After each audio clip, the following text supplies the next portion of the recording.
We haven't seen outside of the Asian tournaments, and of course the beauty of the World Championships is that they're all able to come here and compete. Remember that this tournament here at the Budokan Hall at Nippon Budokan is the rehearsal for the Olympic Games. This is where the Olympic Games 2020 is going to be, and it's an incredible atmosphere. I mean, it's partly full at the moment for the early rounds, but it's going to be absolutely chock-a-block a little bit later on. Drop Seoinage again there from Yang.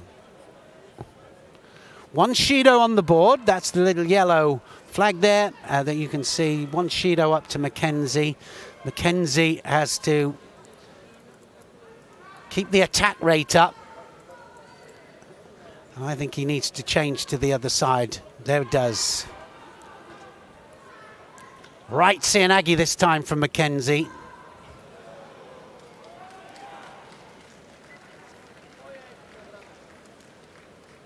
So needs to stand up from here.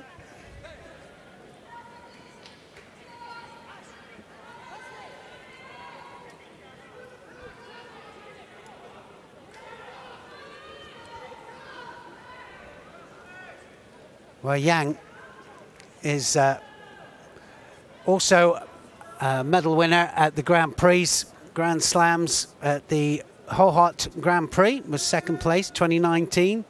So he has a good record, and came second at the Asian Pacific Championships as well. Next contest on tatami 2. Two Shidos up to Mackenzie, 43 seconds left.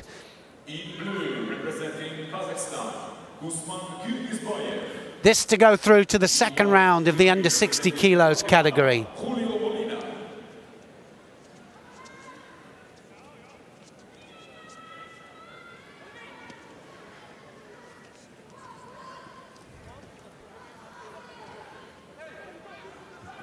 "20 seconds left. Jamie Johnson there, the British team coach, just trying to rev him up, trying to get this score back. Can he get the score back? Going to golden score if he does. 10 seconds left. Well, it's a good performance from Yang, and it looks to me as if it's going to be an early exit out of this World Championships for Ashley Mackenzie, and he will be so disappointed with that because he's had such amazing form. He really has, and well, was definitely looking for a medal at the World Championships, and very capable of doing it. But it's going to be another day.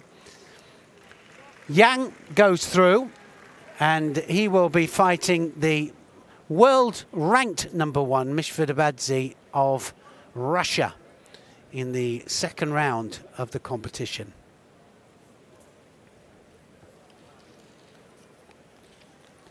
Drop Seoinage does it. Right the way underneath there. He had hold of the sleeve, really good control of the sleeve, disappeared underneath Ashley Mackenzie, and as you see there, landed on his side. Good score.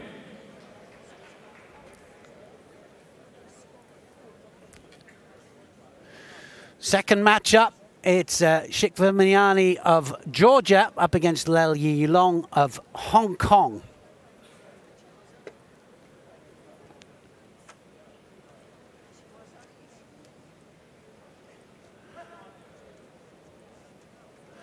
So what we're seeing now is just some of the first round matches. The seeded people will have gone through automatically into the second round, and these first round matches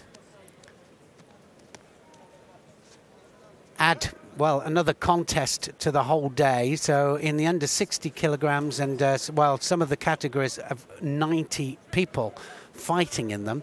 So that's 6 rounds to get through to be world champion, instead of 5.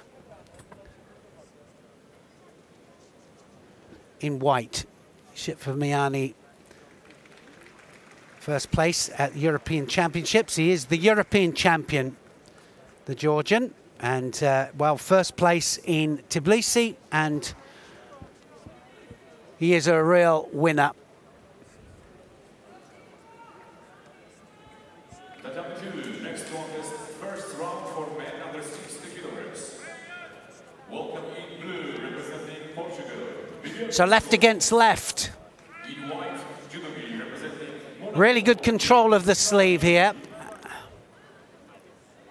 And really just looking to settle in to this contest, trying to set up the line in, and that's going to be a score. Wazari scored.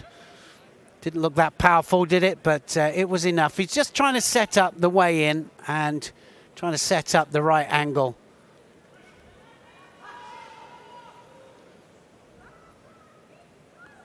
Osoto, and changes the direction just to get the score. So one Wazari on the board, two Wazaris will finish it.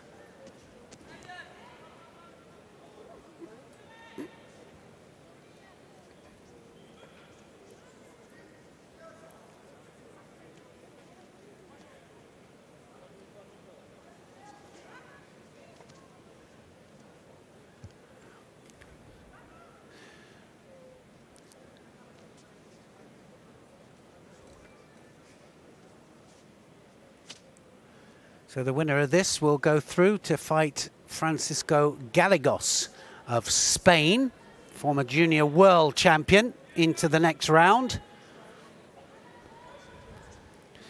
And I did mention with that first round match there that, of course, the nerves stepping out into the arena at the World Championships, especially the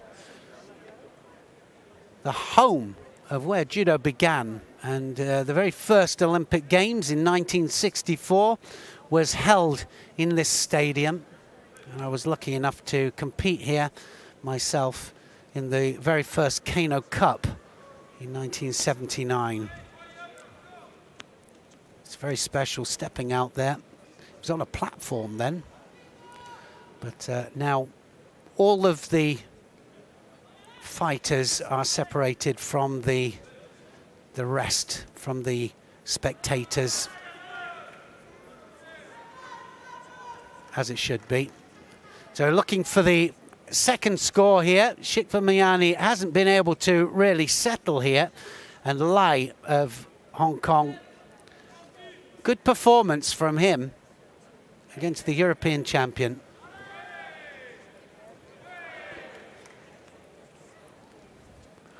Well, quite often with the first round, you just want to get it over with, and the longer you are out there, he's going to, I think, set him up here for a second score. Two penalties already, there it is. So change of direction for the Sumigaeshi, and takes Lai over for the full ippon. That was a full ippon that time. Didn't need the Wazari.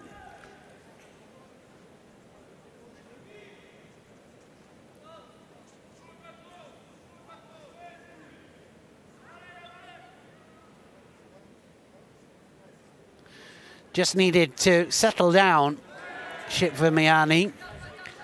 So he just, sometimes it can be very awkward against people that you don't normally fight. And we're going to see a lot of matches like that today, people that you don't normally fight. And of course, a lot of these fighters are meeting at the Grand Prix, Grand Slams. But the World Championships throws up a few that you haven't met. Styles are different. Nice Sumigaeshi, nice change of direction there. Georgian goes through.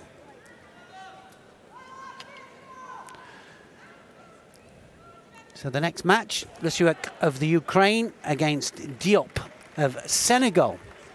Lesuk of the Ukraine in white here. And I think this is where we're going to see here a real difference in styles here. So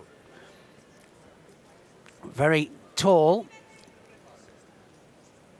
especially for 60 kilos, Diop, and very awkward. That's going to be a Wazari there. Lesuk scores a Wazari with Soda Makikomi.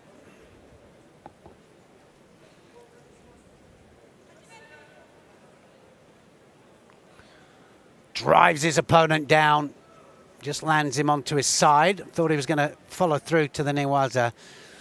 And as I said before, you've got to be very careful We've seen some big surprises, especially at World Championships. Now, looking for the Uranagi. Well, I think that was Wazari. He landed with both hands at the same time there. Good decision from the referee. Let's have a look in slow motion. Have a look at the landing. If you land from one hand and then back to the other one, oh, I think they might stop that. They might take that off.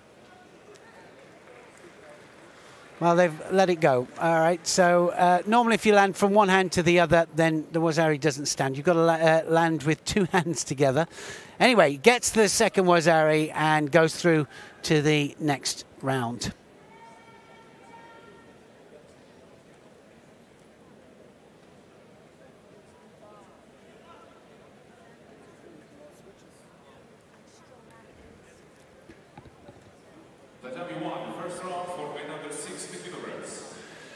Well, the referees are working with two-line judges, two judges just at the side of the area, and then you have the video referees as well, the referee supervisors and the commission, referee commission, if there's something that they need to look at.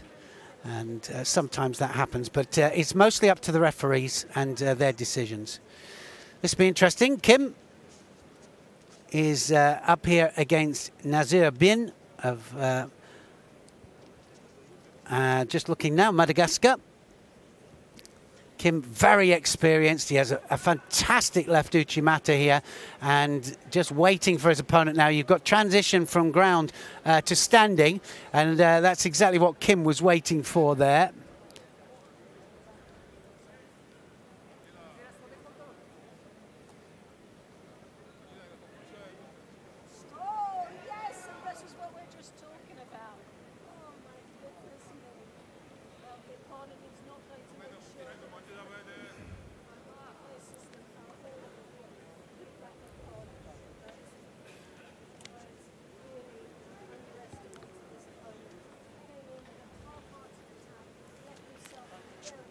So Kim of Korea looking for the setup for the Uchimata, and I suspect that's what we're going to see. There's going to be a Shido for Nazir, and he will get that for just dropping and defending. He can feel the danger, of course, of the Uchimata. He knows it's going to come.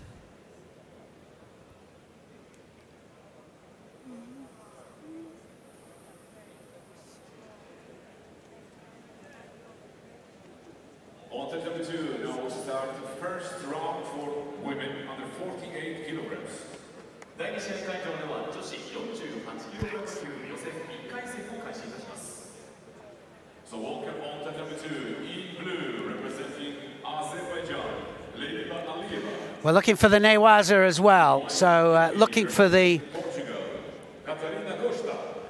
I'm just looking at the moment now. We've got Kim here and Nazir Bin, so he's going to try and tie up the top half here, take that leg out into the hold down, and 20 seconds he has to hold him for here. It was just a matter of calming down, I think, for Kim, which he's done.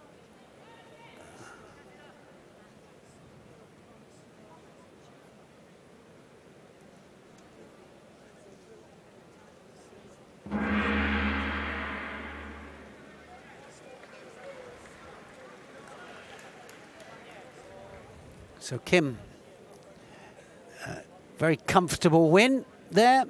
And he goes through to the second round of the competition. As I say, former world silver medalist, Kim. And again, just getting these preliminary rounds over with, and nice bit of Newaza there. Needed to get the leg out in order for the 20 seconds to start. If there's a Wazari on the board, they only need to hold for 10 seconds. And that's a great facial expression there, kind of says it all. But he'll be glad of his time out in the middle there. So Morocho here of Ecuador up against Manzi of Italy in this round 1 match, under 60 kilos.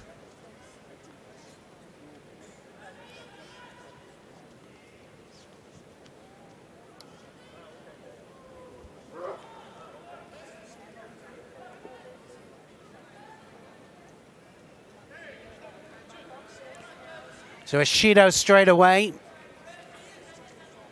for Morocho. And we talk about sometimes the difference between positive and negative kumakata, and the difference being that Manzi, for example, is the one trying to get a grip here. Morocho feels the danger and wants to break the grip off. He doesn't want him to dominate with the sleeve and the lapel and then to throw him, which is fair play, but it has to be positive from both people. Trying to set him up there for the Uchimata here, Manzi.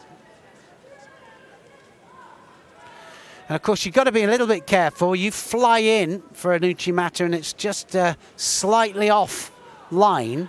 And there is a big possibility of what we call a sakeishi, or a counter, where they sidestep and then use your own momentum against you to score.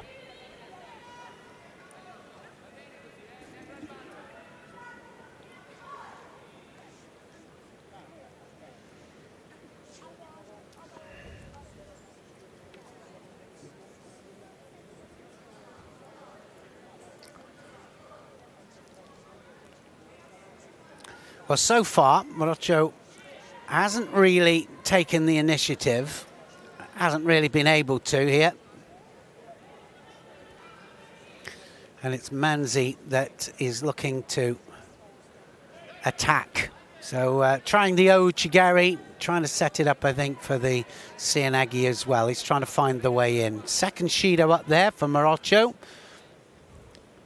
I'm glad to say that we haven't seen any on Sokomaki's, not so far anyway. Of course, we don't want to see contests won like that. We want to see positive judo, and we want to see Ippon judo as well.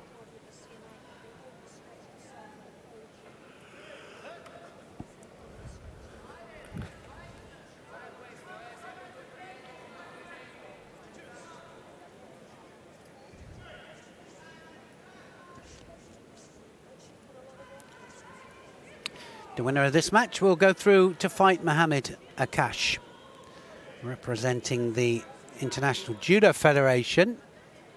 So it's a refugee team that has been brought in by the IJF.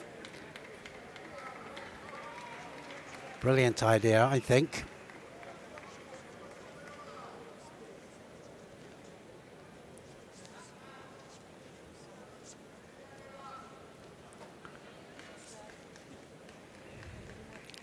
And it means that some of the athletes that could fight at this level, who haven't got a country at the moment to associate with, can still represent at the World Championships. First round for women under 48 kilograms.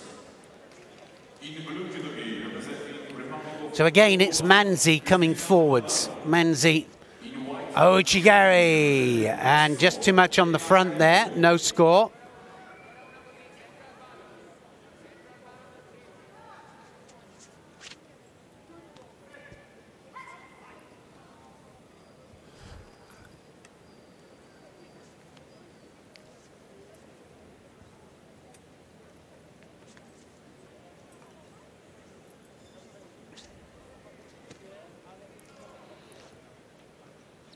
So we're going to be doing the under 48 kilograms and the under 60 kilos category on mat number 1 and mat number 2. And we'll be doing the sometimes the first round matches of the under 60s is the first on mat number 1. And then next one up is under 48 kilograms first round.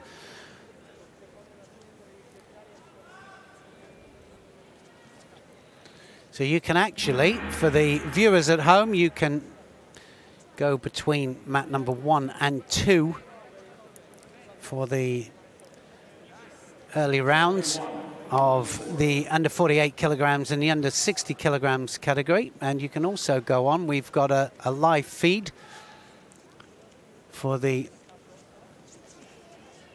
lounge. And that means that either Sheldon or myself or Loretta will be interviewing some of the stars, and we'll have some interesting things for you all the way through this World Championships. Meet some interesting people, get their views on some of the matches and what's happening out there at these World Championships.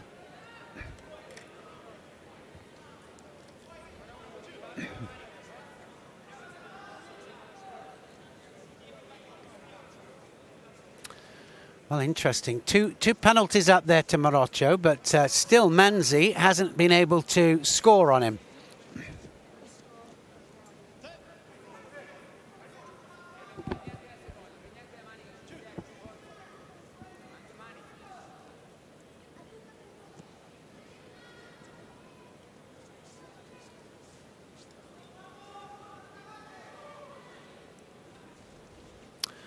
Well, just about getting away with those attacks. There's no real conviction, not as far as I'm concerned, that it's a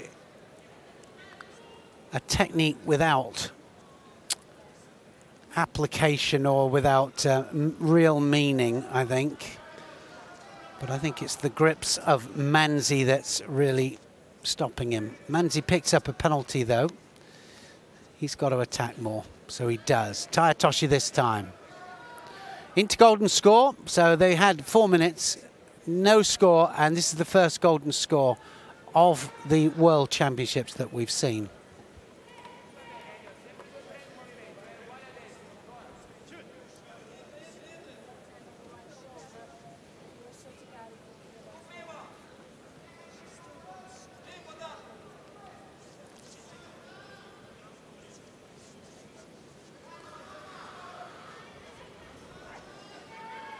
Well, certainly it's been Manzi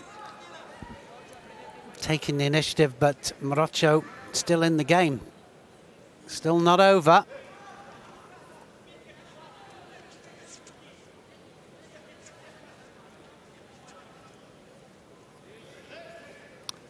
So this might be it.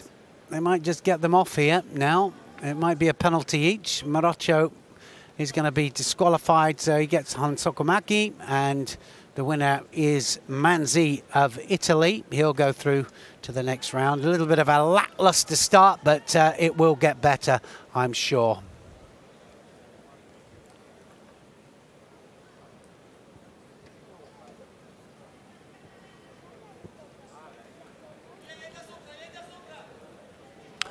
Under 48 kilograms category then is next up. And we've got Harriet Bonfas of Malawi is up against Gilyazova of Russia. Sabina Gilyazova. In white representing Malawi, Harriet Bonfas.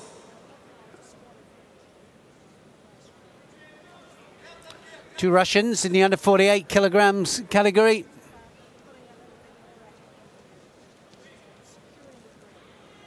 Got Golgova as well up there in Pool C.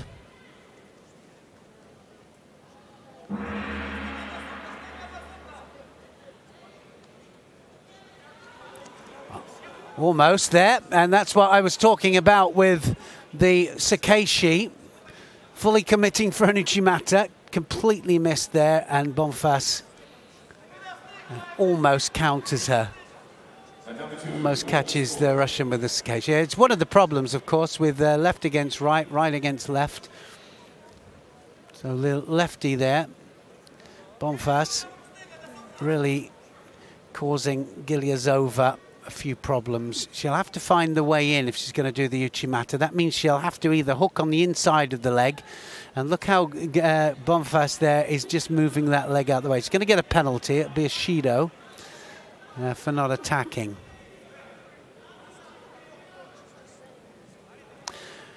So the winner of this has the honor of going through there to fight Tanaki Funa, the world silver medalist. She lost to Biladid at last year's world final, and but she is the #1 seed coming into this World Championships.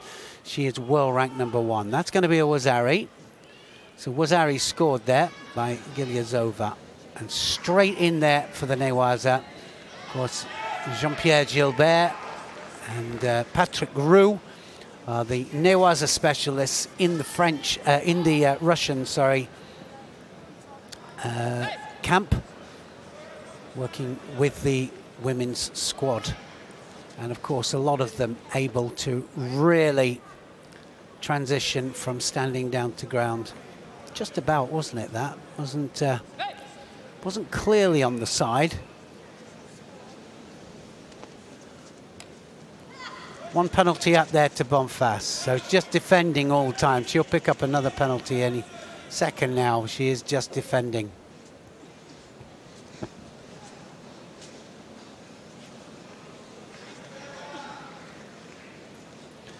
Now, going to go for the Juji Gatami here. Will she take the arm out? Yes, she does, and she gets the ippon.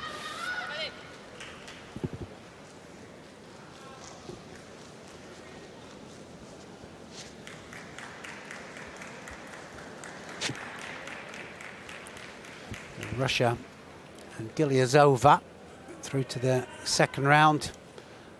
And next up, I think we've got Czernovitsky against, now I'm just looking, Czernovitsky of Hungary up here against Morand of Mauritius. And that's just about to happen. There's the Juji Gatami there, takes it out towards the head, the arm, and then straightens it up there. And before she could get injured, she just taps out.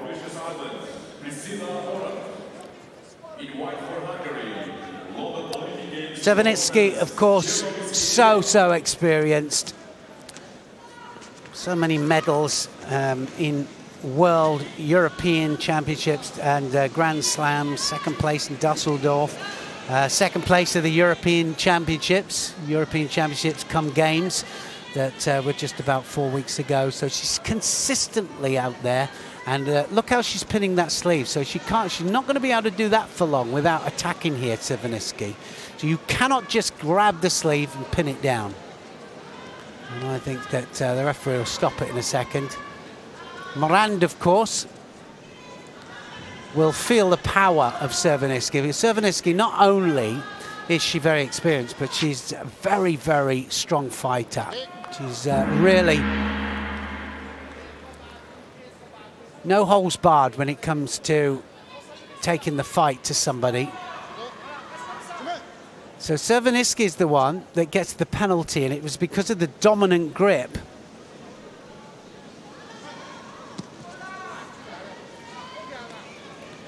She had a dominant grip, and you've got to attack off it.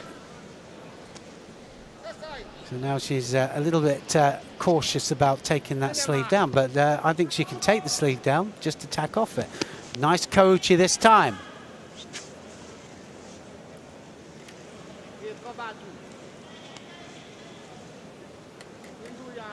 Well, every second that Morand is out there in this World Championships is a second of incredible experience for her, because she is against a seasoned competitor here, Czernovitsky.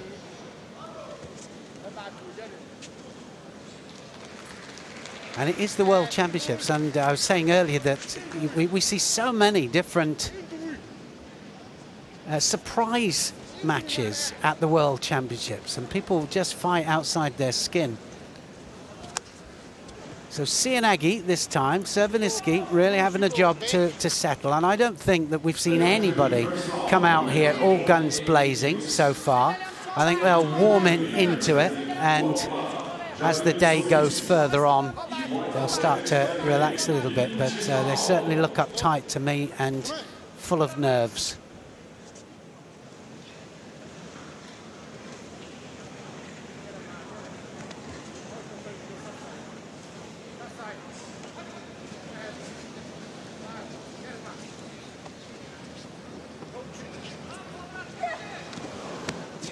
So close there, big Surigoshi this time. Czernovitsky goes in again. Kouchi this time, that'll be a Wazari. So Wazari scored this time. And once again, we've got a situation here where odd balance. Sometimes trying to get a reaction with a certain throw, and it's not coming. They don't get quite the reaction you want from the higher ranked people. So she gets the Wazari taken off Serviniski, and she gets she gets a second Shido for going onto the leg. So it was too low. It was below the belt line,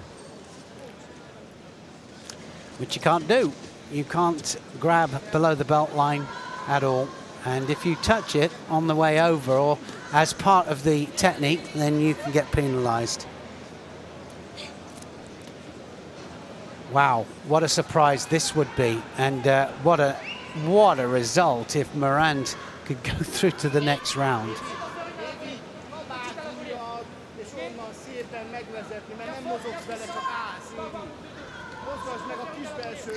Well, the tiredness that you're seeing there with Serviniski, I don't think it's because of lack of condition. I think it's just because of nerves. I think she just needs to settle down here to get the score. She needs to go on that sleeve, I think, and then stick the Sodi Surakami in.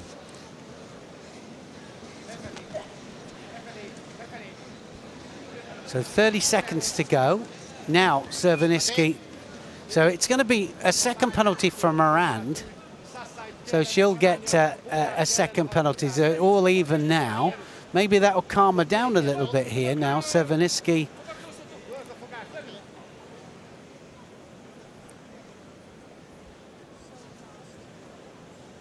So this time the coach being told to quieten down, and so he'll have to be careful, but he's not allowed to shout out instructions while they're fighting. So they will get removed if they get one warning, and then the second one they go. There's the Sodi. We've seen it so many times score big with that. Not looking as sharp as we've seen it. That's apparent, but Serviniski now will have to dig deep. This goes into golden score. Golden score.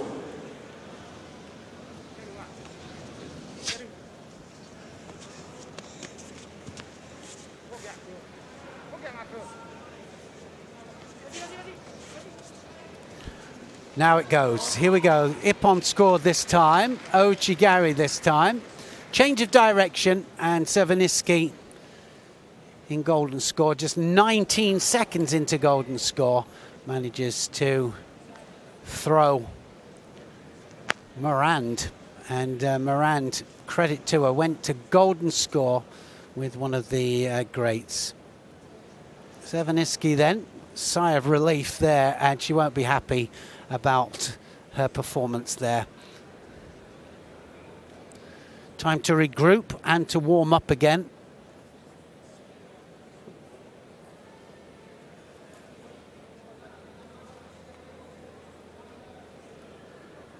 Ochigari, and drives her cleanly onto her back.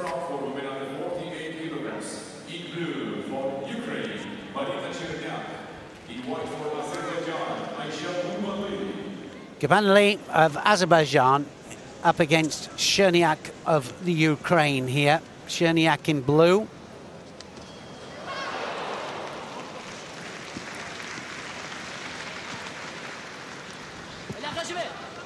And you can go from mat number 1 and to mat number 2. You can keep going if it's a match you want to see. You've got commentary by myself here on mat number 1. And of course on mat number 2, you've got Loretta Cusack-Doyle, who will be doing the commentary there, or it'll be Sheldon, Franco Rooks. And we'll be swapping as we go through the day.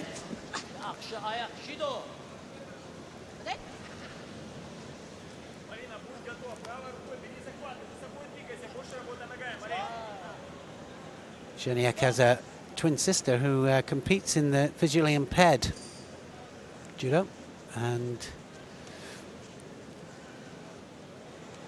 Well, we can see that her hand is really heavily strapped up there. It's one of the obvious things that we have in judo because of the gripping strategies here. It pulls our fingers out. That's a nice ouchi there. And Cherniak there with a really driving ouchi-gari. And Gabanli just manages to turn out. In white representing Pakistan, Humayra Ashik.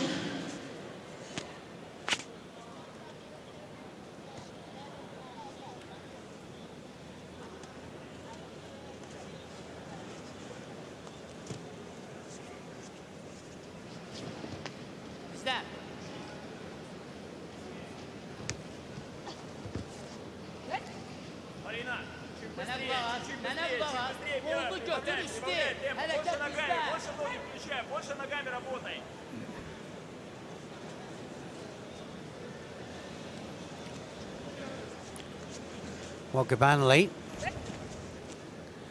just gets a smack in the mouth.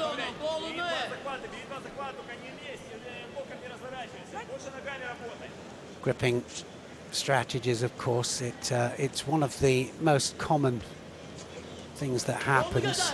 Now, arm over, and we're going to see a score here in a minute. And it's going to be ouchi, and this time she gets countered there, and Gabanli does uranagi and counters Cherniak back. Cherniak is the one that's been initiating the techniques, really strong driving ouchi, but look at the determination on her face there, and that was a really good counter. And Kaya Shiwaza, not allowed to go onto your own back.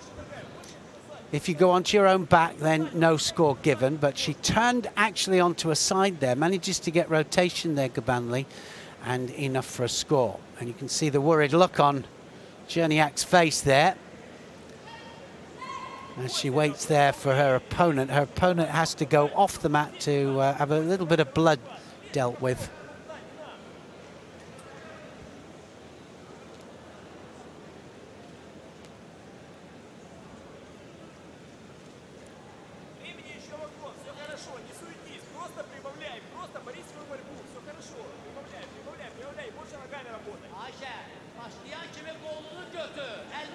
Well, you can see it clearly there. World ranking 18. Cherniak of the Ukraine.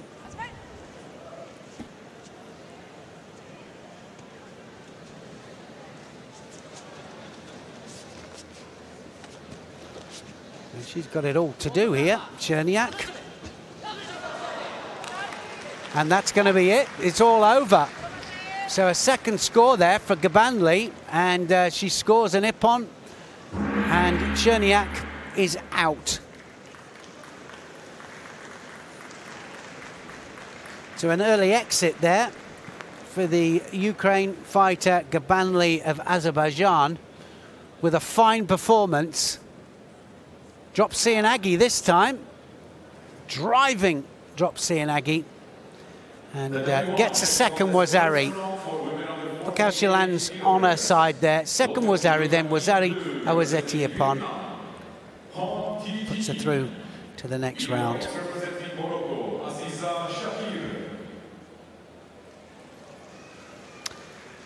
So next up, and we're flying through this first round now, and this next match up is Katarina Menz of Germany against Anne Suzuki of the USA.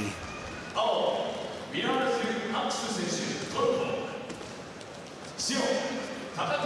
I've got the wrong one here. I think I've gone one fight too far down. Sorry, we've got Chakir first of Mauritius against Hoang Thai of Vietnam. Then next up it will be Katarina Menz and Suzuki of the USA, so apologies for that. Chakir trying to get that arm over. Oh, it's all over. All over. Hoang. Blinding ouchi-gari there, just drives Chakir cleanly onto her back.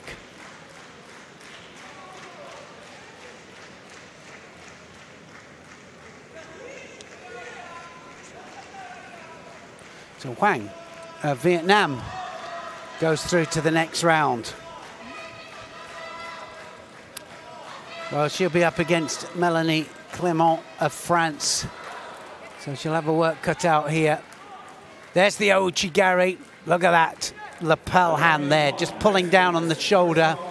And the drive off the back foot there places her flat on her back. Beautiful ippon.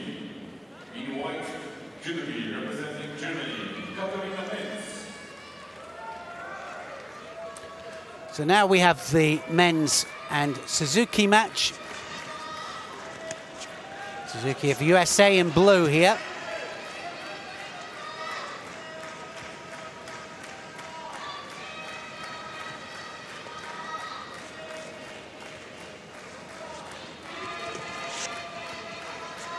Drop Seanagi, Suzuki.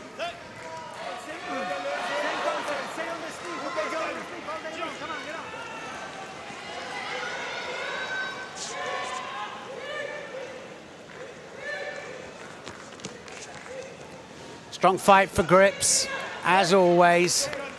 And, well, no good just pulling them down there from men. You're just hoping to get a penalty for the opponent, but you want to see them trying to throw. Big arm over the top. Now she has the grip. Is she going to attack off it? Posturing isn't enough. So that's just posturing there. So are they both going to get it? Well, Suzuki gets it, but it doesn't send the right message because men's there, just by posturing, gets her opponent a Shido. I think if she continues to just do that without attacking, then she will get penalized herself.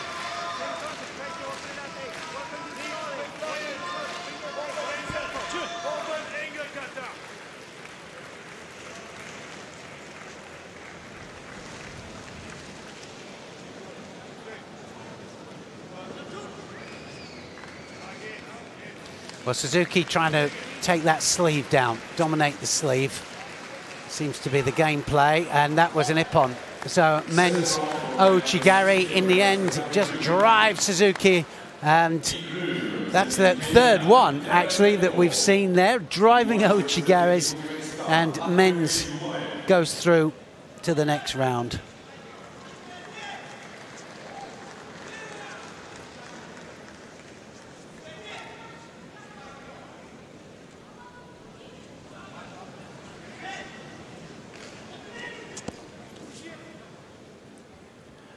Have a look. She's got the dominant grip, so that's a good thing. And of course, then the Ouchi comes off it, the change of direction.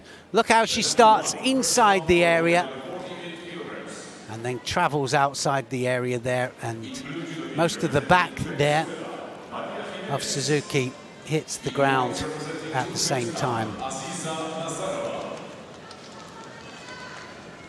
Nazarova of Turkmenistan next up, and she's up against Jimenez of Venezuela.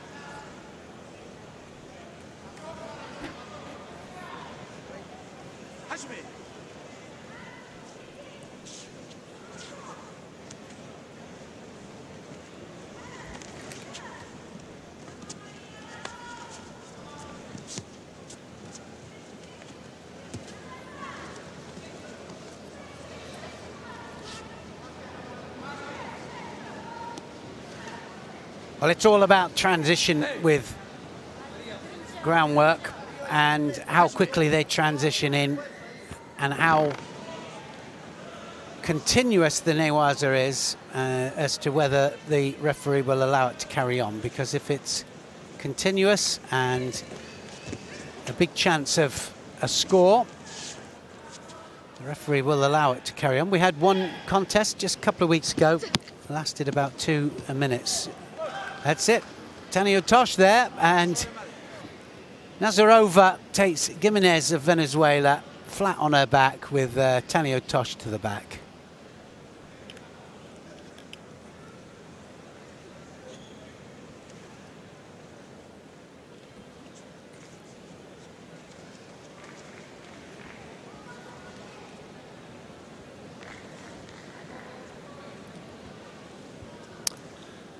So early exit for... There's the change of direction there, and good change of direction, Taniotoshi. Nazarova takes Gimenez onto her back there.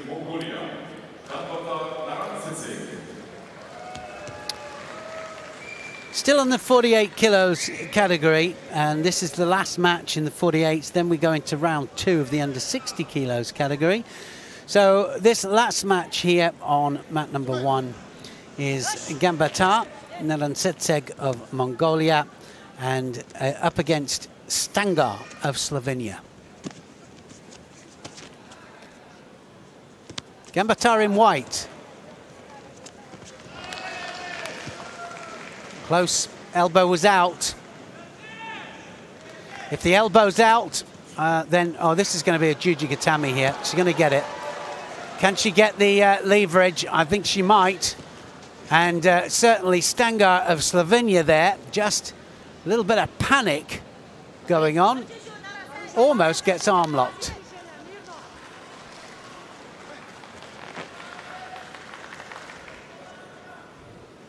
Look at that. Wrenching on the arm there and absolutely going for it. So physical, the Mongolians. They really are. They have the same kind of style. It's non-stop, it's relentless, and they just, as you can see there, she's not giving her a second.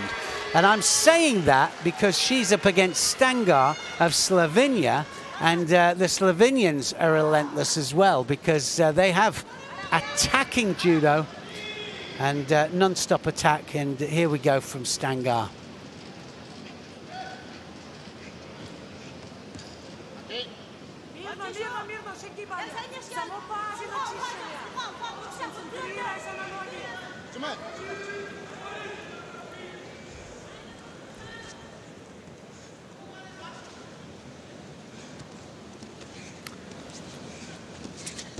Well, they have an unusual style, the Mongolians, in as that they can fight off the sleeves. They don't need the sleeves, though. They can fight off the grips around the back as well. They've got some traditional judo, but they also have the wrestling style as well. Of course, a lot of their wrestling style derives from Mongolian wrestling, which don't actually have sleeves, so they don't really need the sleeves.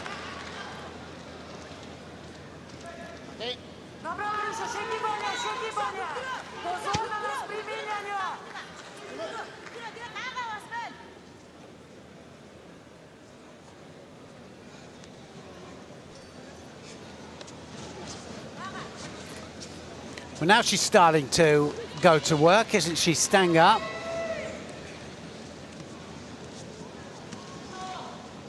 Trying to go off the Sori Surikomi Goshi here, but there's a strong fight for grips on the sleeves. Both of them are on the sleeves.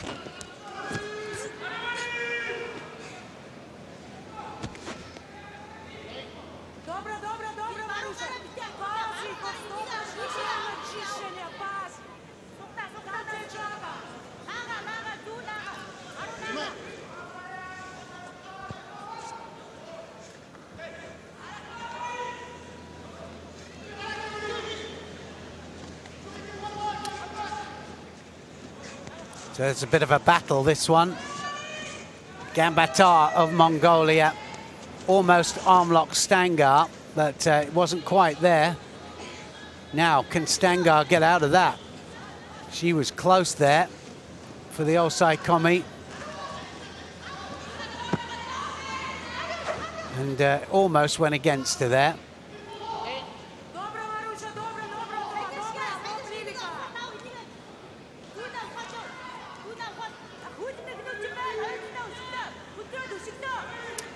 Well, plenty of information coming out to Stangar, I think it is, and Gambatar, of course, they're 248. Well, I'm just looking now. Are there 248s? No, just the one.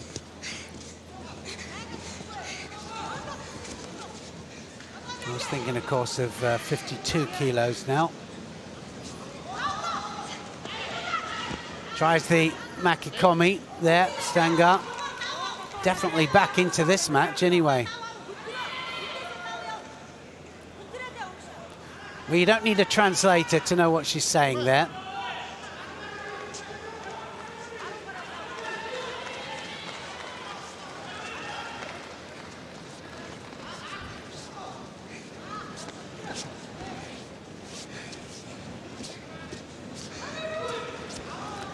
Right to right, still both off the sleeves.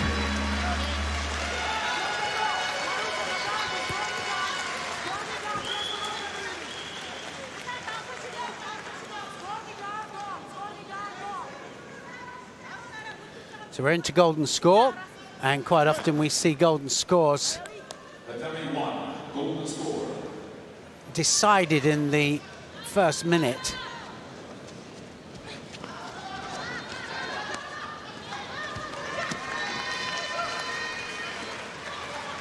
Well, this really is a battle royal here, and Gambatar physically so strong. You can see that. Stangar just reacting just that little bit there.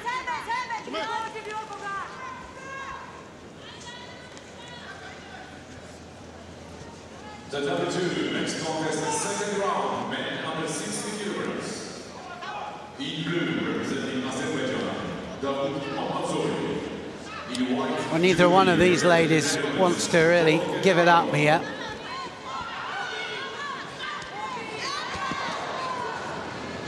Tries to Sumigaeshi, and now Stangar says, well, I'll have a little bit of that as well.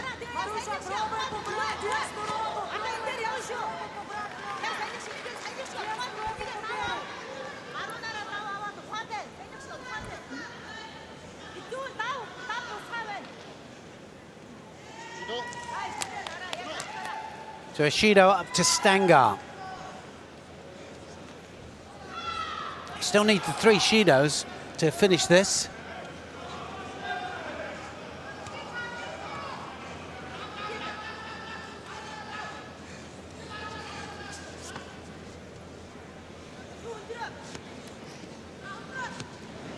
Well, 3 Shidos or any score, of course, in a golden score situations. 3 Shidos against will do it. But we don't see any matches decided on that. Elbow was out, and no score given. If the elbow's out, it's a good rule, I think. You can quite clearly see the elbow's out, no score given. I'd like to see it as clear with the Wazari as well.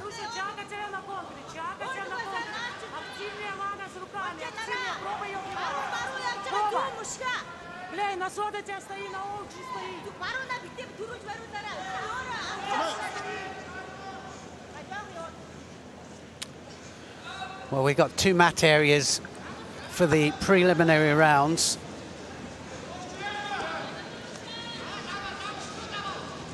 And then for the final block, it will go to 1 mat area. And they'll have these turned into 1 mat at, well, in seconds. Well, 2 minutes into this golden score, and I thought that might have been a score there. It's another penalty up there to Stangar.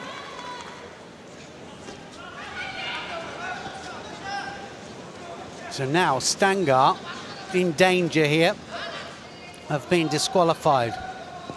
Just means that the work rate here by Gambatar, just that little bit more, but then look at Stangar, straight back in.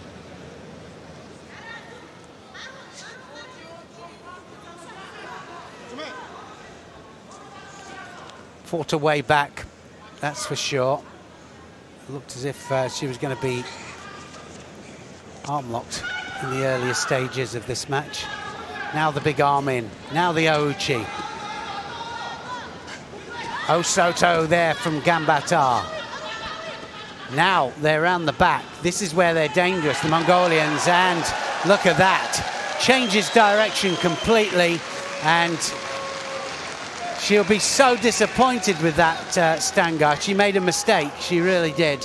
And she let Gambatar come round the back there, and not only did she come round the back, it looked as if she was going to go one way, then she switches it to the left and whips her over for a full ippon. Brilliant stuff.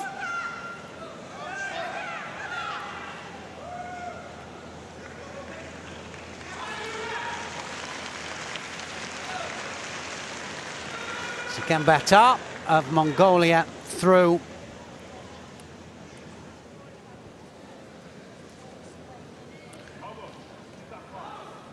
The coming one, it's time for the second round for men under 60 kilograms. Wow. So you see a tosh, I don't know what, well, it was a tire tosh, I think, but it was also Surigoshi, wasn't it? She had her round the back there, and it was a bit of a mixture of the two. So Yang is up here now. Second round match, he's up against Mishvidabadze of Russia. World ranked #1. Straight into the attack here, Yang. Already the winner over Mackenzie here, and Mishvidabadze just manages to squash it.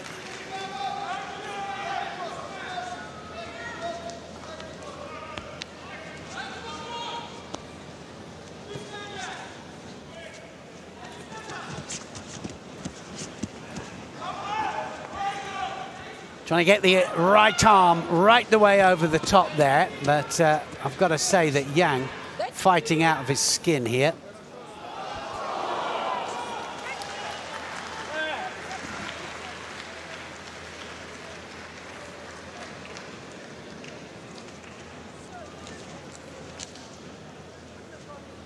Strong fight for grips, and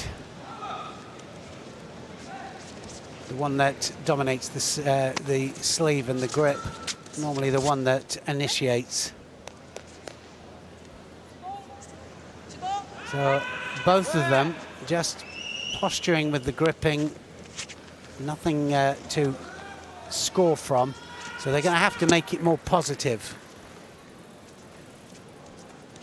I see it so often when we get stuff on YouTube sometimes, and people will show grip fighting exactly like this, but without the positive element with it. And I always think, well, it's got to be with a positive element, and that went against the elbow there. Now that'll be interesting to see what happens here, because I think that Yang might have made a mistake there. One of his attacks, whether it was purposely done, I don't think it was purposely done, but Mishvidabadze struggling with his arm.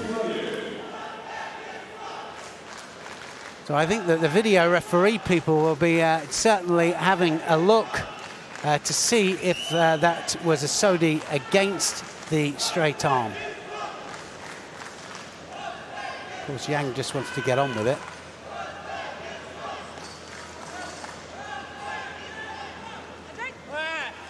So Yang gets away with it. I don't think it was purposely done, but there are certain ways of doing Sodi Surikomigoshi, and you can do it against a bent arm, and you can do it against a straight arm as well. And the actual angle of the entry is what makes the difference. Oh, drops Sianagi again. Yang, the winner over Ashley Mackenzie in the first round. So already having a great World Championships.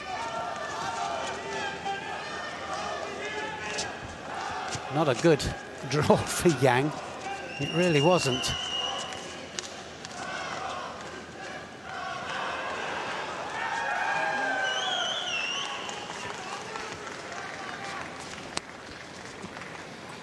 Well, the winner of this will go against either Yadav of India or Mackenzie of France.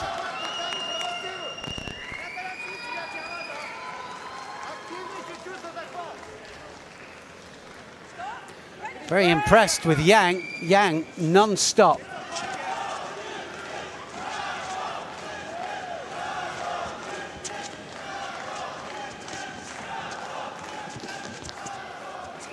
Doesn't know what to do with him, Mishvidabadze. He's being beaten to the attack every time, and he doesn't know what to do with him.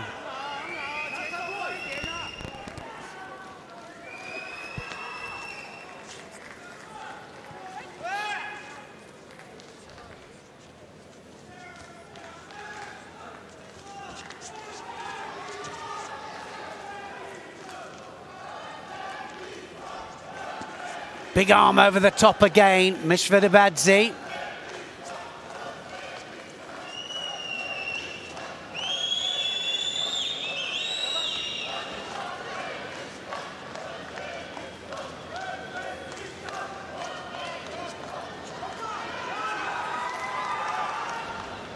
And again, this time a change of direction there from Yang.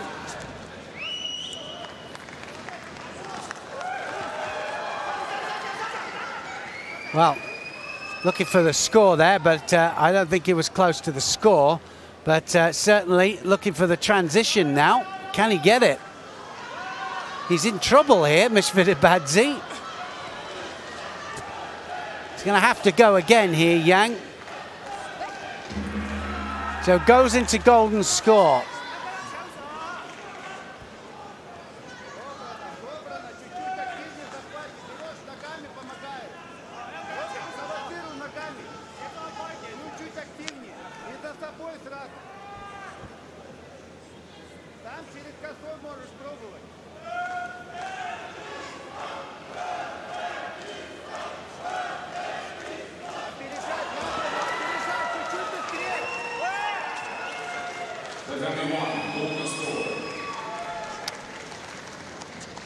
Well, so often we've seen it that they just haven't had a chance to settle. And some of the top fighters here really struggling to find their rhythm.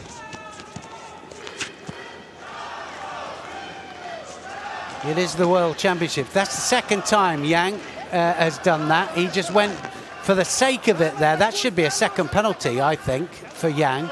That's the second time he's done that. And he was lucky that that didn't go against an absolute straight arm there. And it's panic attack, because when you know that your opponent's coming on to you and you haven't attacked for a little while, try and do an attack to stop a penalty, but kind of does the opposite.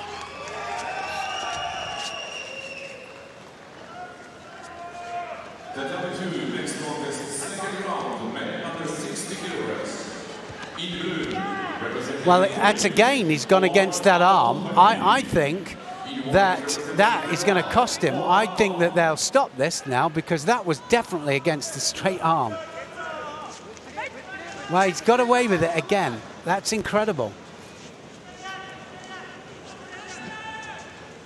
Well, I gave him the benefit of the doubt for the first one, but certainly for the second and that third one there, I thought he went against the straight arm.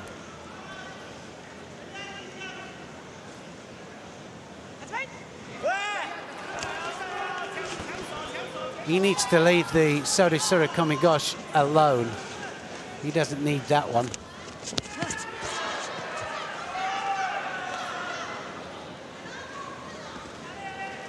Trying to dig in for the Sangaku. Now he has it here.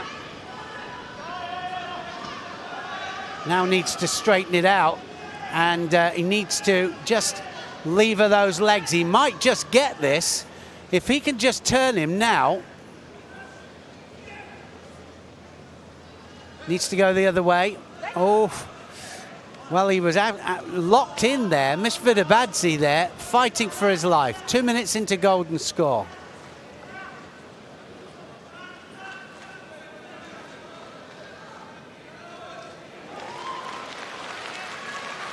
Honsokamaki, Mishvidabadze, Yang. What a performance from him. And Yang goes through.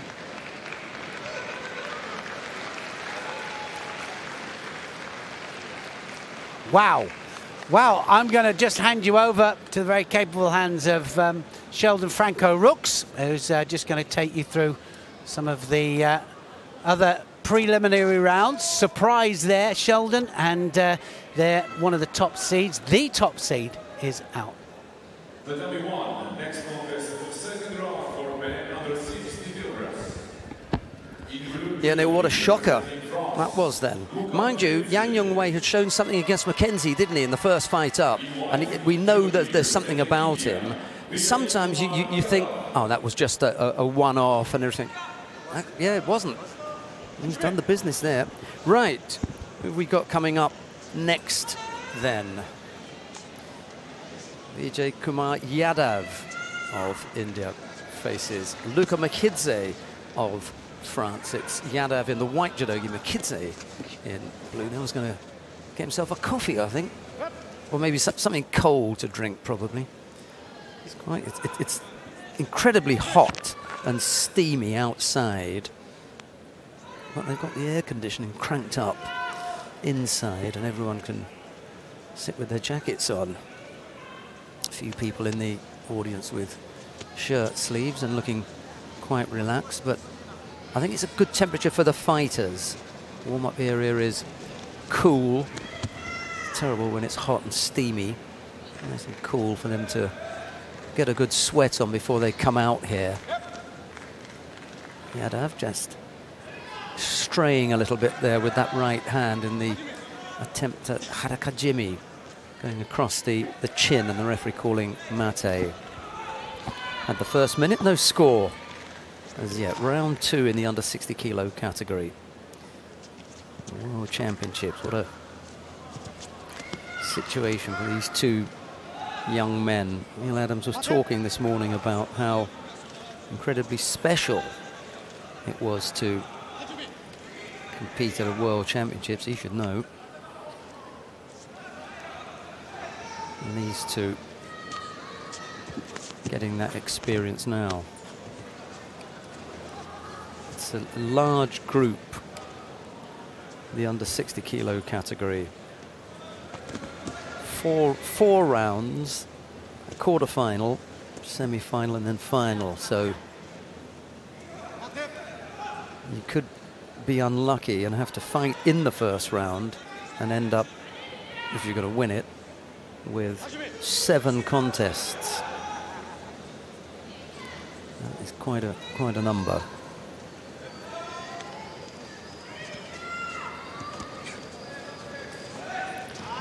Yadav looks quite solid. Just getting pulled around a little bit there by Makidze. Managed to get the left hand down to stop the roll. Makidze was about to roll him over to his right side. Just that last action there left Yadav looking a little bit under pressure. Couldn't come up with an attack in the last 20-25 seconds, and as a result of that picked up a Shido for passivity. Normally we have little square yellow type cards that indicate Shido. This time we've got a dot. I suppose those of you who are regular watchers of judo, it won't make that much of a difference. We've got a dot on our scoreboards, and we've got sort of cards on the mat side scoreboards. Doesn't make a difference, does it? We all know what you're about. Again, Makidze trying to make something happen with a Sutemiwaza, but almost got himself in trouble there. And I think he does have to be careful on the ground. Yadav has picked up a second penalty. That's unfortunate. He hasn't looked in any trouble, hasn't looked as though he's going to get thrown or caught on the ground. But he's just been off the pace a little bit inside the last minute. Yadav looking to control things left-sided. Hasn't come up with a big attack. And again, it's Makidze who attacks first. Again, slightly weak effort with the Sutemiwaza, and that didn't come off. He was lucky to avoid picking up a penalty for a false attack, to be honest. Really wasn't the most attractive of attacks. It's a little bit better. Just didn't get the feet in the right place. At least he managed to get an attack in. And now it's Yadav with only 18 seconds left to go, who's really got to come up with something here. Another penalty would put him out. And he really doesn't want to be going into golden score with 2 penalties. The risk is very high that he'll come off second best, and that's a good effort from Mckidsey. Almost coming up with the score. Strong effort on the right side. And Yadav's defense was up to it. He's actually looked quite good in defense and very difficult to get past. Yadav into the golden score period. Again, he manages to get a good grip on the left side. Got to make it work for him. Awkward looking effort. Not able to put together the various stages of that attempt to make it work.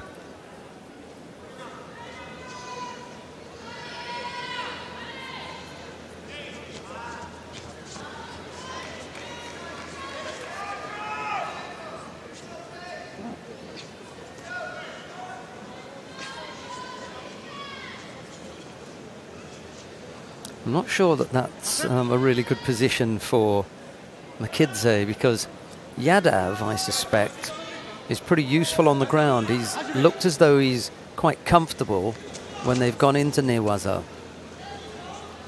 So there's no reason why he shouldn't make something happen down there. And Mckidsey's the one who's really, you know, pushing things.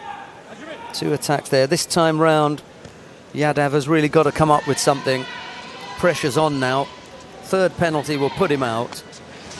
And Mckidsey is just doing what Neil Adams was talking about earlier on this morning. He's doing the right thing tactically. And he picks up the 3rd penalty. Real shame for Yadav, because he never really came under threat of being thrown. And definitely nothing on the ground threatened him from Mckidsey, but tactically the Frenchman was that little bit sharper, in particular with making sure that he kept up the rate of attacks, and in the end Yadav came off second best there. Right, who have we got coming up next then? Diorbek Urazboyev of Uzbekistan faces Adonis Diaz of the United States of America. It'll be Urazboyev in the white judogi, Diaz in blue.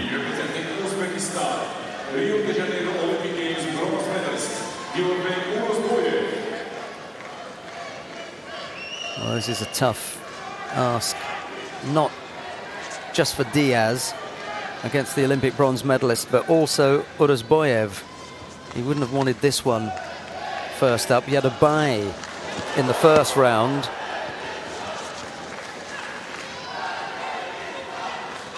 Yeah, he's going to have to tap out there. He was straight in, just that little bit too quick. He was still recovering from the attack.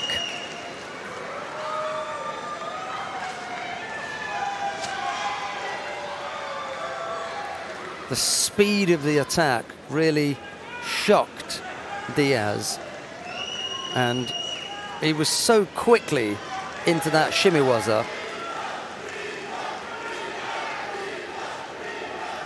It was on very quickly, and even before the roll was completed, Urazboyev had snapped that one on.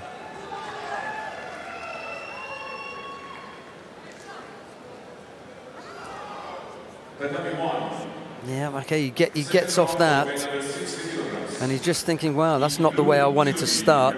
See, as he's going over, he's already having to tap out there. And it may be that he just had a couple of seconds, you know, to recover, because that was on so quickly. Urazboyev into round 3. David Polkabek now of the Czech Republic faces Issam Basu of Morocco. It's Polkabek in the white judogi, Basu in blue. No hiding place here. Just so many good fighters lining up. Quebec not hanging around here, making sure that he starts off strong. It's still early days in the competition, so there's no good going through the list of fighters. It'll just take too long. As I say, four rounds of competition, a quarter-final, semi-final and final. I'll wait until we get around to the quarter-final stage before we give you that kind of lineup. Maybe the last 16. Why not? So yeah, not even in the next round, but the round after that, when we get to the last 16, I'll give you that lineup, and possibly, depending on what's happened with the under 48 kilo category, we'll give you that rundown. Although I think we're going to have the lineup for the last 16 in the men's under 60 kilo category before we've got the women's. I'm not sure. In any case, we'll let you know what that is. Single Judo against Issam Basu at the moment. That was beautifully worked. Look at that. That was so sharp. Again, I go back to what Neil was talking about, the various ways of executing techniques. Yeah, that was quite a variation, that was. Both sleeves, and then wheeled over the shoulder as he drops down. You know, one of those hands, I suppose, the right hand, could previously have been employed on the leg, but this time Paul Quebec has brought that off using both sleeves. That really was a terrific piece of work, and what a contest we've got in store here. Round 2 in the under 60 kilo category. Francisco Garrigos of Spain faces Luhumi Chukvimiani of Georgia. You wouldn't expect this in round 2, but unfortunately for Chukvimiani, he came in here unseeded, and for that reason he's ended up drawing one of the top 8 seeds. So Garrigos in the white judogi, Chukvimiani in blue.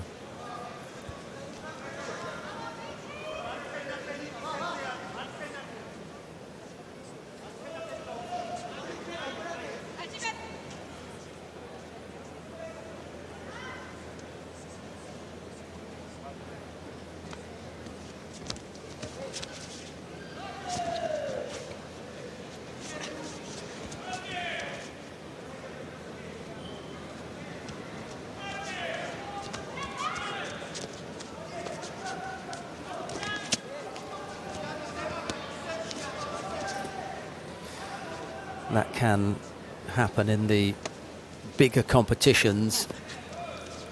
The numbers are so great, and you end up having all of the top seeds, 1, 2, 3, 4, 5, 6, 7, 8, and then somebody who's 9, 10, 11, 12, maybe someone just from the top 20 who at a Grand Prix, possibly even a Grand Slam, might have a seeded position, is unseeded. And there's been some talk about seeding the top 16. I wonder if we did that a few years ago. I think we probably did, you know. Second penalty picked up by Chukvimiani.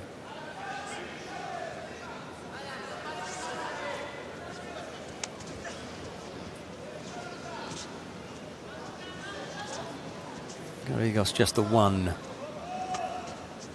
Bit of a whack there on the left leg of Garrigos. That's the leg that's got the strapping on. He's gone over it about 3 or 4 times. I don't think there's anything malicious in it. It's certainly annoying. Mind you, Garrigos is a bit of a tough nut, isn't he? It's probably not troubling him.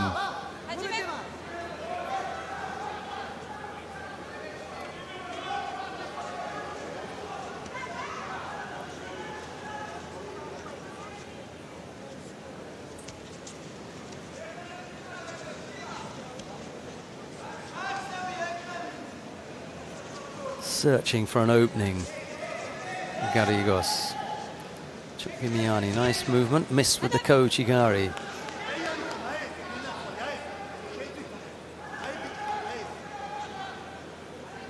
Referee called Mate. And gives Garrigos a second penalty.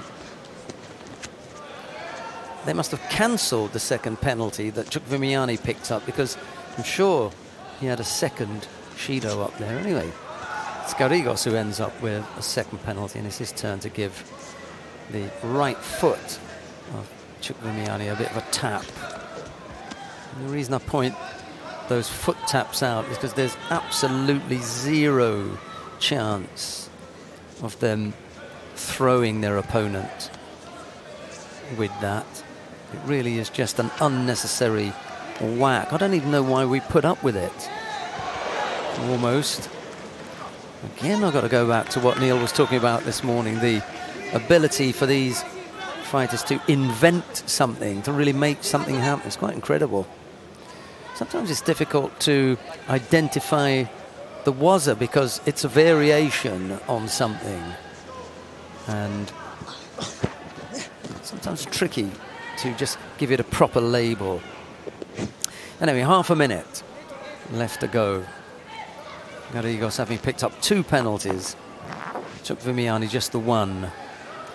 We must have our mat side cameras so close. You can hear every movement across the mat.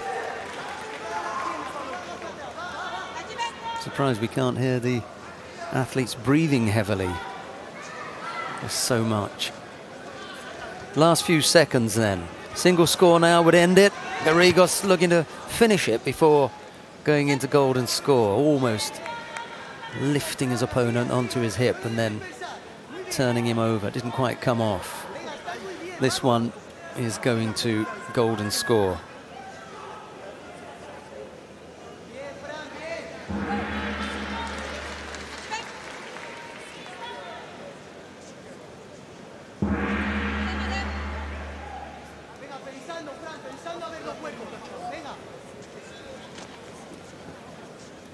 Okay, both fighters have penalties.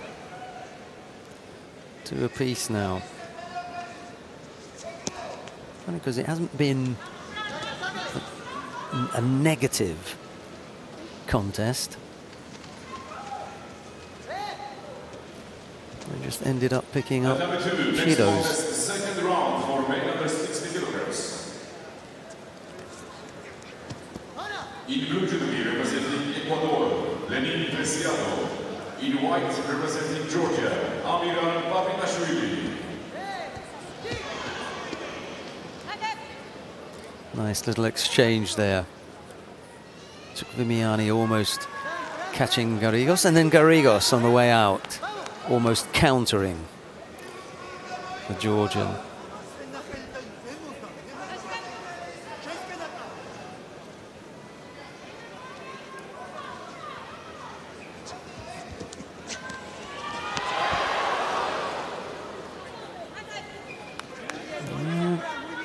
Just beginning to look that little bit busier now, Garrigos.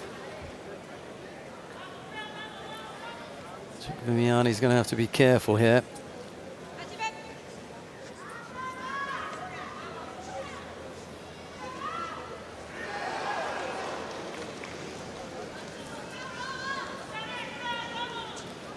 We've had just over a minute of golden score. Garrigos blocked that effort from Chukwuemeka. He tries to come back with his own Kochi, but Chukwuemeka's defense was strong enough to keep him out.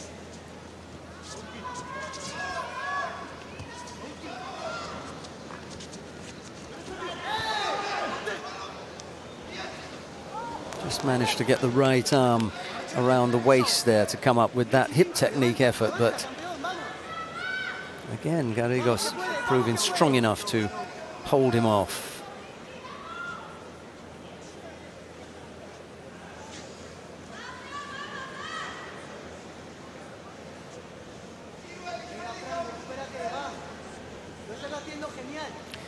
This is a good battle here between Garrigos and Chukwuemeka.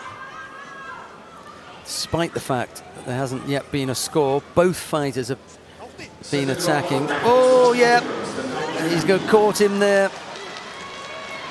Well, Garrigos will claim that he wasn't scored on, but I can assure you that he was.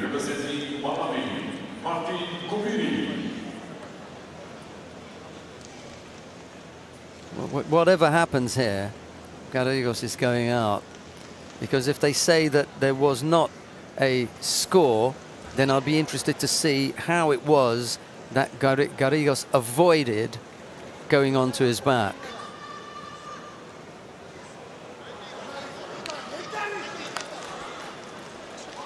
Yeah, the only thing that they changed there was whether it was Wazari or Ippon. Well, it wasn't a question of whether there was a score on it. It was whether they were going to give a score for the Wazari, which for me wasn't. But the head, that was the difference there.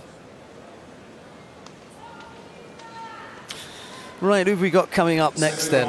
Eric Takabatake of Brazil faces Fraj Dweeby of Tunisia. It's Takabatake in the white judogi, Dweeby in blue.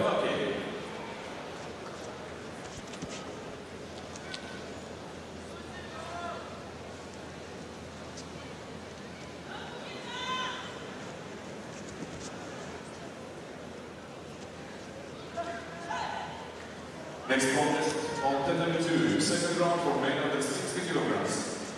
Takabatake looks as though he's just taken delivery of a new judogi. Splendid and sparkling white. Almost needs sunglasses to look at it.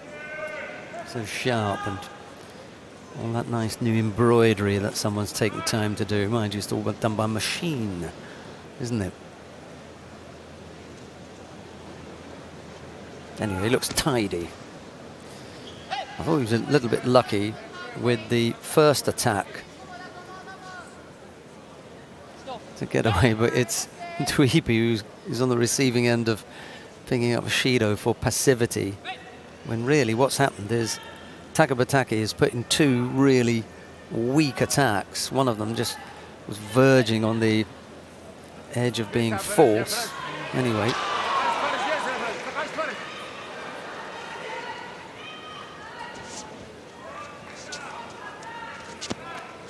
Actually, there are two Brazilians on the mat. Takabatake's teammate, Felipe Kitadai, is down on mat number 2. He's up against Guzman Kyrgyzbayev of Kazakhstan. That's another tough contest.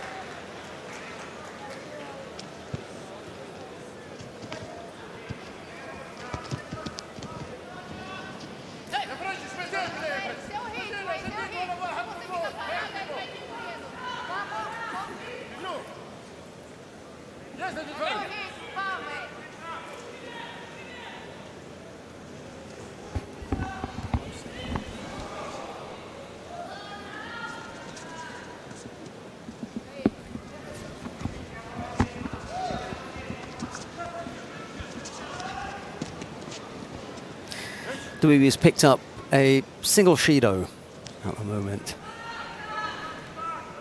Just get the feeling that despite the fact that he can at times be surprisingly dangerous, you get the feeling that Takabatake is just taking his time here. You're going to work this out. At some stage, he'll catch him. Quality fighter, Takabatake. Might just be a bridge too far for Fraj Dweeby.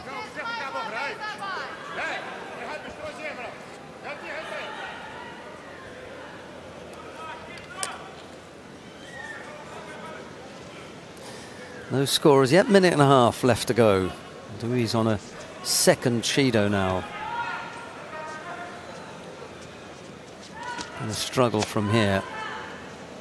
Takabatake still hasn't really loaded up yet. Unleash one of those big Morote Seonagis that he's accustomed to. And actually, I don't think he's going to have time. He gripped the fingers there and he's picked up a third penalty. So unfortunately for Fraj Duibi, that was his appearance at the World Championships over and done with a bit of disappointment, actually. 3 Shidos against the Tunisian, and it's Takabatake who goes through to round 3. Next contest, second round for men under 60 kilograms. In blue Judo, representing Kyrgyzstan, Right, coming up next, Ibrahim Isasani of Chad faces Dulotbek Talibek Ulu of Kyrgyzstan. It's Isasani in the white judogi. Talibek Ulu in blue, and Neil Adams is going to join you again. Here's Neil.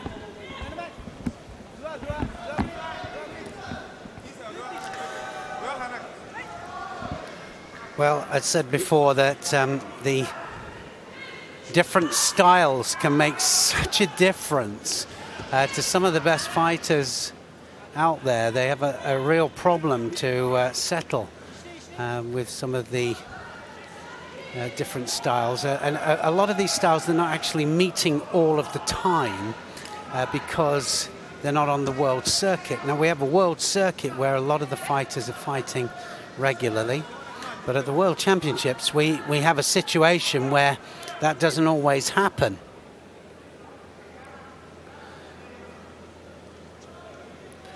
Well, we're just, we're seeing here how they're having to cope not only with the different styles, but they're also having to cope with the nerves coming out here. And I was just off actually talking to some people around the arena and saying that everybody started just a little bit tentative and a little bit nervously.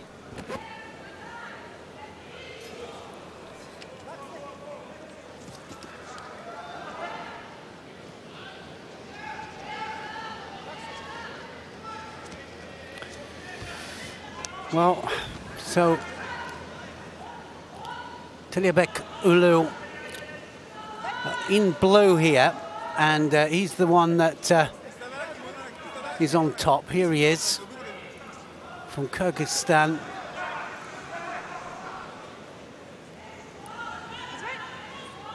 Has an unusual style himself.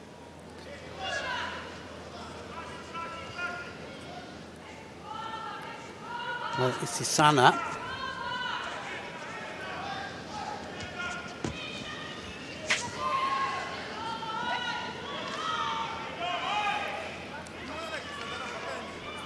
Representing Chad, and a penalty goes up there to Talibek Ulu.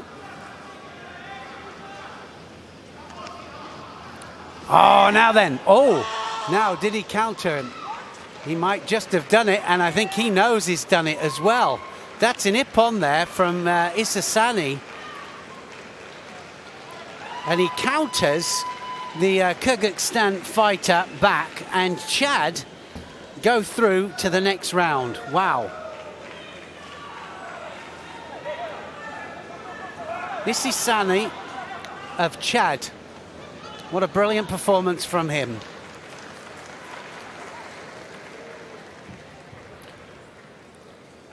Well, he starts it off. Look at the hips come through here. And then Kouchi, he just latches on to the inside of the leg there and drives his opponent flat on his back. It was all him, so it wasn't anything to do with Kaeshiwaza or counter techniques. And this young man here goes through to the next round of the World Championships. So all sorts happening here.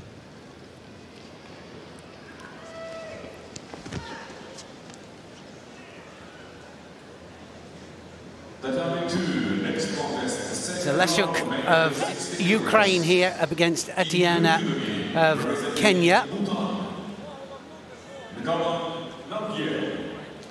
In white representing Bulgaria,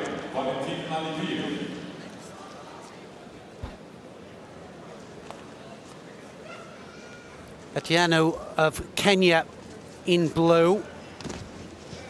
And Lesuk is in white.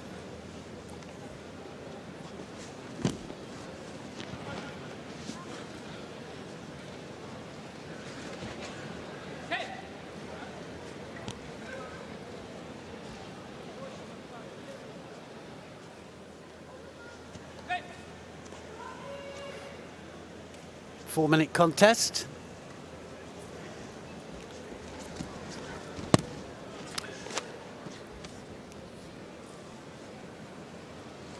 Well, he's a strong fighter, Lesuk.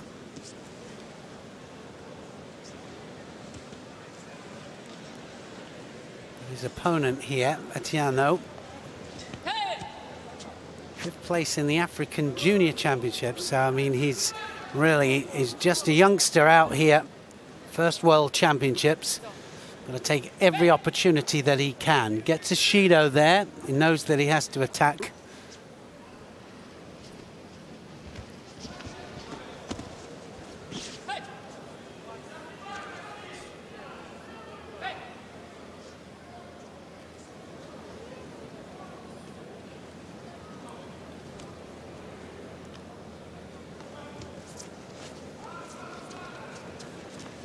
Well, Lesuk here, well, that's going to be a score, isn't it? Wazari scored. Sotomakikomi and takes Atiano down. Fifth place in the European Senior Championships, Lesuk. But he was second place in Marrakesh for the Grand Prix, so he's Grand Prix World Tour medal winner.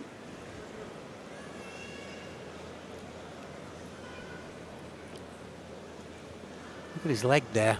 Well, his leg was on the outside there, but I think that that was a sweep from the inside there. That might just be a disqualification.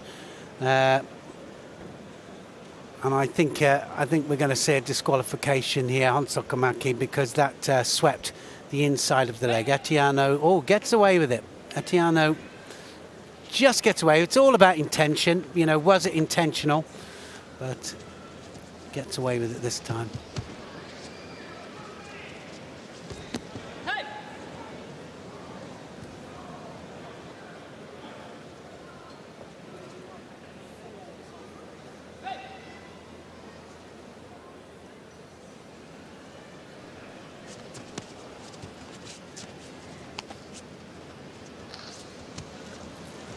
And another one, looking for the Sotomakikomi again.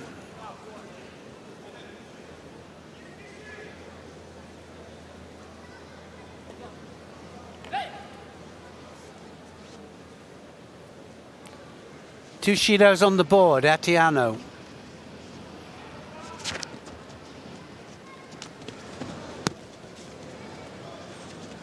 But not giving up on this, that's for sure. Drops Seoinage this time, finishes it all off, and just waited for the right moment and gets the ippon. Lesuk going through.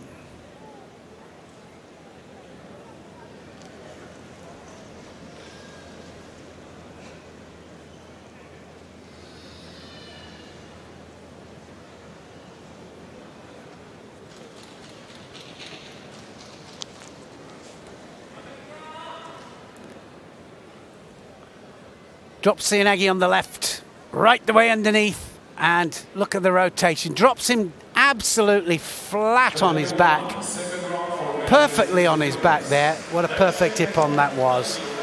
So Lesuk goes through, and he'll be fighting Issa Sani of Chad in the next round.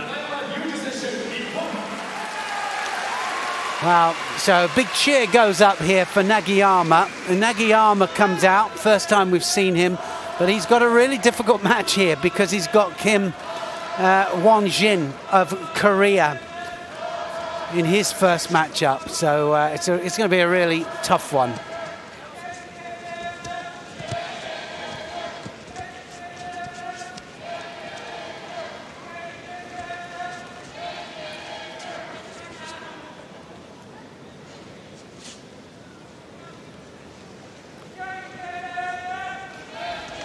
Nagiyama is the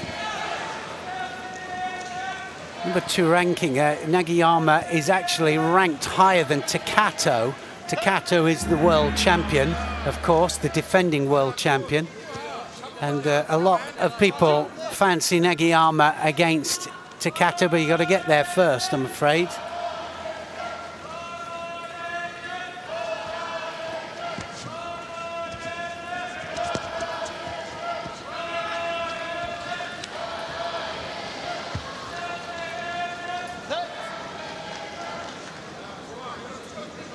The time to next contest, second round for men under 60 kilograms.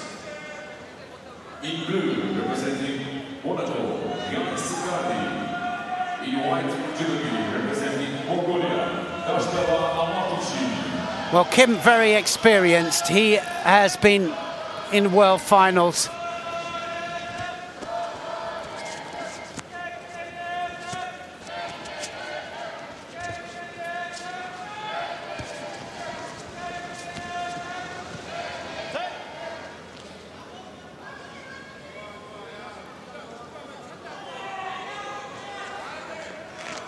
Medal winner in Grand Prix, Grand Slams on the world circuit, Kim Won-jin.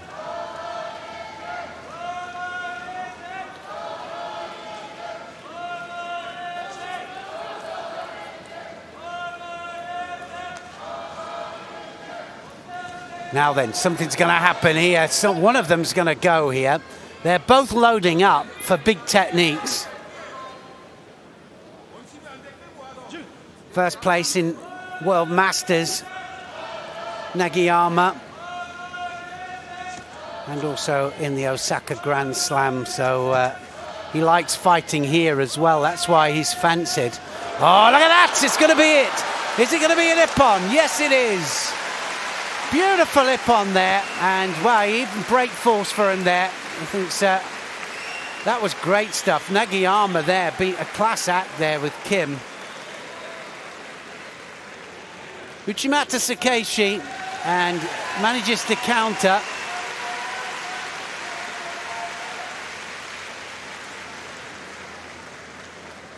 Kim accepts. Absolutely no doubting there. Nagiyama goes through to the third round. He had a bye through to the second round. Look at the Uchimata. That's what happens if you miss. And wow, good tewaza. It was all about Sumio Toshi movement there. The tewaza movement that took the Korean flat on his back. In white, representing Germany,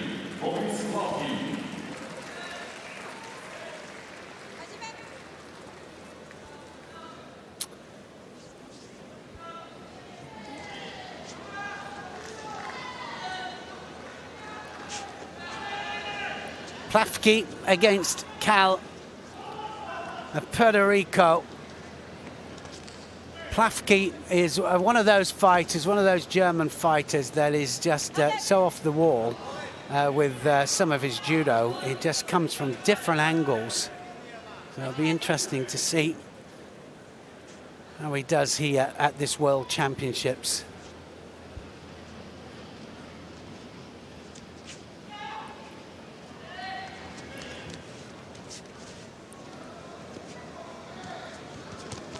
Just breaking through into the medals in the senior ranks, Plafke. But he's one of the many young German fighters that Richard Trautmann is nurturing through, and they really are becoming quite a force.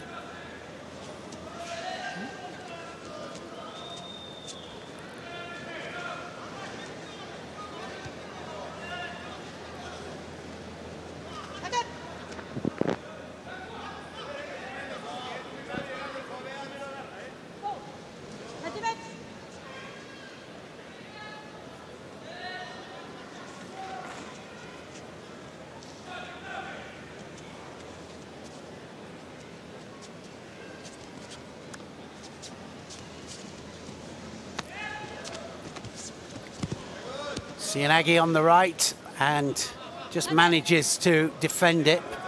Cal.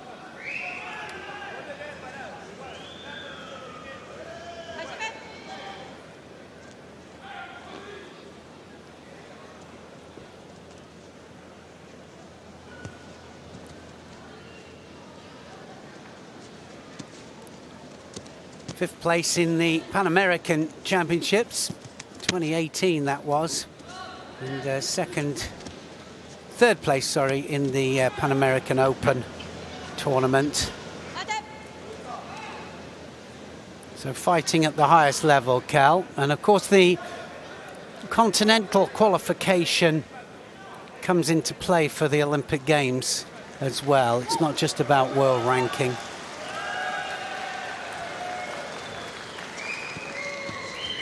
Not just about world ranking from the world events. Pan American and each of the continental elements have a qualification as well.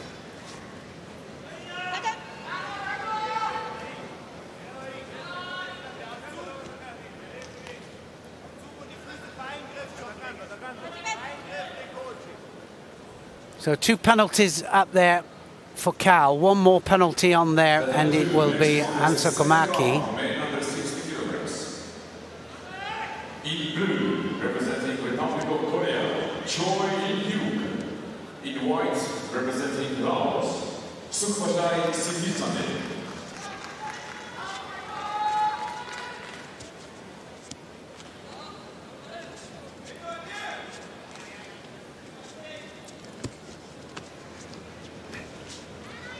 Well, left against right here. Plafke, left-handed, makes him very awkward immediately, but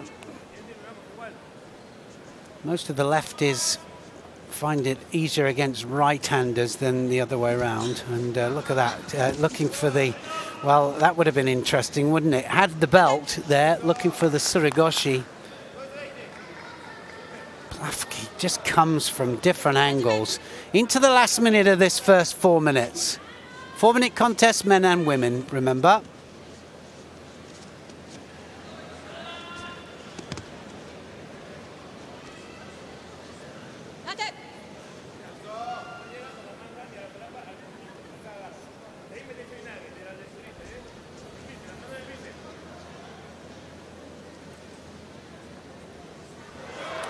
Well, it's up to them up to the fighters to readjust their dress every time when they come together. But that's a third penalty then to Cal, and that means then that Plafke goes through.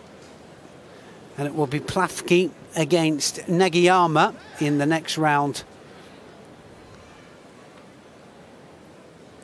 That'll be the round of 16, last 16, and it will mean then that the winner of that will take them through to the last 4. Only quarter-finalists will have any chance of a medal from the quarter-finals upwards. In blue judo, representing Cape Verde, Alexander de Paros Silva.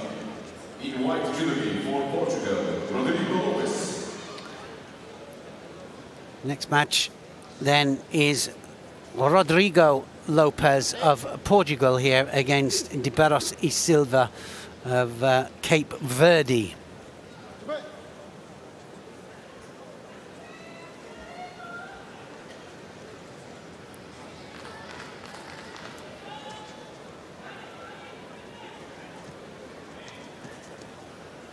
Well, De Barros very, very low with his center of gravity there. Lopez doesn't quite know how to handle this. He's got a left-handed grip and he's looking to go right. Okay.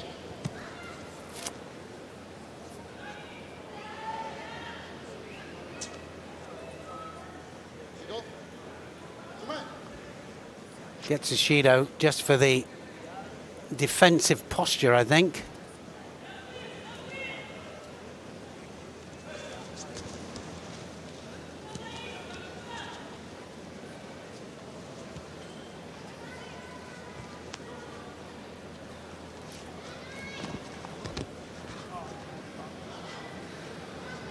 Well, Tomonagi, Sumigaeshi, and well, Drop Seoinage, I think, are the three scores that, well, three attacks that can end with penalisation.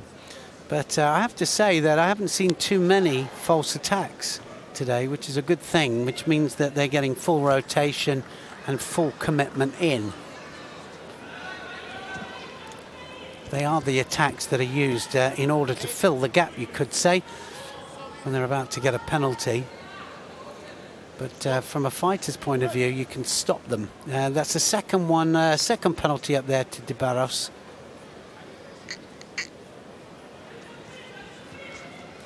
So Lopez just putting in the work here. He's dominating the sleeve here, and De Barros de Silva, that's it. It's going to be a Wazari.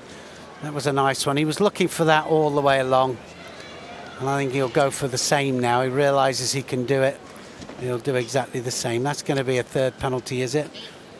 And I thought that was a false attack, personally. So it's what we were talking about. Big Koshi Guruma there, big overthrow, Koshi Guruma, and gets the Wazari for it.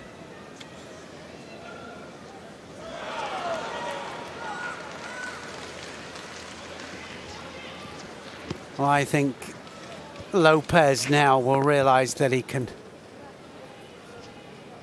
attack here and finish this contest off. 1 minute 26 left.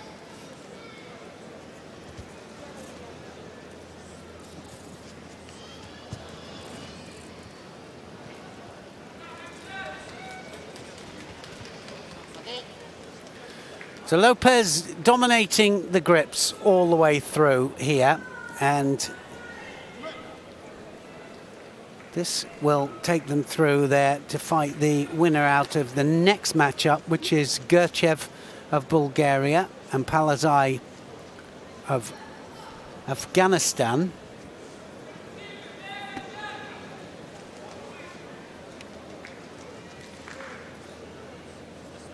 Next contest, second round for men under 60 kilograms. 45 seconds left.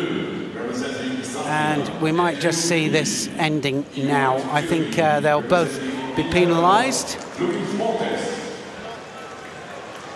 And there's the second one, the third one, sorry, for De Barros y Silva.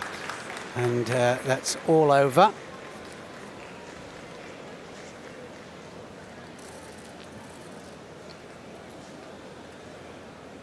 So Lopez of Portugal. Easy win for him. Koshi Guruma.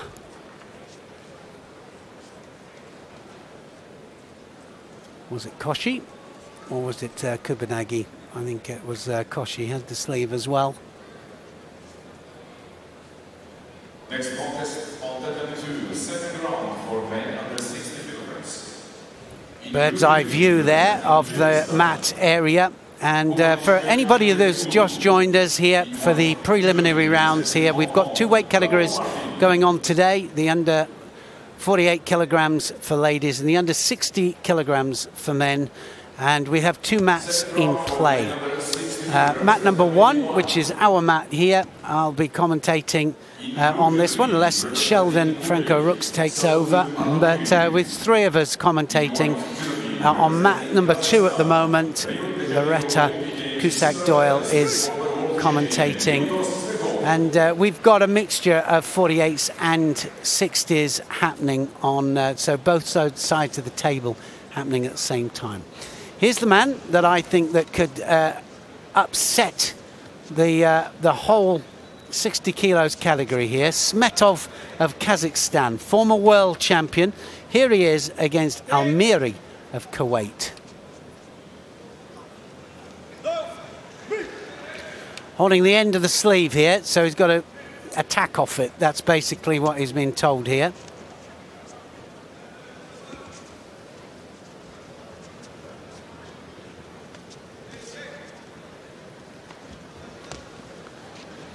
Well, you can transition from ground to standing as well as from standing to ground.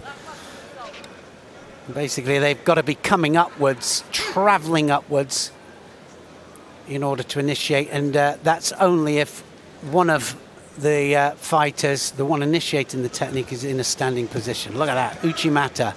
Nice Uchimata as well.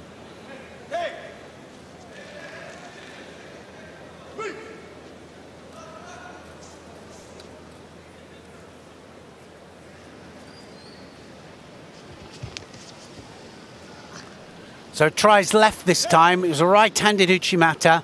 Tries left.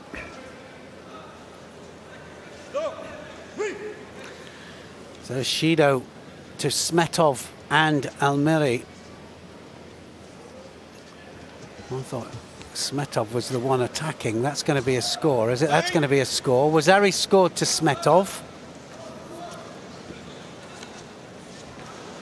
Well, it should be interesting when Smetov, if it happens this way, but if it gets up towards, just looking down on the actual draw here, possibility of him meeting Nagiyama at the semi-final stage. That's it. Ippon scored there. Smetov with a transition into Newaza there, and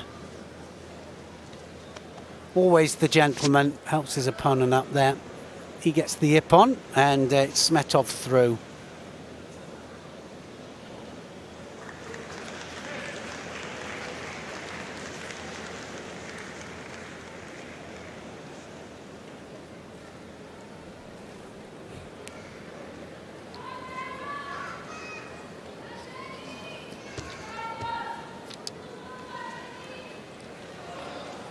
Second round for men under 60 kilograms. Tatami 1. Look at the right arm coming underneath here. Well, the right arm went straight underneath the neck there and just climbs it in order to get the leverage, and gets the submission.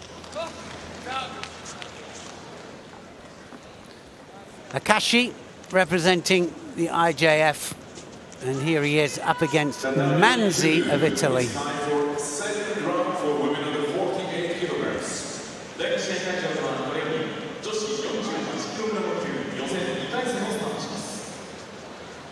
Welcome to Judo Tatami 2. In blue, representing Portugal, Catalina Costa. In white, representing Ukraine, Mohamed Akashi.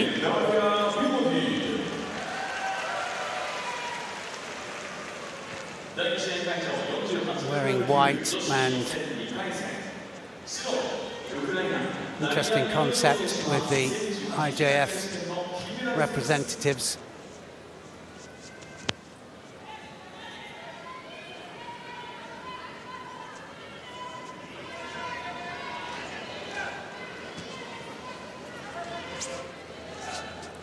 Well, Manzi here is not actually trying to grip up. He's skirting round, and certainly it's Akashi.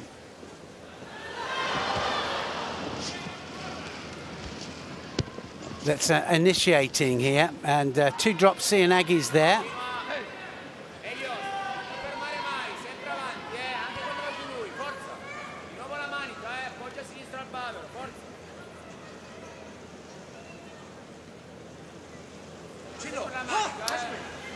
So a Shido up to Manzi, and I think that well deserved. I think it's certainly Akashi that is the one that's initiating all the techniques so far.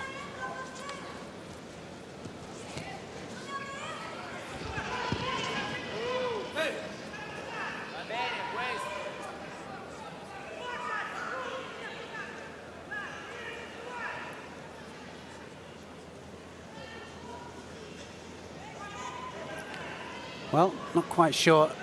I think, as I said before, they've got to readjust their undress. They get one warning for it. So he gets a Shido now, so they must do it. As they stand up, just pull the jacket back through into the belt. Now, that was a nice Ouchigeri by Manzi. Didn't quite have the control with the hands, so didn't take him down flat on his back.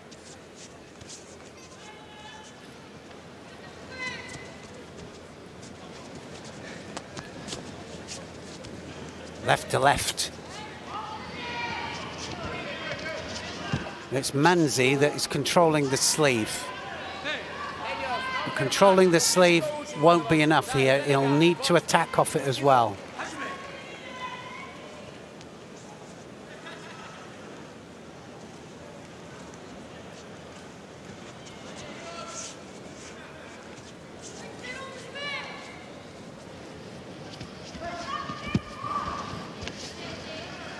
Well, now he has the sleeve again. Now he needs to put the attack in. Had a bit of a scrappy first round match, Manzi, and this fight's going pretty much the same way. And he's looking here, Manzi, to get him penalised out of this. He's looking for the third penalty, and that hasn't, all the way through the Grand Prix and Grand Slams, hasn't been the main, hasn't been what's happening. The referee supervisors have been stopping that. But, well, he's going to be the winner. And Cass went outside of the area just once too often. He gets the third penalty. So Akash there comes unstuck.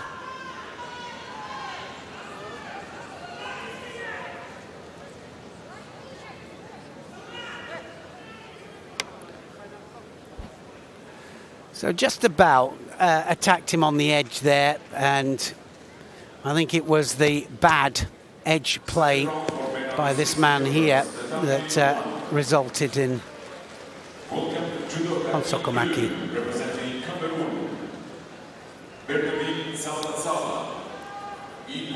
So Khusrov of Yemen up here against Salah of the Cameroons. And remember that both of these had to come through first round matches.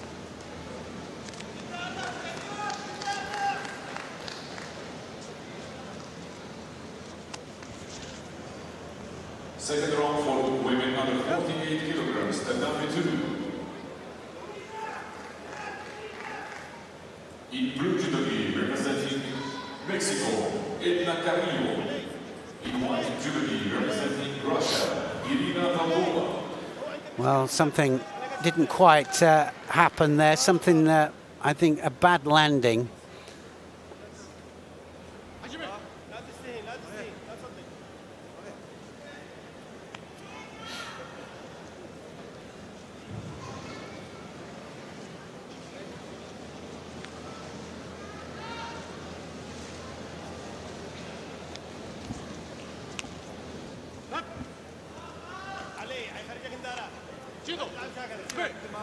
So he gets a Judo for knocking his grip off. Same side, you're not allowed to do that. Certain things you can't do with the Kumikata. I personally, I don't know why. I think that as long as you get a positive grip and you attack off it, so I'd like to see that change. And Salah here has to be a little bit careful, because I would think that Khusrov will try and just wrap that up, take that leg out. Outside Komi. Can he secure him? No, does well. Salah. 4-second hold down. It's got to be 10 seconds for a Wazari, 20 seconds for a Nippon.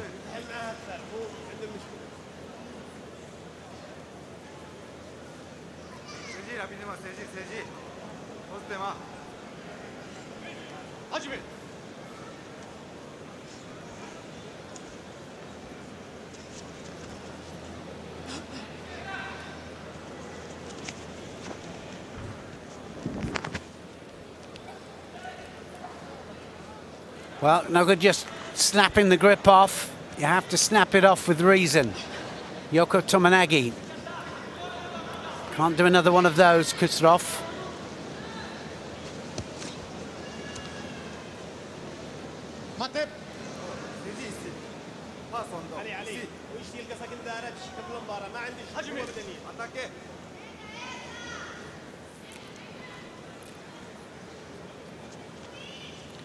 A great opportunity for one of these to go through to the third round of the World Championships.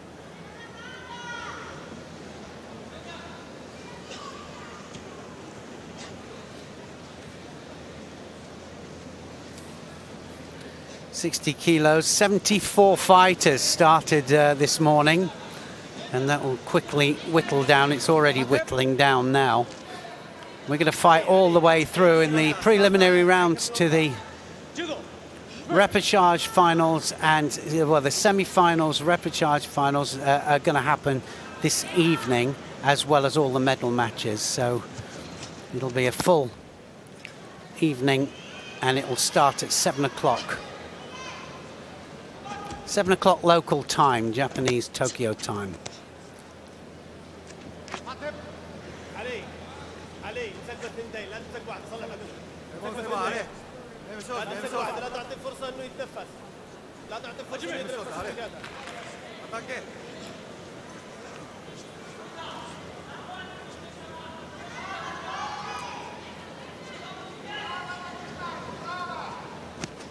Sori Sarekamigoshi there, Kutarov, and that might just be a score. That's going to be a Wazari. So Kutarov scores. Salasala always looked as if he was going to score one way or the other. I think if he takes his time now, he'll be able to get this leg out. Tie up the top half, take that leg out, and finish it off with a 10-second hold down. Doing well though, Salasala's not given up. Now can he hold him? 10 seconds he needs to hold him for. It's nearly there. 5 seconds left.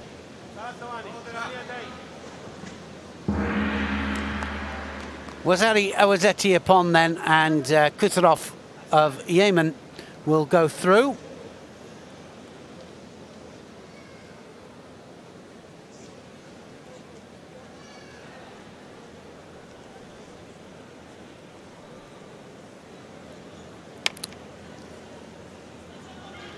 One more match in the under 60 kilos second round, and that will be between Ramos of Guyana and Cathawera of Malawi.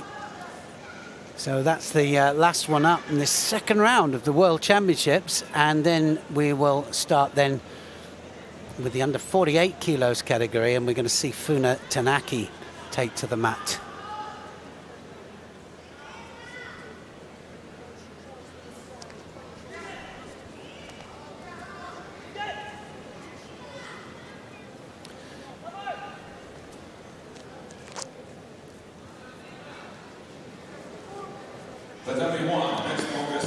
Sori Kamigoshi led to this score here because he continued with the movement, took his opponent onto his side, then his back.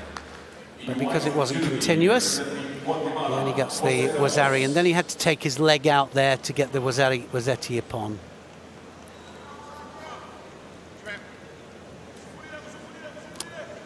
Ramos then is out here now, and he's up against Cathawera of Malawi.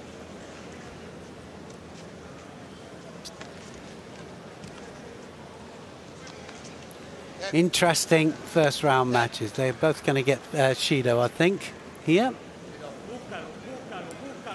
So both get a Shido. They're just parrying each other's grips off with no intention to grip up and throw. So this is what will probably catch them out here, because they're just snapping each other's grips off, and probably not as up on the rules as they need to be here. Positive grip fighting, totally different to negative grip fighting. So you can grip fight and stop somebody from gripping you all day, but you've actually got to grip of somebody and you've got to attack. Sori Kamigoshi, that's going to be a Wazari. Brilliant change of direction there. That was good stuff there from Ramos. Very, very quick, like lightning.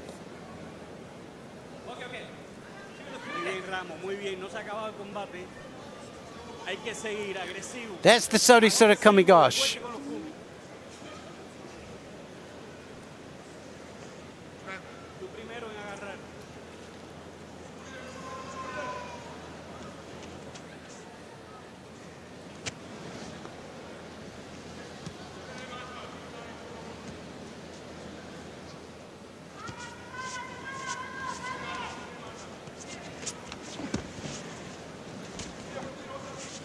Well, again, trying for the Seoinage and not quite getting the rotation.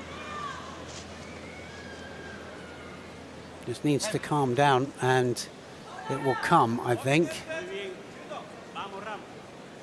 Cachoeira knows what he's got to do, and he's just containing Ramos at the moment.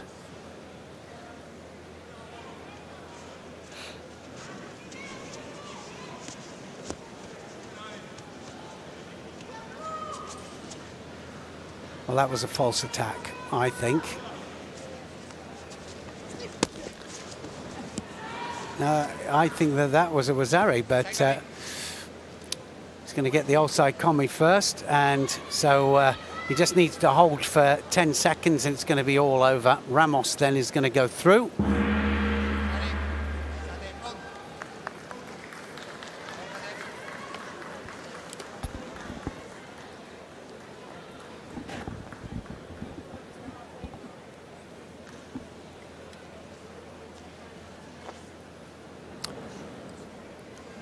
Ramos goes through to the next round, and so we are now going to go back to the under 48 kilograms. We've got the under 48 kilograms round 2, pool A and B. That's what we're seeing here on mat number 1. If you want to go to pool C and D, then that's happening on mat number 2, where Loretta is commentating. Loretta Cusack-Doyle will be commentating, and Sheldon Franco Rooks will be coming in between. The number 1 seed here, Tanaka Fuma, has just taken to the mat for the first time. Here she is in white, and at the moment here we've got Gilazova of Russia going to take the fight to her.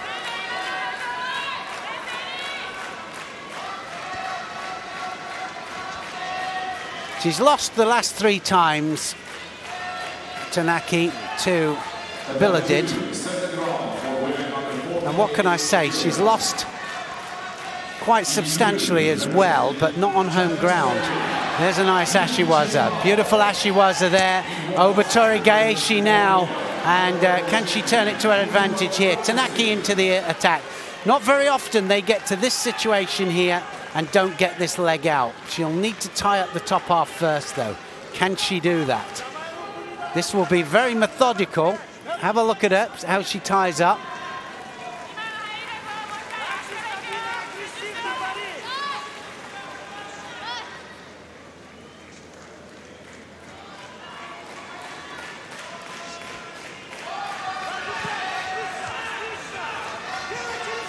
Well, Gilazova, oh, nice sumigeshi there from Gilazova.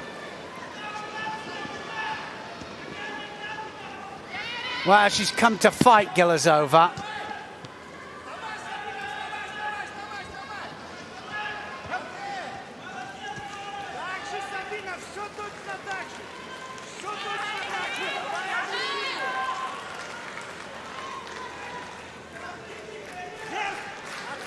Big arm over the top. Looking for the Uchimata all the time. And look at that. Seotoshi there from Tanaki, driving downwards.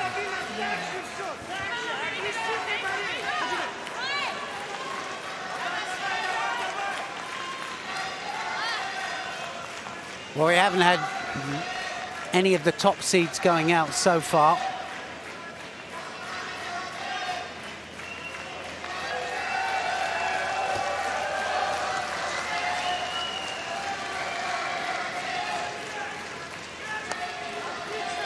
Thundering right hand over the back again. Has the sleeve. Is she going to throw it in? She has to be careful of the Sakeshi. Gilazova has to be very careful when she attacks for the Sakeshi.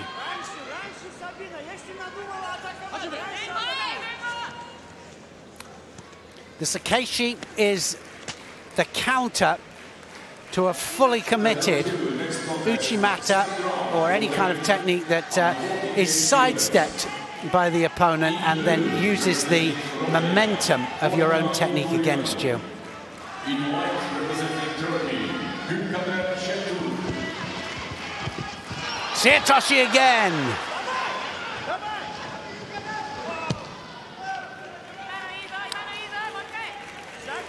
Good match this. Gilyazova fighting well.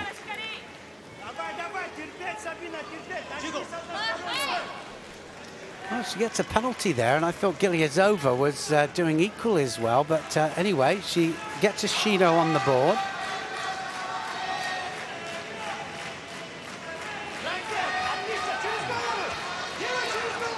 Looking for the Uchimata. Into the last minute of first 4 minutes. Uchimata! That was close. Gilyazova really taking the fight here to Tanaki, and now she could be in trouble. And she's not going to give this one up, but Tanaki's on top. Osai Komi here, and the Russian is in trouble. Nice bit of newaza, and it was always kind of threatening. Has to hold her for just 20 seconds. And she manages to do it there, but that was against a very, very good fight from Gilyazova. Gilyazova of Russia came to really take the fight to the #1 seed. Second round contest for women under 48 kilograms, the family 2. So Tanaki goes through. In white, representing Kazakhstan, bronze medalist. She'll fight the winner of the next match coming up. Great bit of newaza. It threatened a couple of times, didn't it, when she had the leg trapped. And she didn't have the upper part of the body there under control, so that's why Gilyazova almost turns out, almost gets out of it.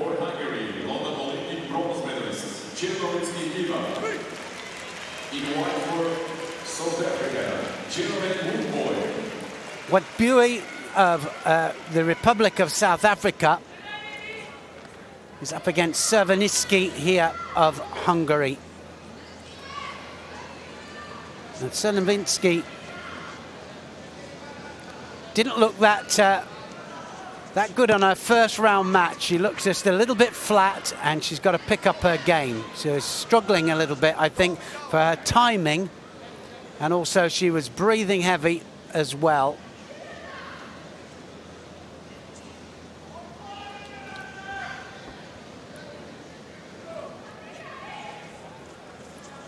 There's the Sorisura Komigoshi that we've seen so often that she scores in major matches with, and Cerveniski just not quite getting it together. With Bui of South Africa here just managing to stand up to stop the possibility of a strangle.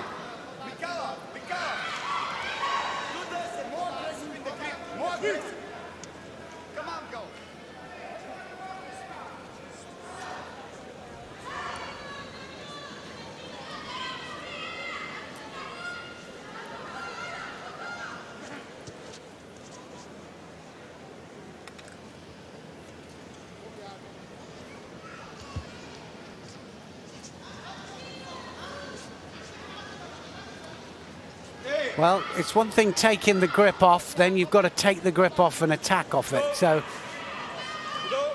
both of these will have to just put that right. There's a difference in the mentality and the mental approach between just snapping off.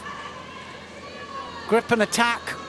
That's why so many of the top fighters are doing it. They can't always get two hands on for the right amount of time. Always looks as if they're just pecking away at the jacket, but it's not like that. Trying to get the dominant grip. The one that dominates is the one that initiates. There's the Sodi. Kochi! Now then, that might even be an Ippon. That was a Wazari scored there.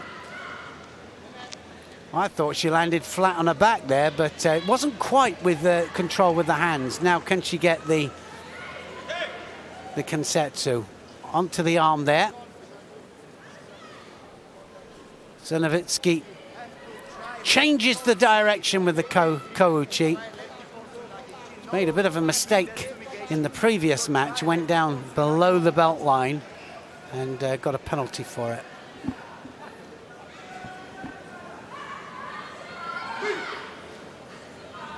Second time now the Hungarian coach has been told to be quiet during the match. They're red hot on it. Can't shout while they're actually fighting.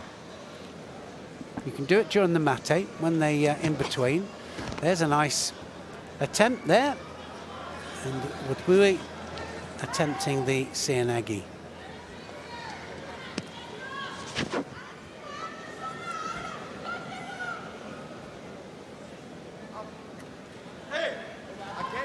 A lot of energy expended when you attack in Newaza on the ground because you put a lot of energy and you have to know sometimes how far to go with it and sometimes whether to abandon it just to conserve your energy, because otherwise you get up and your forearms are blown and you can't continue.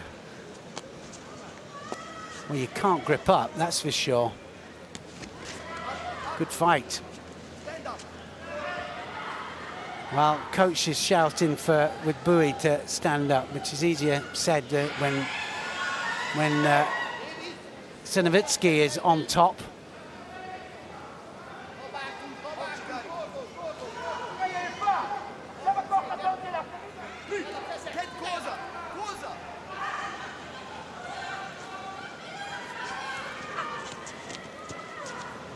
There's the Sori Komigoshi. Oh, she was looking for that all the time. And that was superb. Right the way underneath there. And, well, it was one-handed, actually. It was one-handed and takes her right the way over. And things starting to get better for Cervenitsky of Hungary. She's through.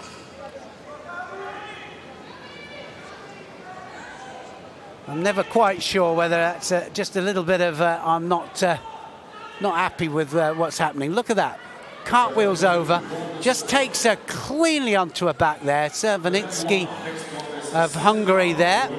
Assists it with the leg. And beautifully taken. Sori Komigoshi. A little bit unusual. She'll go through and she's going to fight Tsunaki Funa in the next round. So here we go. Nikolic then is next one up. That's going to be a score. Nikolic scoring against Gabanli of Azerbaijan, and we saw Gabanli with a really good performance in her first round match.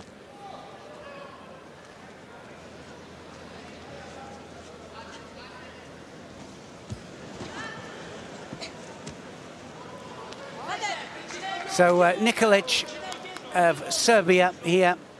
Next contest on the 32, seventh round for women under 48 years. Strong fighter, Nikolic. In blue, representing Chile, Mari Vargas. In white, representing Colombia, Luz Alvarez. Fifth place in the World Championships in 2017. Didn't do so well last year, but placed in Abu Dhabi and Baku Grand Slams, but all in 2017, so she'll be looking to put that right here.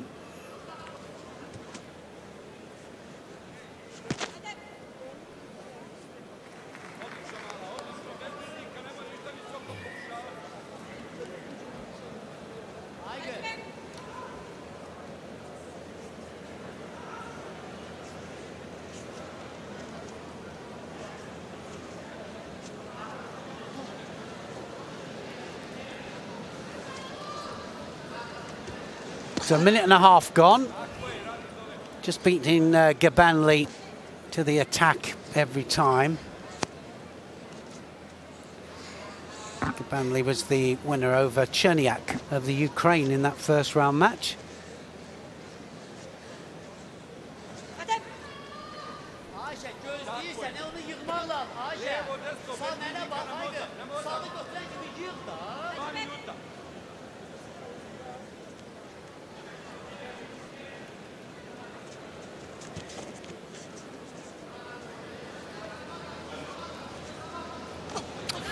Only 2 weight categories each day, and there'll be 7 days of individual competition, 2 weight categories, 1 male, 1 female on each of the days. And then we'll finish with the team competition, and that should be absolutely superb. Team contests, of course, consists of 3 fighters ladies, 3 fighters men, and it's a really interesting concept and the most exciting way to finish a World Championships. Got to be careful of that here, Gabanli. She attacked the arm. Sori Surikomigoshi, sometimes the arm goes straight and you've got to be careful where you go in. Because it's immediate disqualification if it, any arm lock against, from a standing position, is Honsokomaki. Coming up to the last minute.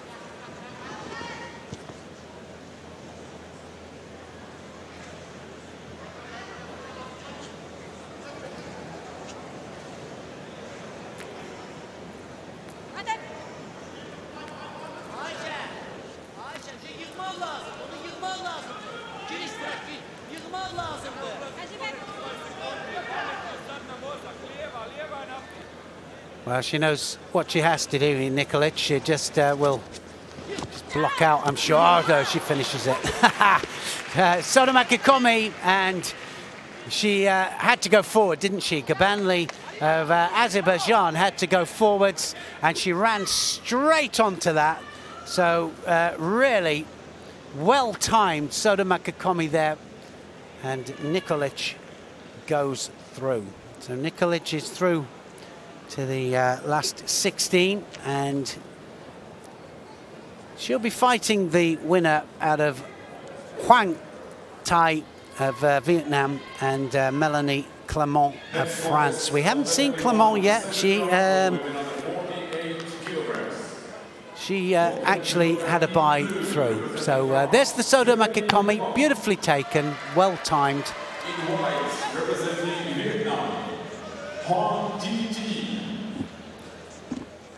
Huang Ti against Clement then, and Clement of France.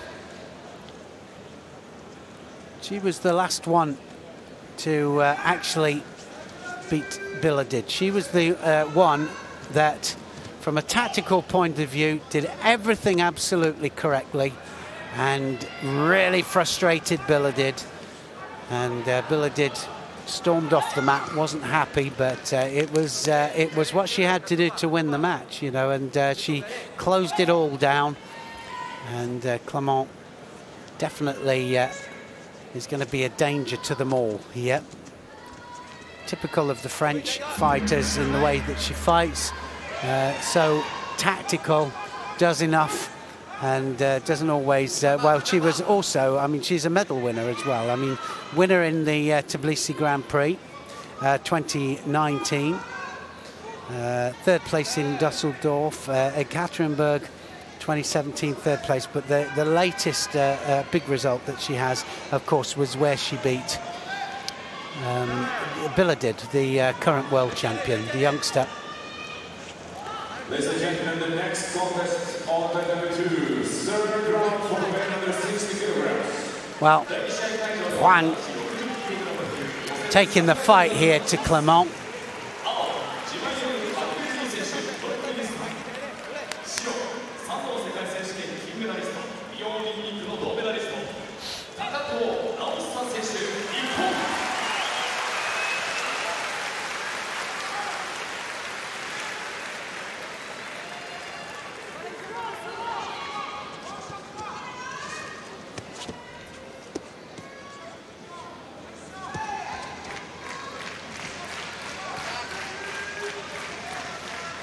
Left against right, but they're both gripped up.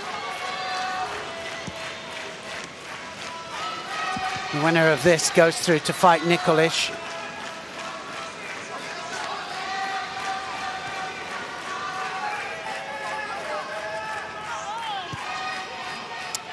Have to be careful of that, Clement. Not so many false attacks. They know that they'll get penalised, so they tend not to do it.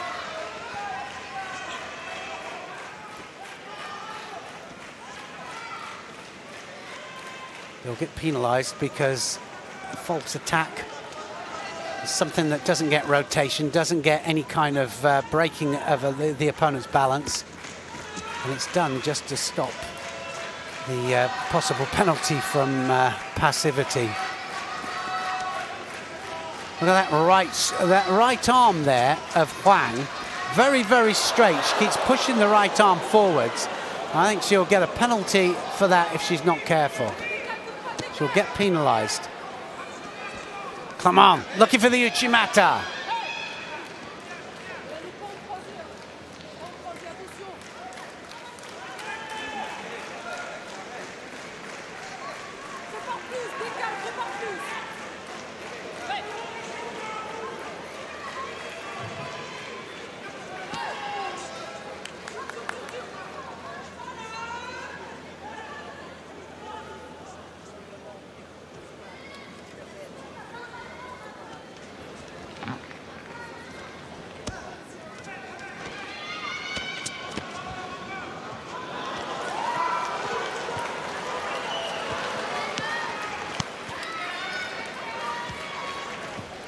Well, a tough old match this for Clement, and it's two Shidos up there to Huang. She knows that she'll have to stay busy here.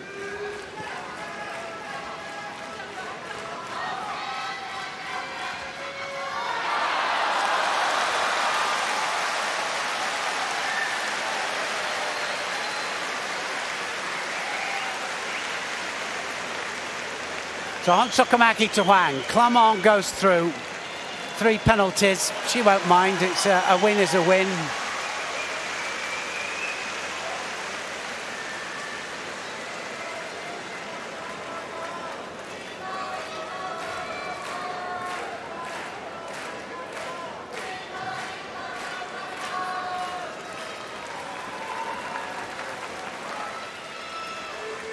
The coming one, next contest, second round for women under 48 kilograms. Welcome Judo in blue. So the Olympic champion out next here, Paula Pareto, is against men's of Germany, and Paula Pareto. Be interesting to see which Paula Pareto turns up here, but she is one of the most consistent fighters in the under 48 kilos category. World champion, she was Olympic champion, she is the current Olympic champion. And what you will notice is that every time, I always use her as an example. So the first Seoinage that drops in, normally not quite got the rotation. The second one's closer, and then the third one actually scores. There's the second one. Now watch the third one, see how deep this one goes.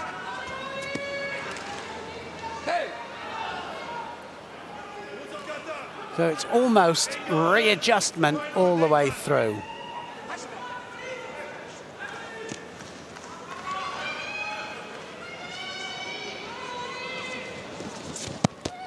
There's the first. We watch the second one go through. Now let's have a look at the third one. Well, of course, men's there is saying, look, I can't grip, I can't do anything, but she'll get a passivity. But she's not attacking. So it's Pareto doing the attacking. So it's one thing saying, well, I can't grip.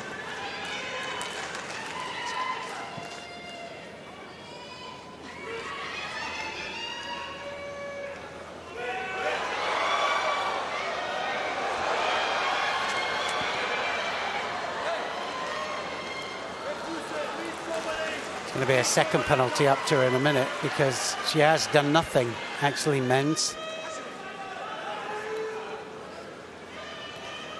Credit to the Olympic champion. I mean, she hasn't given a chance to. Dominates the sleeve. This time she goes left.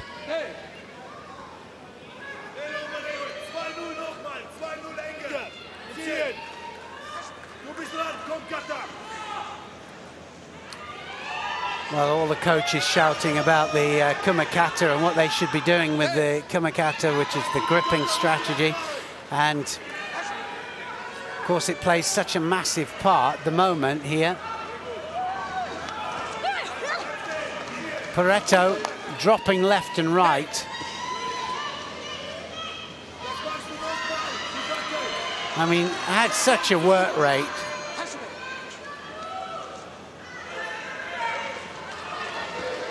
Now then, there we go. That one had full rotation through, and she finishes it with Sodisura Komigoshi on the left for Ippon.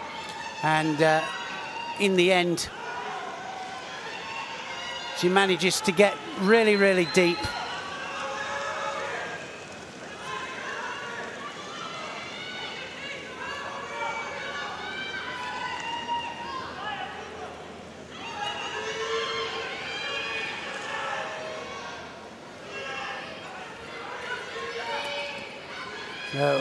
Sodisura Komigoshi on the left this time, and it was full rotation. The work rate was good all the way through. Could have been a Wazari, couldn't it? But anyway, they gave it Ippon.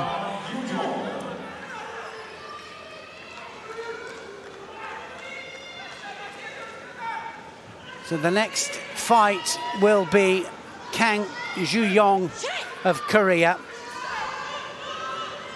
up against Nazarova of Turkmenistan.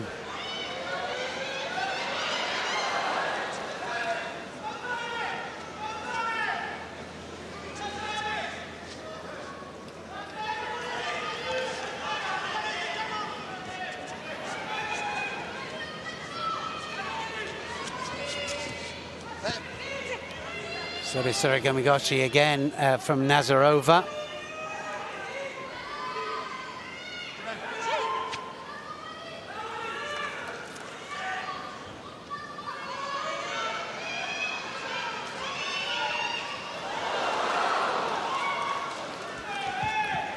And this time, the same from Kang, but she gets a score. Wazari scored there from Kang.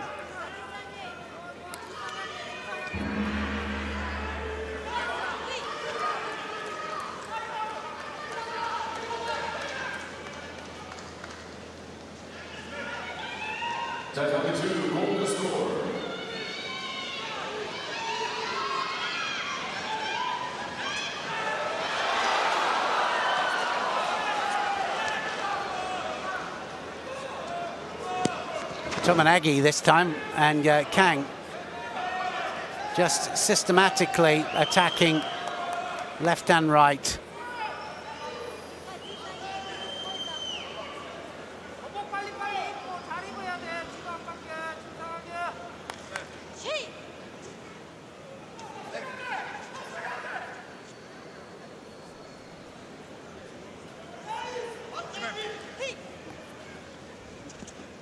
Of course, some of the categories will have 2 representatives in from one country. That's because out of 7 weight categories, you're allowed 9 fighters per 7 weight categories, and that means you can put 9 fighters in the men and the women, and that means you can double up in 2 of your strongest weight categories.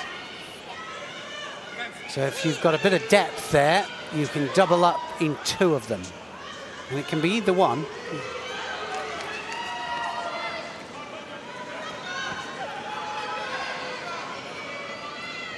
Looking for the Obatori Gaeshi again there, Kang. Obatori meaning belt technique, and she's the one that is absolutely dominating this contest.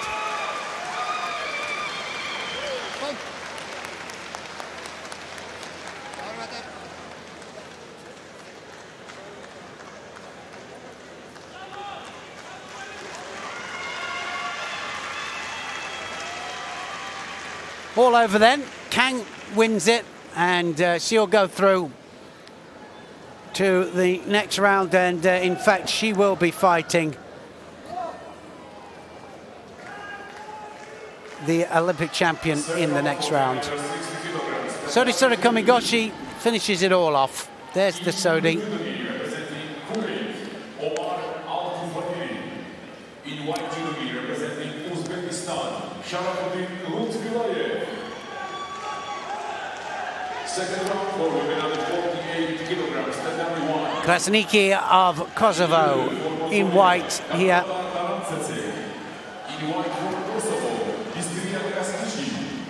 Up against Gambatar of Mongolia. So this should be a battle royal because Krasniki is one of the strongest on the circuit at the moment. Gambatar, so physically strong, it's incredible.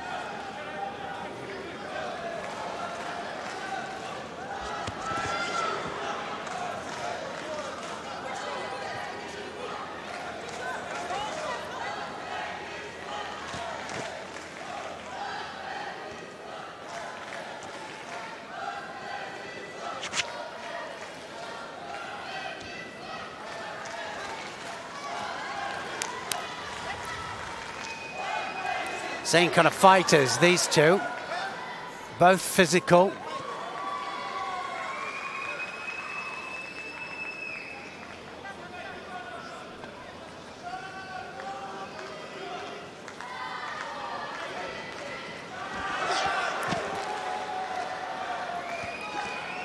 And Wazari there to Krasniki.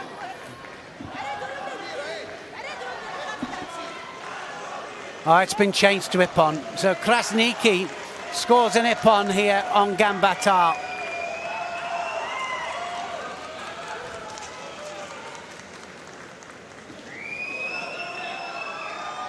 That was a great win from Krasniki.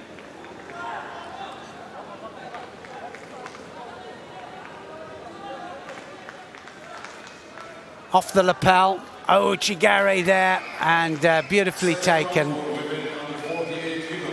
Ouchi drives, and she lands absolutely flat on her back.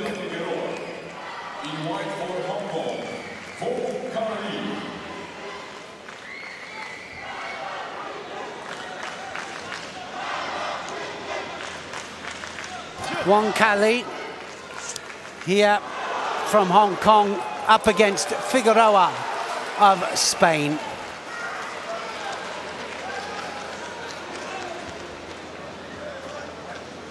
Yoko Toshi there from Figueroa.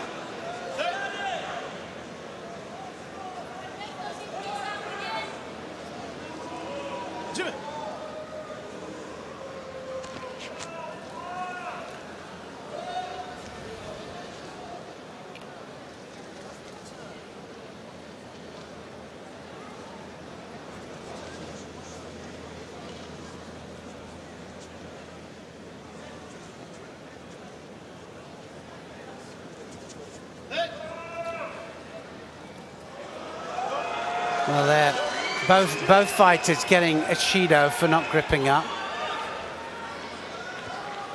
Now they'll have to do it.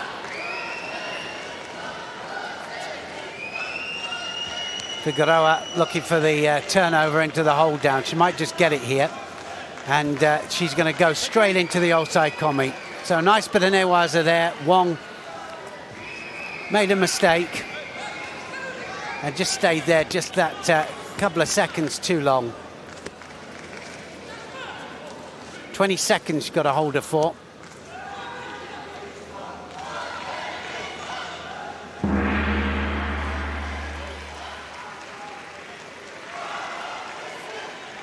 Figueroa going through, and she'll be fighting Krasniki of Kosovo in the next round.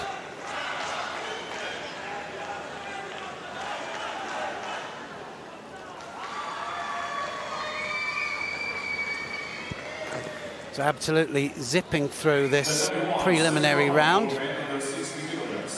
There's the turnover there. Made sure that she had the upper part of the body under control. Tied up the head. Tied up the upper part of the body and directly in there for the hold down. So back to the under 60 kilos category then, and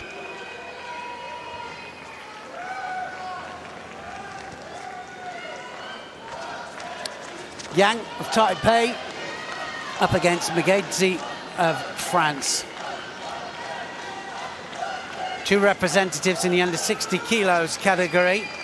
France, so one of their strongest categories, but was that a score for Yang? Thought that was pretty close there.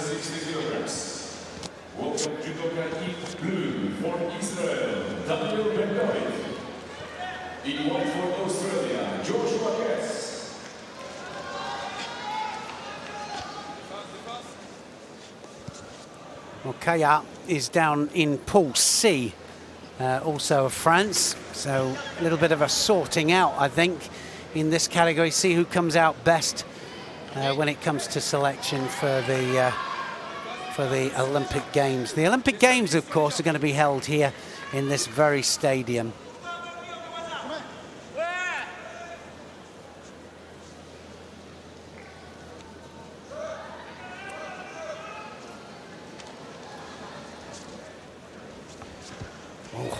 Look at that. That was so quick there. Down for that. Yoko Satemiwaza.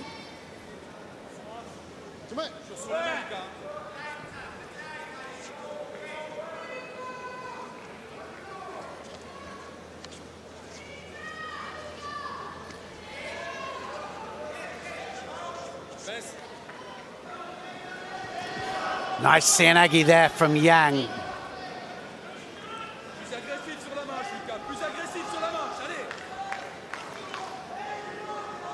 Well, Yang having an absolutely incredible World Championships. He was the winner over the #1 seed, Mishvidabadze, in the previous round. Winner over Mackenzie of Great Britain in the first round there. So beating real class fighters all the way through here.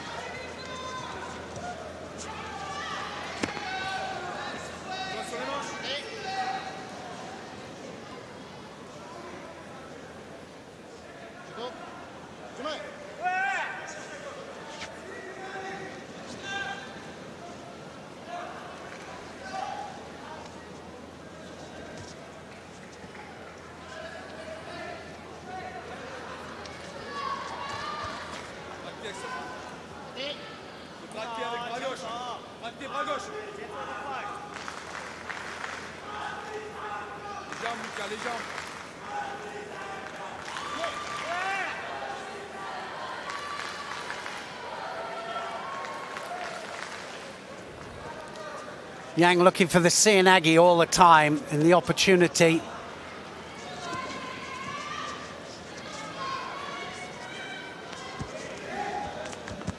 Oh, Chigari this time. Great change of direction. Mackenzie here already a Shido down. One more will really cause him trouble. He can't afford to do that. Yang just might get a penalty for that. He just fell on his back. There was no breaking of balance. Gets away with it.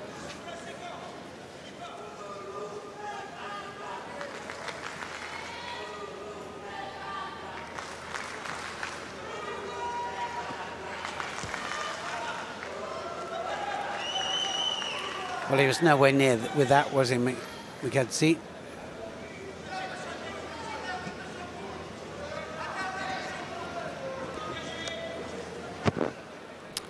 And looking now to wrap him up for this Sangaku Jimmy, and he'll look for the hold down as well. Mackenzie here trying to just trap the leg on the way over.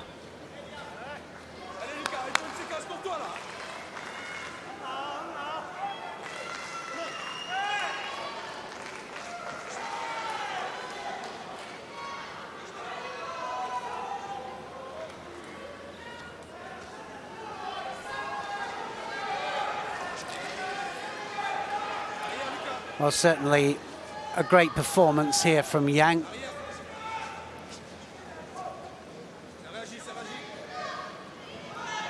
They haven't got that many fighters at this level, and so nice for them to have somebody already contesting, going through to the quarterfinal stages.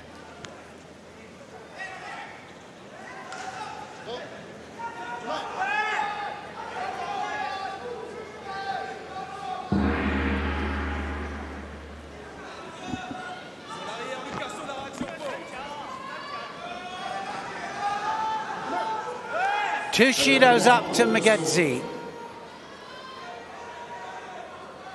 So he is off the pace, Migedzi. If I was Yang, I'd just be carrying on doing what he's doing at the moment, just hitting off the attack, first in every time.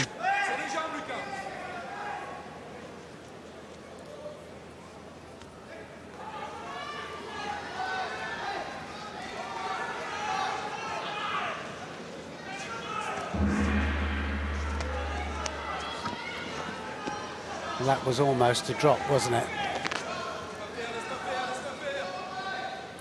Now there's the chance. This might be a better chance. Can he get this foot out? He needs to get the foot out, wrap up the top half, and then turn it into the outside komi. And this might happen now. Might go for the juji. I'd concentrate on the arm. Outside komi called. And now Migedzi in all sorts of trouble here.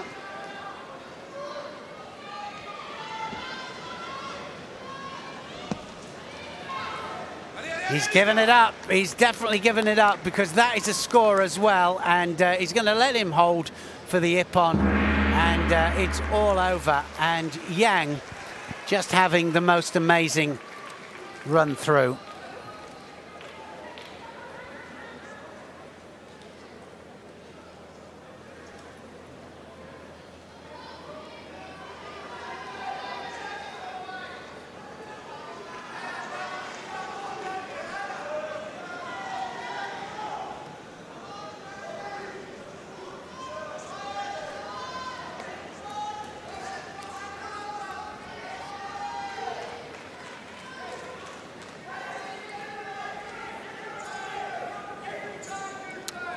So Yang is the winner by ippon. He goes through to the next round, and he will be fighting the winner of our next matchup, which is Uzbayev of Uzbekistan and Polarabek of the Czech Republic. Here's the hold down.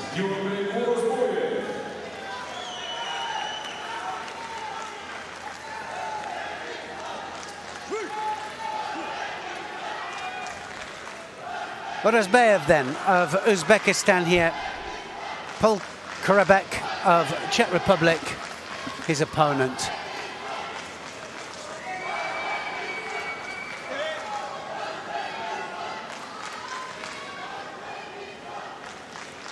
Third place in the 2017 World Championships and first place in the Asian Games in 2018. Uzbayev.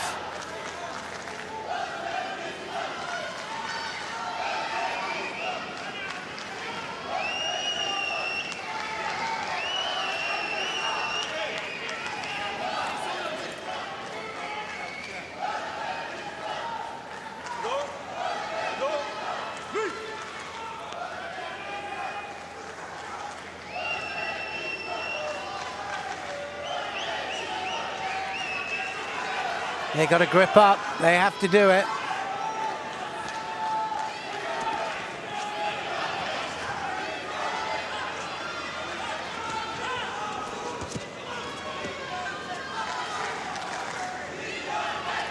Well, Uzbayev was looking for a little ashiwaza technique there. Didn't quite work. It didn't quite get the direction. Tried it again, this time on the other side.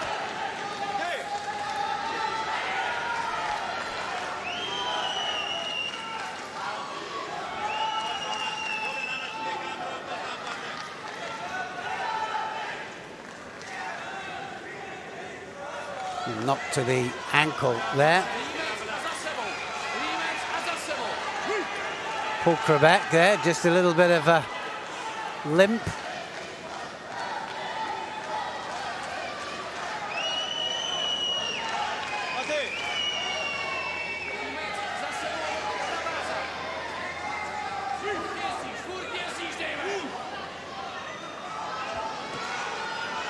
Change of direction there, Polarabek.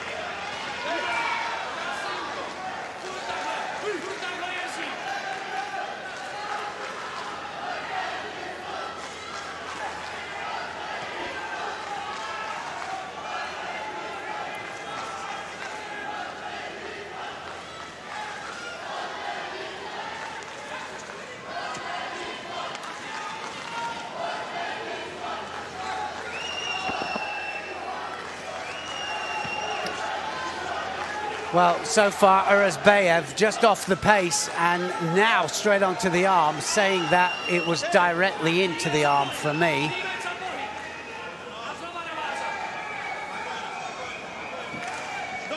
Second penalty up to Urazbayev. He was off the pace, that's for sure.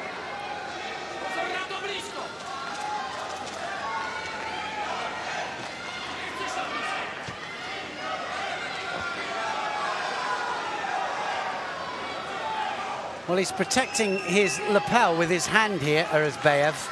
You're not allowed to do that. You can't put your hand on your own lapel to stop them gripping it. But he's doing it all the time.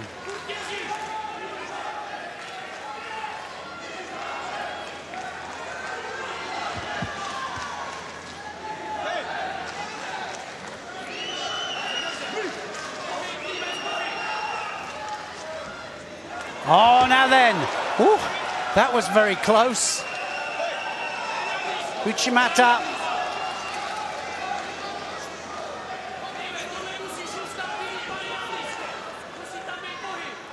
Well, he went right the way up, but I didn't think that was a score. I thought that he landed. Oh, it might be. It might be. So it just goes to show that sometimes different angle could show something a little bit different. I thought that he did land on his shoulder there. So possibility, that's a difficult one, I've got to say. You don't score the flight, remember, you score the landing. They might take that off.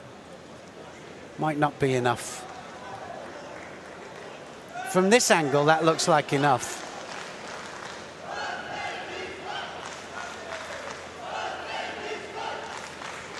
Well, they should decide within about 10 seconds. It's gone on too long.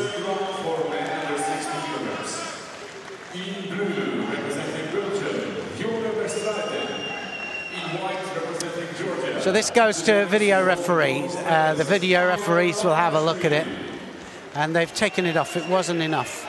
It's a crucial situation because it would have meant that, of course, Urazbayev is ahead, but now he's losing. It's into the last minute. Saying he's losing, it's 2 penalties to 1 so far.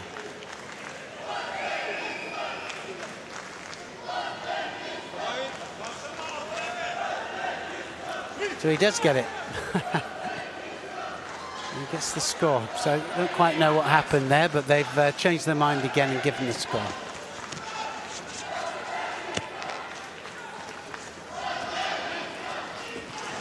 Makes a massive difference because now it means that Pokrebek of Czech Republic has all of a sudden got a spring in his step.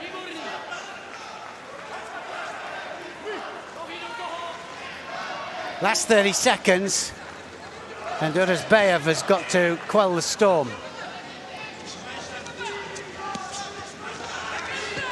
Sorisori Komigoshi, not quite.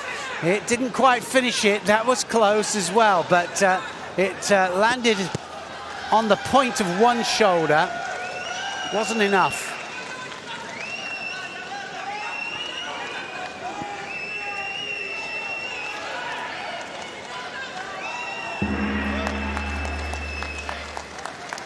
So all over. Urazbayev then goes through.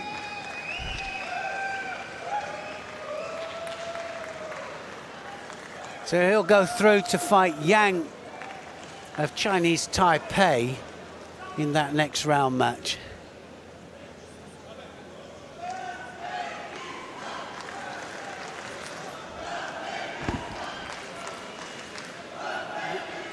No, he's not.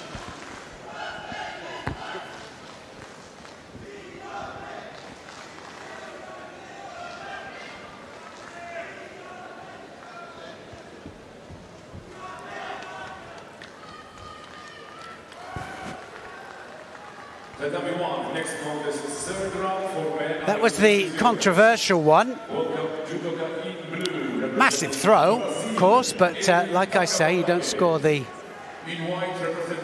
flight, you score the landing, and it was enough. Urazbayev does enough.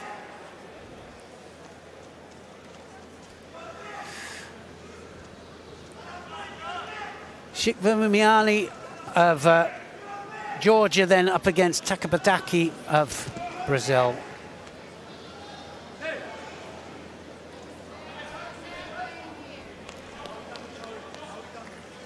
Shikvimiani just a little bit fortunate in the last round.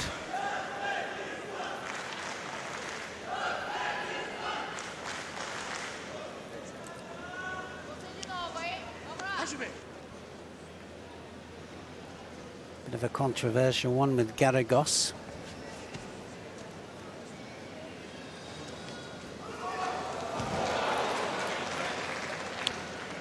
Two Georgians in. Papinashvili, of course, down in the other half. Shikvimiani. So one of the categories, 60 kilos, that Georgians decided to double up with. Both fighters winning very important world and Grand Prix, Grand Slam points and medals.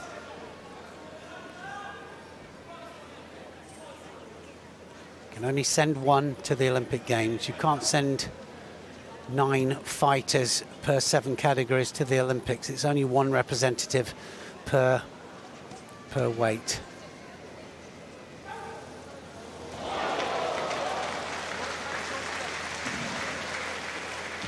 Well, the big oar was for Papinashvili there on the other mat, just going through to the next round. So no pressure for Shikvimiani.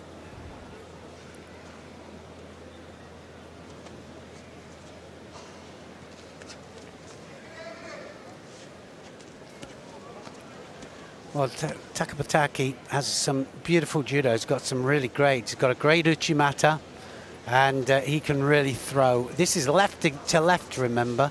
So it means that for the uchimata, they are going to find it difficult to find the line in. Uchimata goes right the way through the middle there. But I think what will happen is that one of them will go around the outside of the leg. That's always the temptation.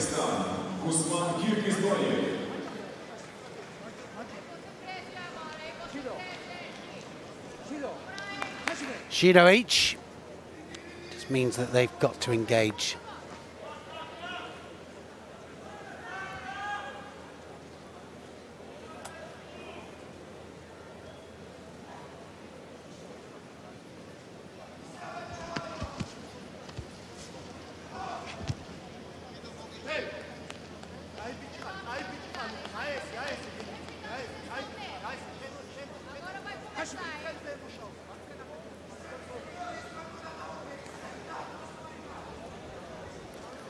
Well, this is a tight match. It was always going to be tight. So as we get towards the quarter and semi-finals, the matches are going to get tighter and tighter.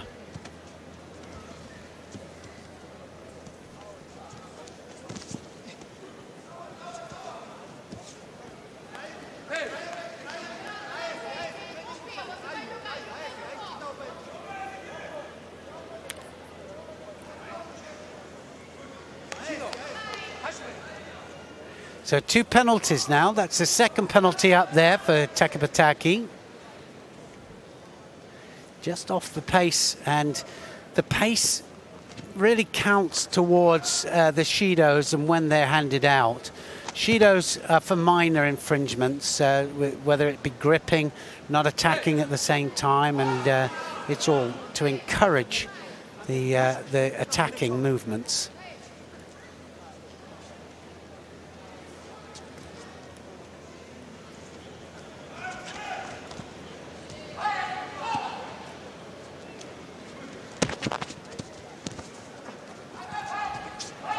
So now he attacks, drops Sianagi both fighters.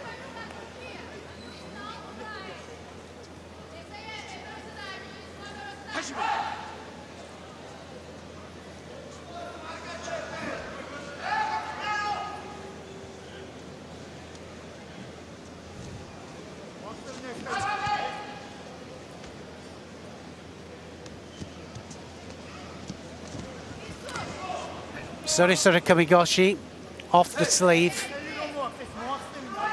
Have to get it right. Can't go against the arm.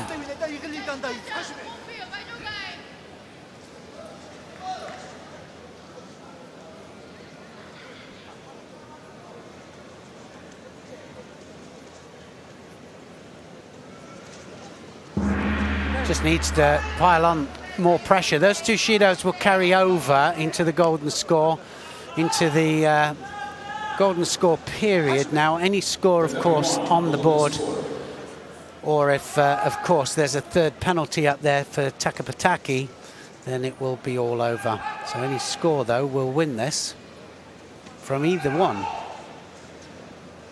So we can cancel those two Shidos out if he gets a Wazari on the board. Takapataki.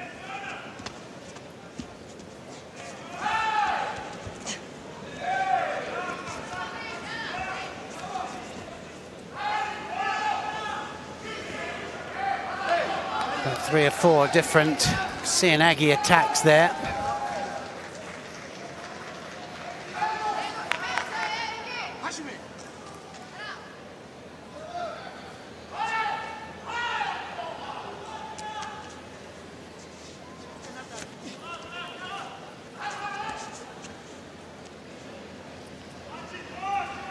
Well, again, just trying to get hold of that sleeve to dominate. Oh, that was close. Now then, did he get enough? He gets the Wazari there. Shikvamayani there just takes Takapataki.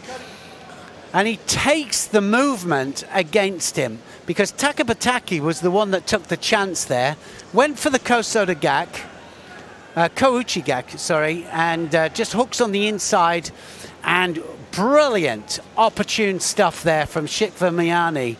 And he manages to turn it with the hands, with the body movement, and he turned it against him. Brilliant stuff. We'll have another look at it and see how quick he does this, because it looked all the way as if Takapataki was the one going to score. Look how he hooks in. He looks like he's going to score there, and he just rotates him onto his back. There's the movement. Look at the hands, look at the control, and look how he drives him onto his back there. That was absolutely brilliant. That's what we call opportune judo.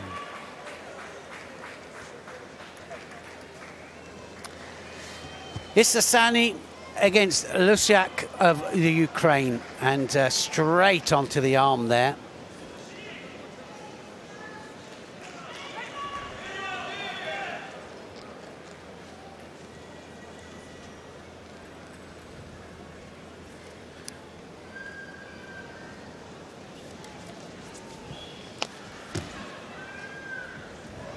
Lusiak of the Ukraine in blue.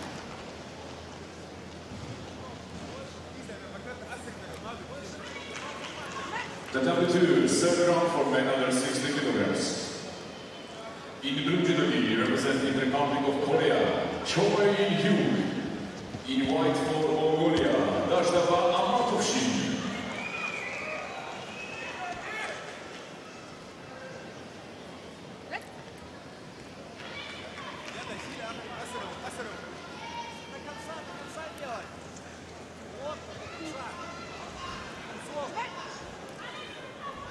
Well, he had a great counter-attack in his previous round, Isasani of Chad.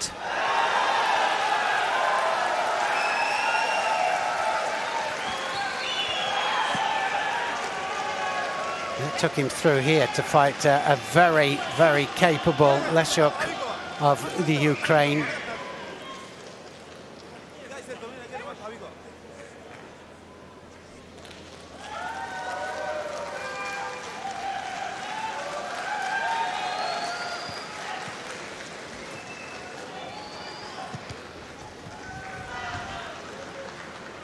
Well, he can't really settle with him, can he, Lesiuk? Second round for men under 60 kilograms, tatami 2. In blue judo representing Kyrgyzstan. Just 5th place in the African Championships.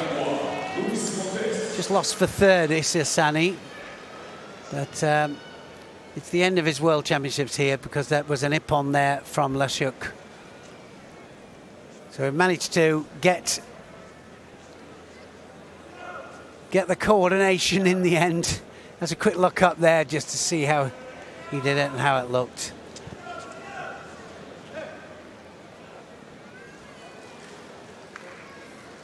Massive Uranagi. Look at the rotation he gets.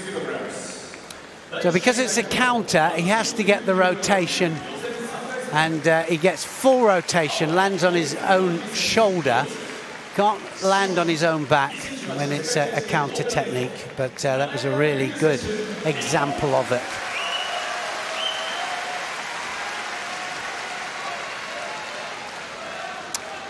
Nagayama up again, up against Plafke here, and this should be a really good match. Plafke, it'll be interesting to see how he handles him. If anybody could actually upset the balance of Nagayama, it would be Plafke.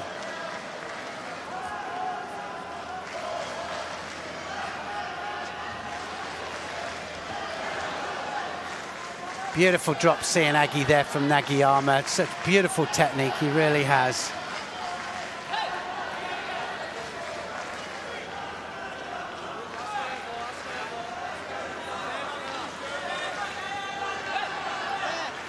Every time he's been out, Nagayama, he has placed first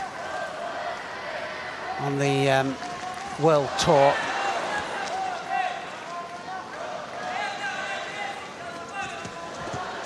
Can you imagine just the depth in the under 60 kilos category? Takato is the current world champion. This man here beat Takato the last two times they fought, and there's a possibility they could reach the final, of course, but well, still plenty of matches to go before that. Just beating Plafke to the attack every time.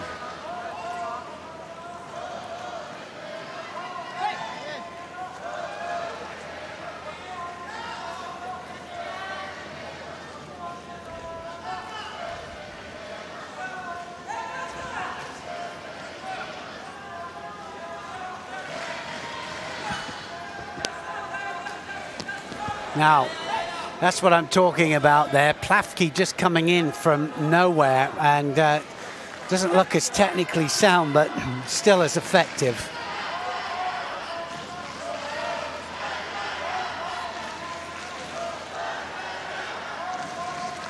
Great support, of course he has, Nagayama, and all of the university students up there in the crowd.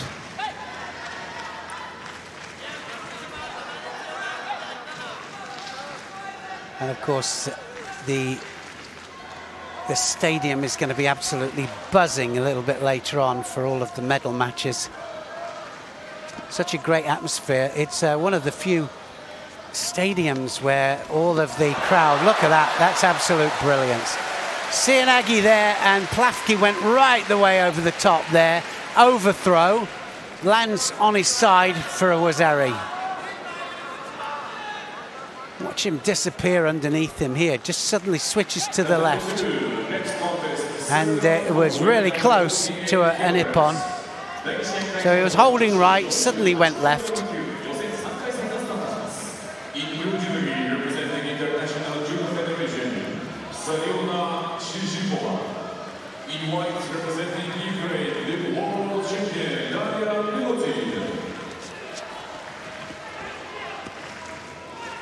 So left and right from Nagayama.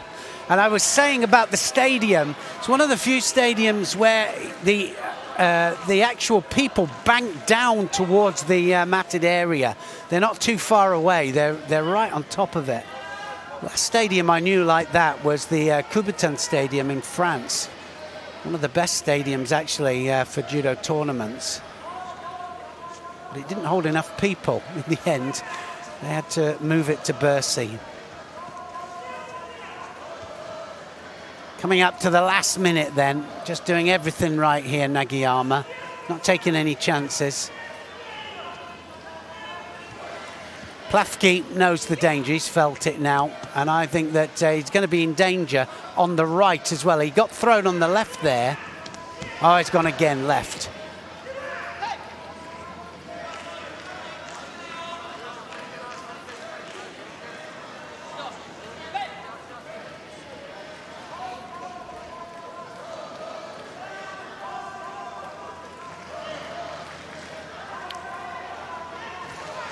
Sianagi.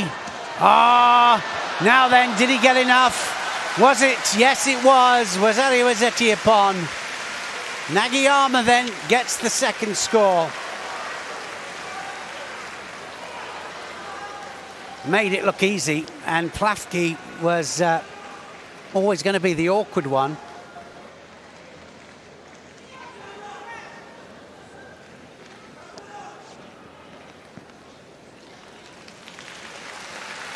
Nagiyama goes through, Plafke accepts.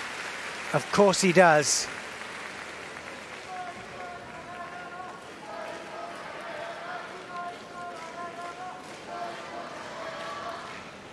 So Nagiyama will go through to the last 8. He goes through to the quarterfinals. That gives him 2 chances of a medal. He was 3rd place in the last World Championships. Never actually met Takato in that. Like I say, the winner, the last 2 times they've met Nagiyama over Takato, so that should be interesting, little sort out. Next matchup then, Lopez against, of Portugal that is, against Yanislav Gerchev of Bulgaria.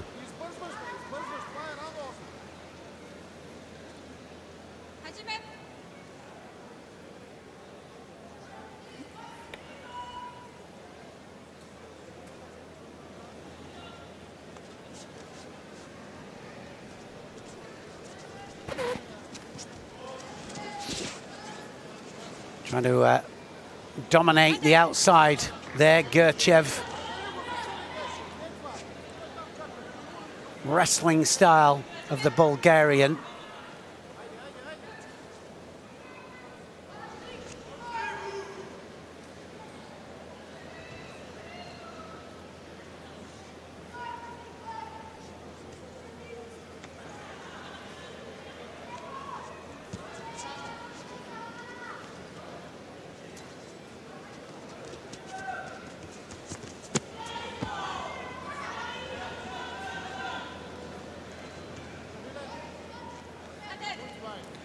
Well, transitioning from standing down to ground, you have to know what you're digging in for, what you're trying to catch. I don't think either with the intention of really following down to anything specific in Newaza.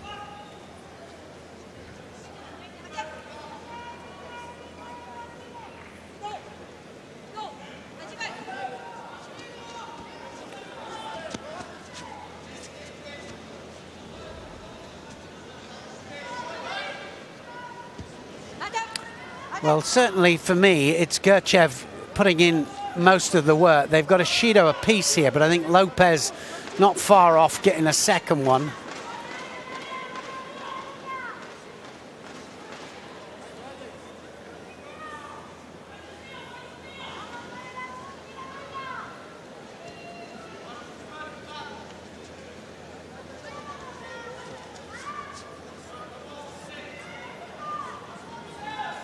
Look how low he is, Gerchev, and that's going to be it, is it?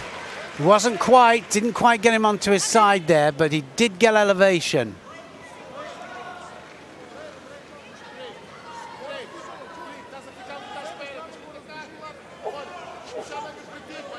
Second Shido up to Lopez.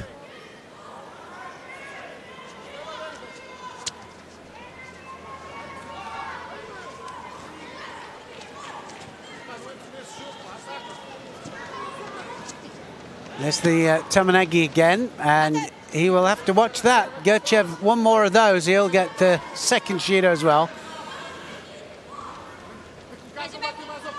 Lopez wants to get on with this. A little bit too keen there, and poking the eye.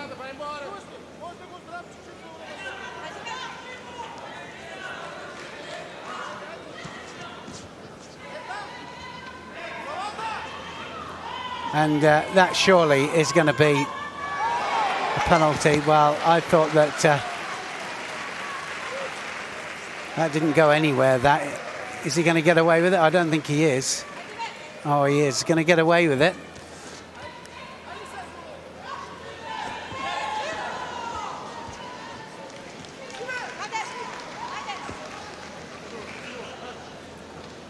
So across the face, I think, with that shimiwaza, that strangle attempt. Second penalty coming up. No, it's not quite. So Lopez just needs to be putting in the work here. He'll even it all up.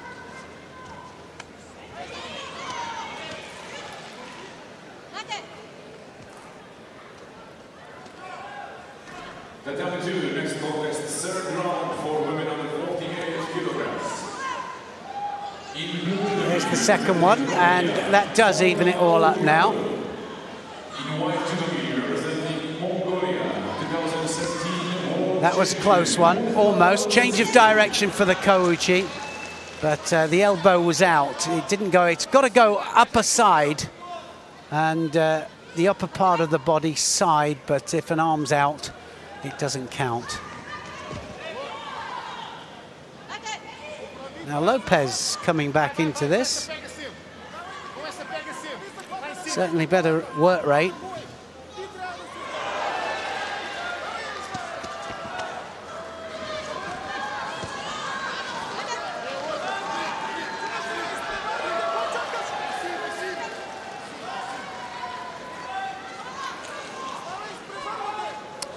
Well, he has good condition, Lopez. Just pushing forward all the time. Oof. Kouchi again from Gurchev. Gurchev has been the one closest to scoring, that's for sure.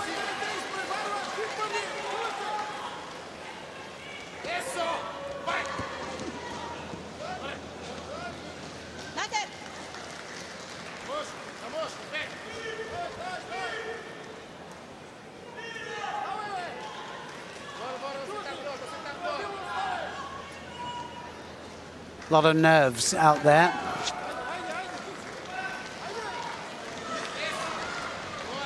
Big stakes. Quarter-final stage. If you get to the quarter-finals, you have 2 chances of medals. Then it means that you have a chance to fight through to the semi-final. If you win the next one, the quarter-final match, you get 2 chances of fighting for medals. If you lose in the quarter-finals, you have to fight a final repechage match, and then you get a chance for fighting for 3rd place. Sometimes the hardest one to do.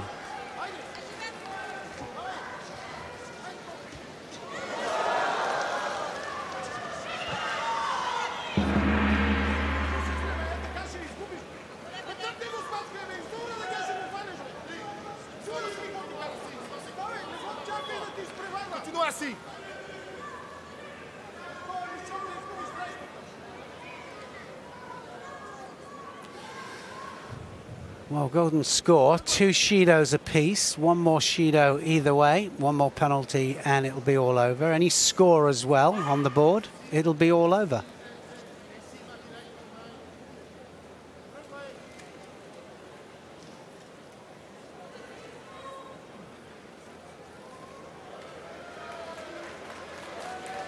Well, he touched the bottom half of his opponent here. He's going to get disqualified, Lopez.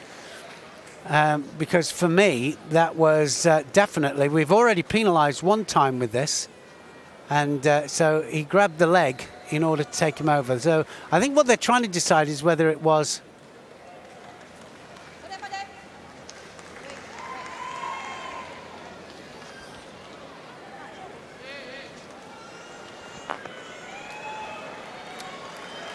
A little bit of confusion there. So Gurchev gets it. He gets a Wazari for that. He gets a Wazari score. We'll have another little look at that, I think, and just decide ourselves exactly what happened there.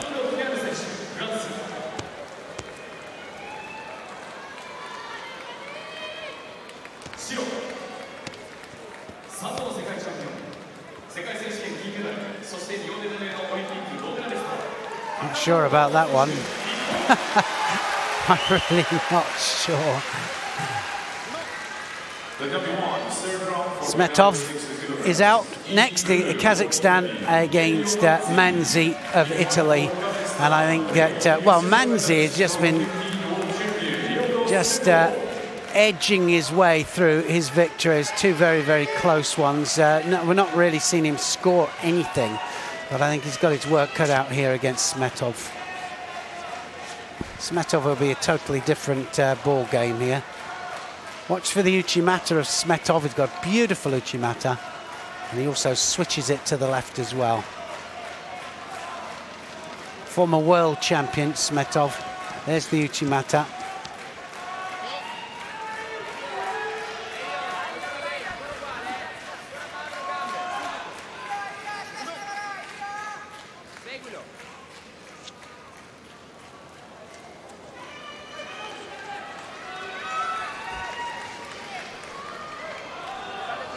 Well, he switches left to right all the time. There, tries the Kosoto this time here, Smetov.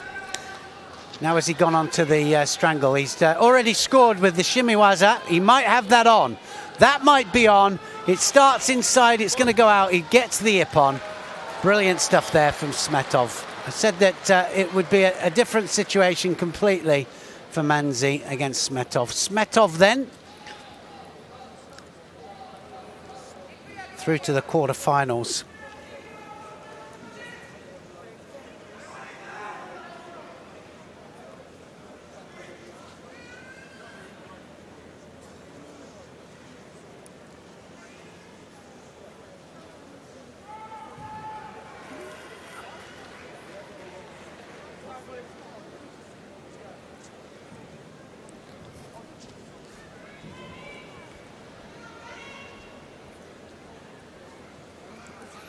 There's the catch and the shimiwaza, and then he climbs it and gets the leverage for the ippon.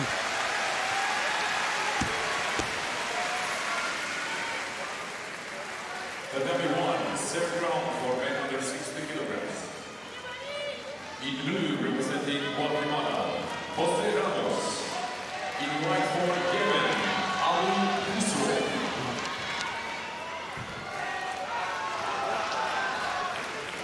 This match then, Khusrov of Yemen up against Ramos of Guam.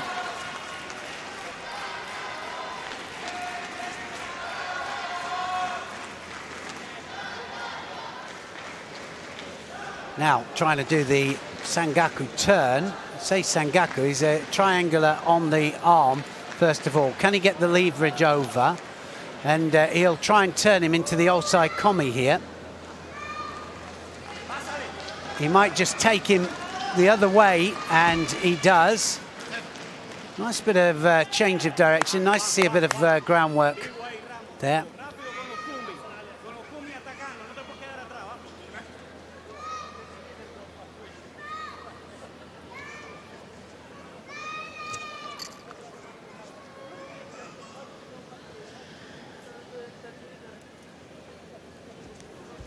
Oh, now then, Tominagi. Tominagi gets a Wazari.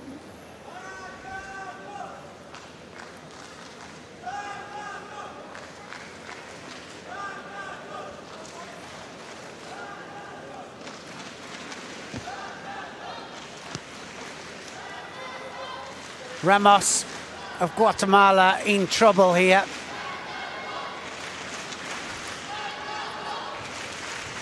Now can he wrap up the top half?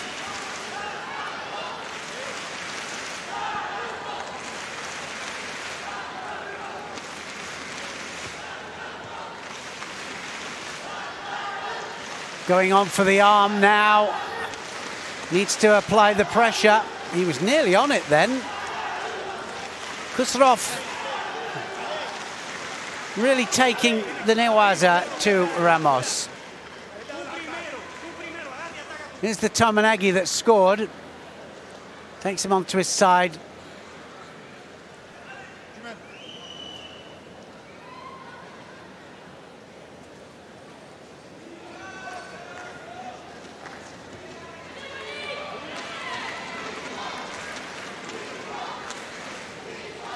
Well, either one of these getting through to the quarter-final stages of the World Championships will be a terrific feat. It'll be great.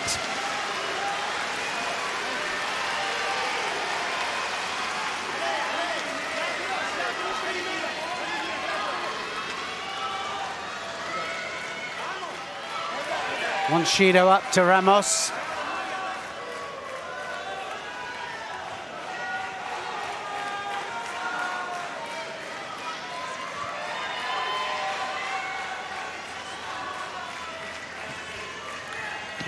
Was that 2 feet out there from Ramos.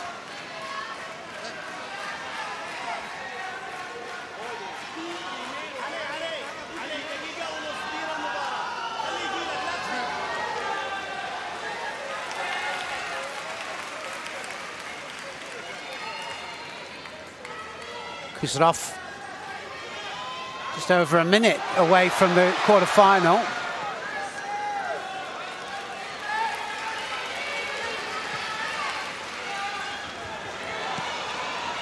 Nice attempt there at Yoko Tosh, and now Kucherov will look to try and get that leg out. He needs to work hard at it. The referee won't give him long there unless it's progressive. He might just get that out though. That looks like it's coming out, and it's out. Offside commi then. Now just needs to hold for 10 seconds. That's all he's got to do. And it's nearly there. And Kucherov of Yemen goes through to the quarter-final.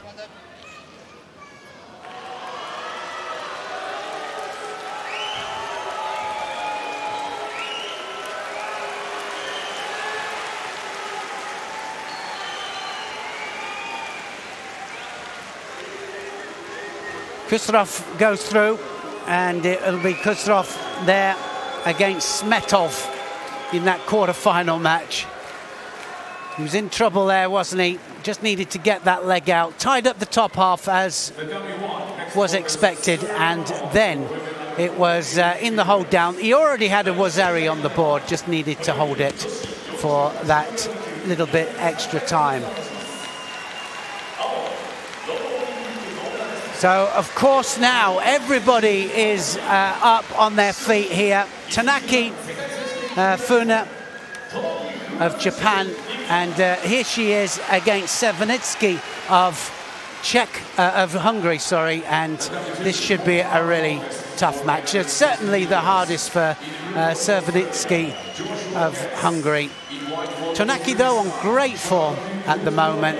And the magic match that I think everybody was kind of half expecting could still possibly happen.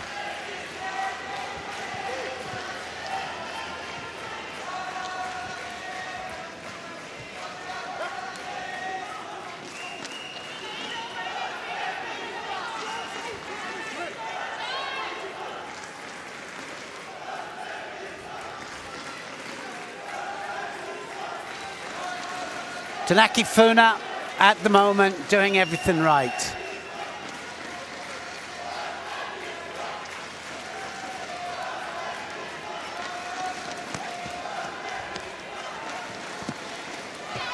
Nice Ashiwaza, good change of direction. Now then, is she going to get a score for that? I don't think there was enough direction on it. You've got to change the direction with the feet and also with the body and the hands in order to get a score. Good decision that from the referees.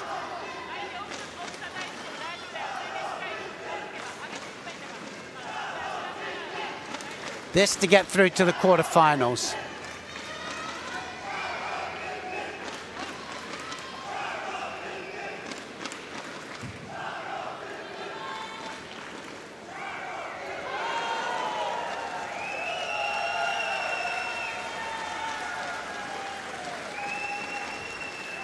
The loneliest place in the world out there, when you stood out there on your own.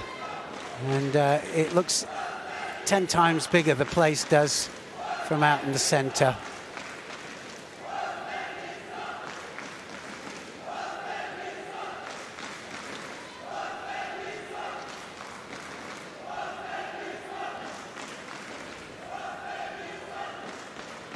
Well, good statistic there.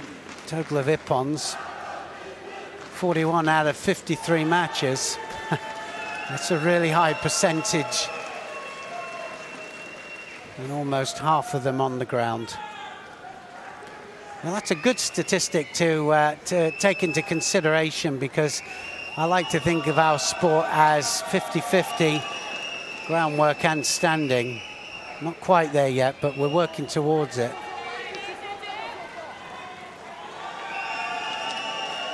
The number 2, next contest, 4th round for men under 60 kilograms.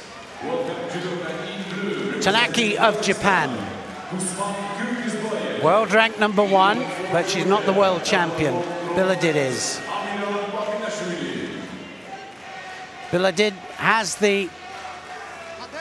has a measure actually, but has she got her measure on home ground?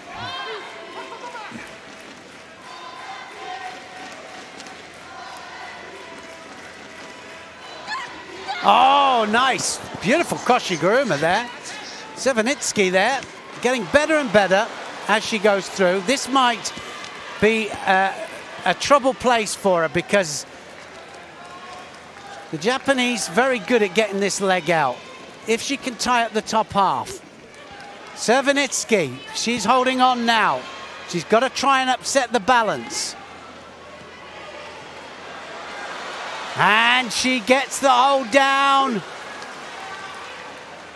Can she wrap the arm up?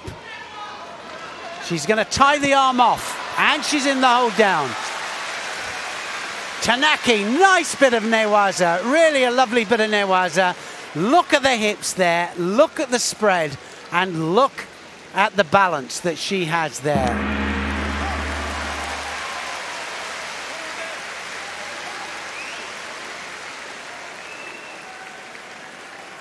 So Tanaki goes through to the quarterfinals. Does she go through? 1, 2. She goes through to the quarterfinals.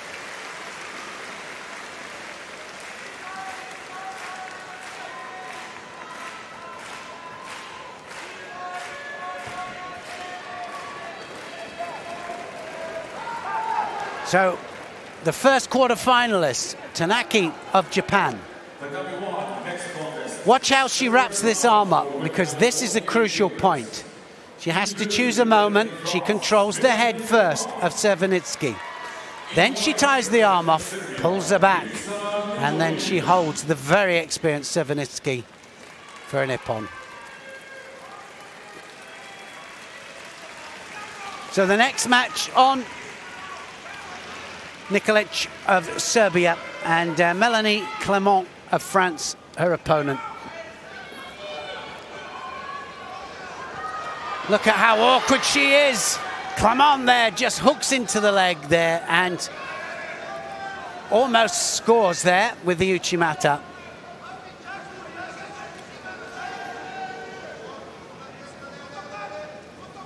Now trying for the Jujigatami, Clement.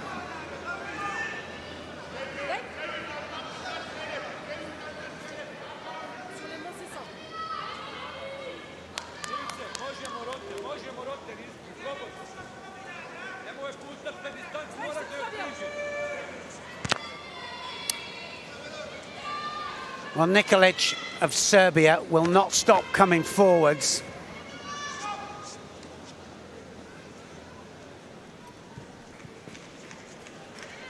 Fifth place in the World Championships in 2017.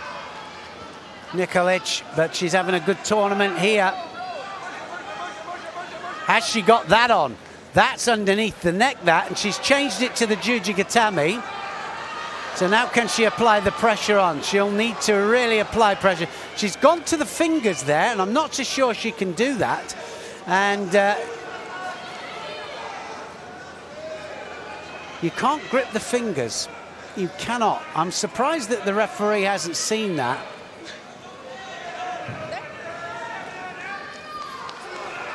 Clement just manages to hold off, and just gripping the fingers there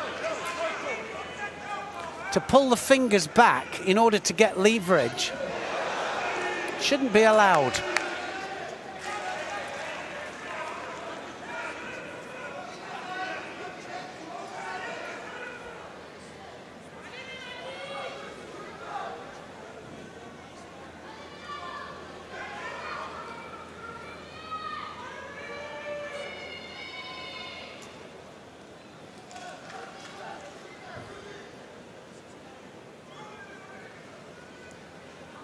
Well, both waiting to go again, and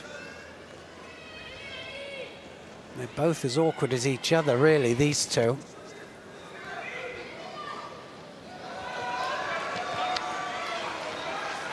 Finding it difficult for a big score. Ochigari Clement.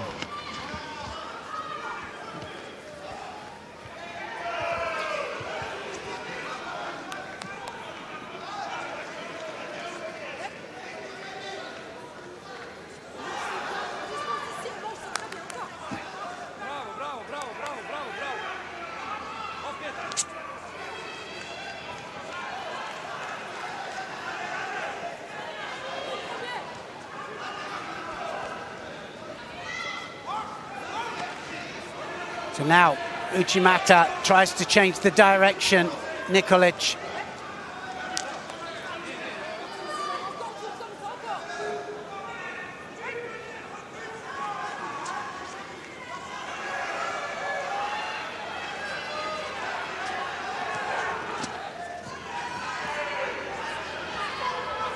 So one left and the other one right. Here Nikolic trying to do the turn, or the tip as we call it, but it didn't quite work. Somebody attacks them, then you use the hands to tip their balance against them.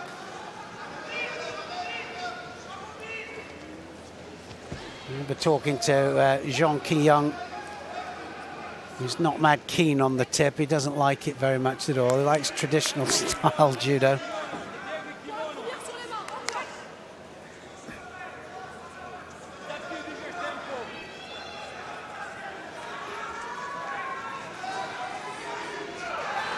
Well, this is anybody's match, isn't it? It really is. Left against right.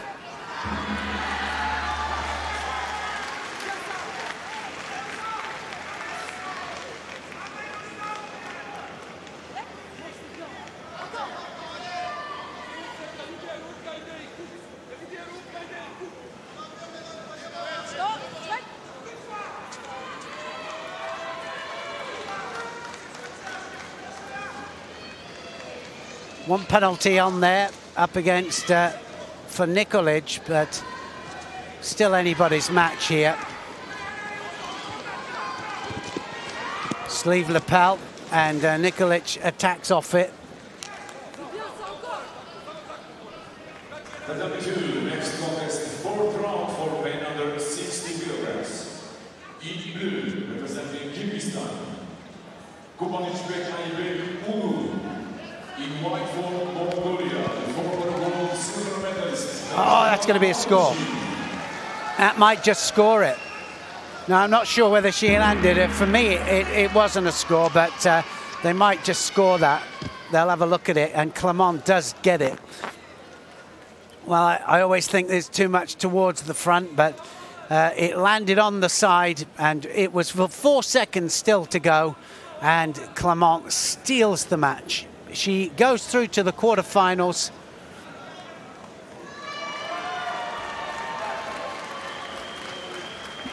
Not the perfect way to win, but sometimes you have to take what you can.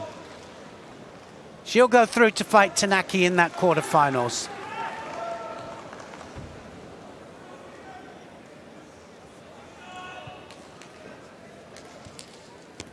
Change of direction, yeah, it was on the side, and she knew it as well. As soon as she landed there, she knew it. Welcome, Judo in blue for Republic of Korea, Judo. In white for Argentina, 2016. So Pareto, the Olympic champion, is up, and she's against Kang Ji-young of Korea.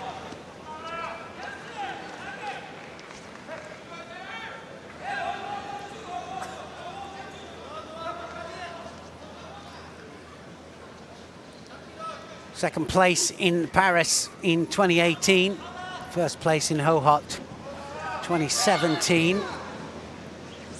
Kang, and she's looking for a place, obviously, on the Olympic Korean team. A lot of people looking to qualify for the Olympic Games at this World Championships.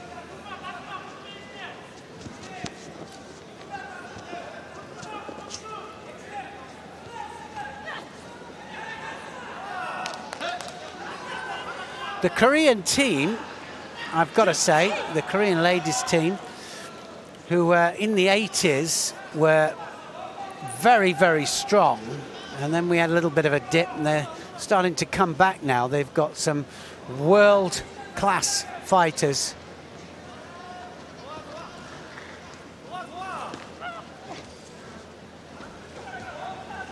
Watch how Pareto readjusts. Every time she attacks, it readjusts. Every time she comes back in, it's got a little bit more turn and a little bit more control every time.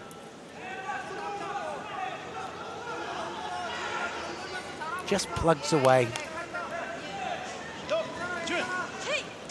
Kang gets a Shido. And it's the work rate of Pareto that's managing it.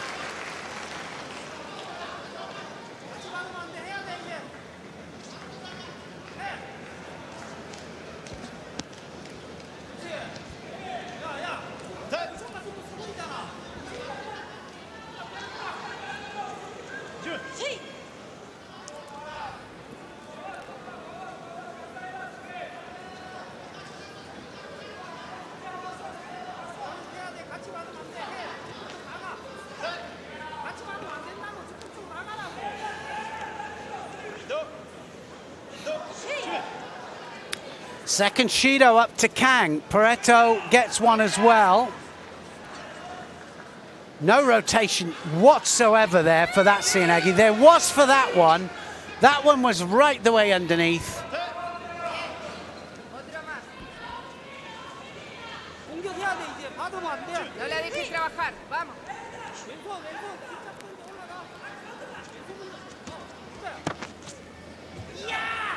Now then, Yoko Satemiwaza. Yoko Otoshi, and almost there for Kang. Still a long way to go here, still halfway through the contest. Only just halfway, should I say.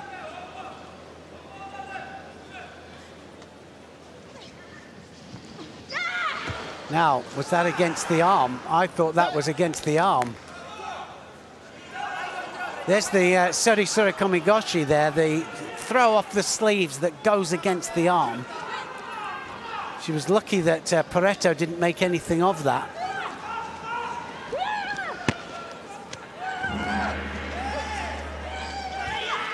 No rotation whatsoever on those attacks.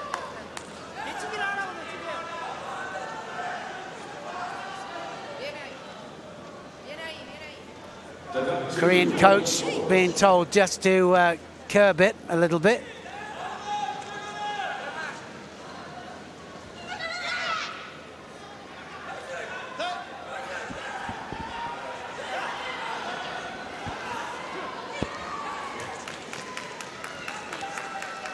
Coming up to last minute.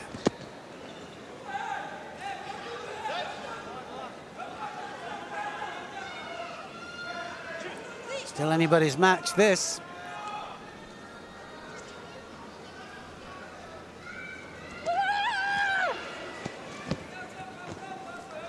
You can see the frustration when they're fighting Pareto. Pareto just keeps plugging away all the time. And I'd say that probably 70% of the, or if not a little bit more, of the techniques that she executes are really borderline. No rotation. And then the other, well, they score. And they score at crucial moments as well.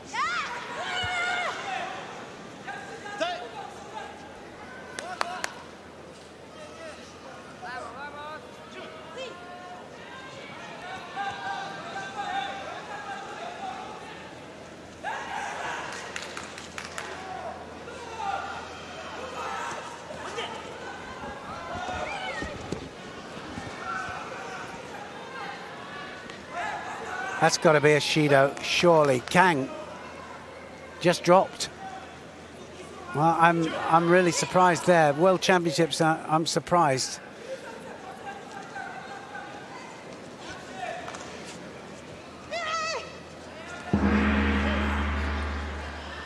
So it goes into golden score. Kang, I'd say that most of her techniques have full rotation, just that one there that didn't. So good decision, I think, not to give Kang Honsakamaki. That's going to be a score. So that's going to be scored as a Wazari, and the Olympic champion goes through then to the quarter-final stages.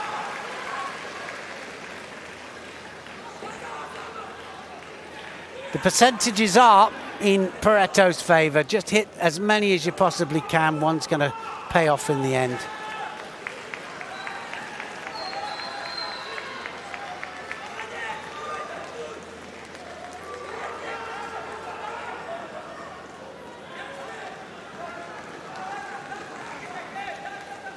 So golden score starts. This time off the sleeve, just rotates Kang onto its side for the Wazari. In blue judogi representing Spain, Julia Figueroa. In white judogi representing Kosovo, Biskupia Krasniki. Krasniki of Kosovo up against Figueroa of Spain, and Krasniki in white.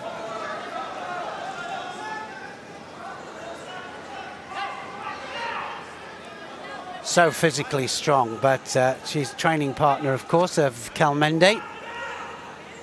Kelmende, who has been so dominant in the under 52 kilos category for so long. And I think a lot of people really looking forward to that possible confrontation between Abe, Ita, and Kelmende, which could happen tomorrow.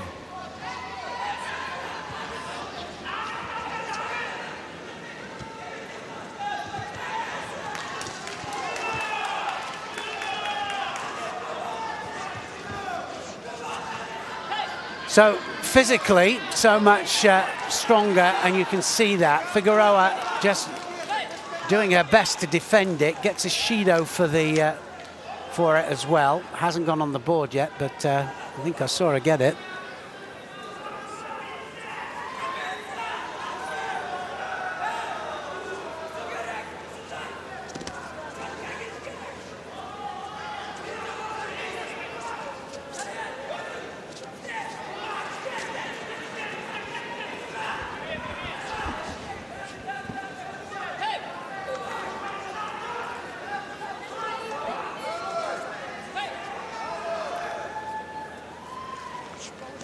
Well, she gets to the final of almost every tournament she does, Krasniki.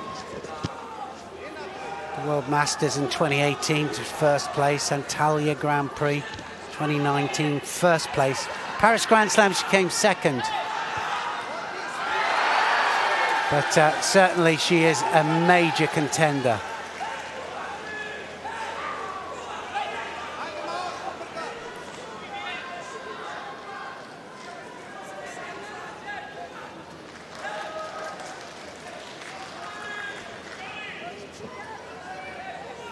She always looks so cool, calm and collected as well.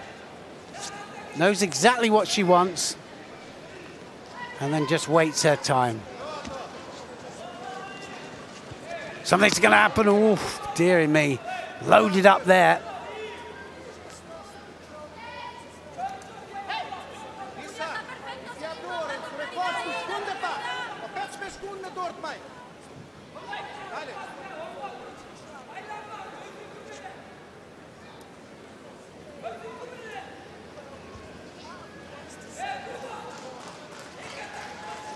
Looking for the Ouchigari, tries to sweep the inside of the leg.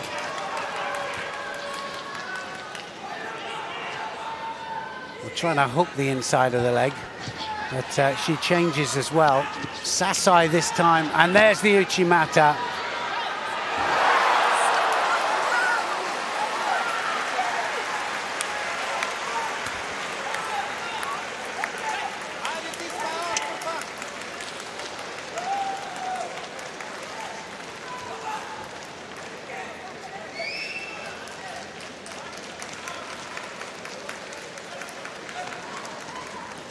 Well, just dominating the grips here all the time. Second penalty just about to go to Figueroa.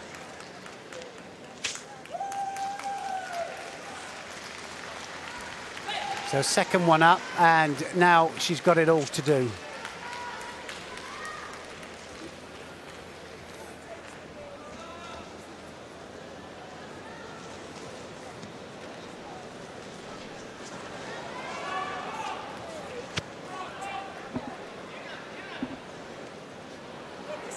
Ladies and gentlemen, the number 2 now start quarter. Well, 2 feet went out the area there, Figueroa. Good decision though, nothing given because looking for the third penalty really, Krasniki. So benefit of the doubt given there. 2 representatives in the under 48 kilos category, Figueroa of course.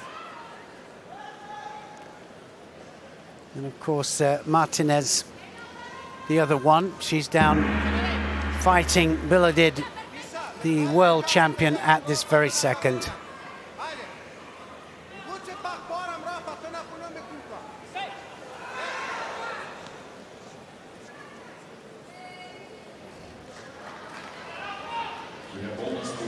So golden score, and it's Krasniki just dominating all the way through here.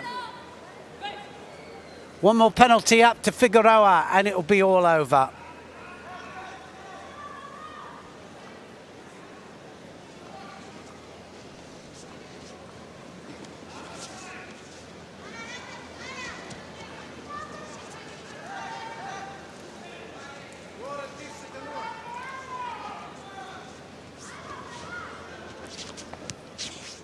Look at the condition of Krasniki. Doesn't even look as if she's struggling here. That's going to be a score. That's it. It's a Wazari score there. Krasniki just doing enough. That change of direction there for the Sasai takes Figueroa onto her side for the score.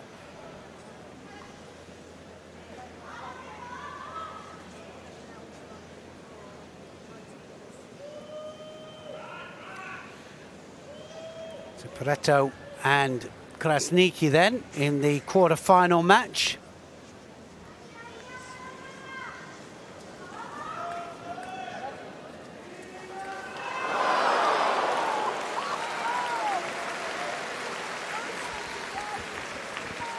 There's the change of direction, and onto her side she goes. Figueroa thought she'd done enough, but great commitment there. And what a score. Takes her through to the quarter-final, 2 chances of a medal. Winner of one World Grand Slam this year, Laura Martinez of Spain, goes to the repechage. The number 2, the next quarter-final for women under 48 kilograms. Yang, Chinese Taipei, Urazbayev of Uzbekistan here in this 4th round match. And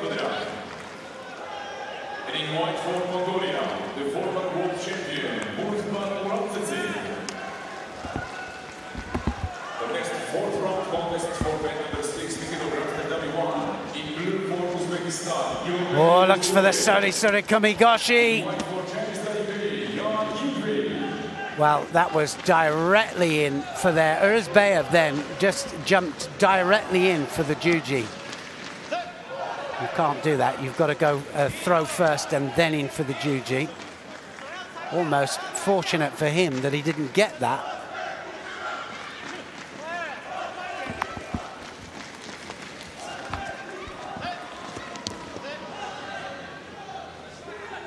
Yang has been a revelation here in this World Championships, having a fantastic tournament.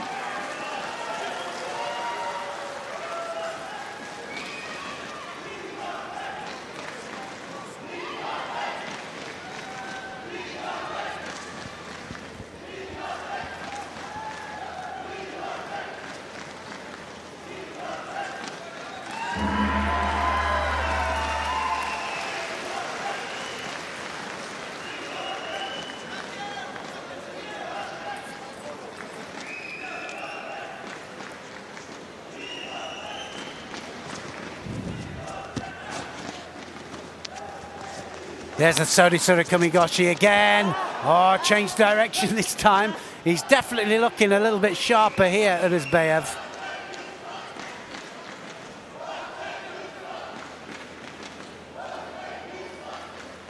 The number 2 winner in light judo for Mongolia, movement processing. 2017 world champion movement processing goes to the semi-final.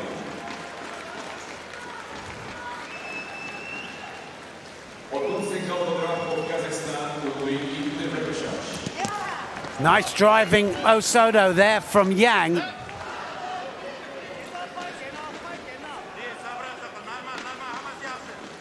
Yang's not finished here yet, that's for sure. Get this far, he'll want to be fighting for a medal.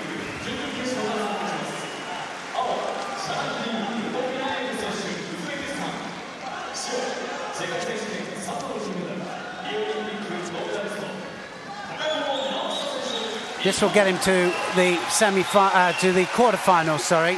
And the quarterfinal stages mean 2 chances of a medal.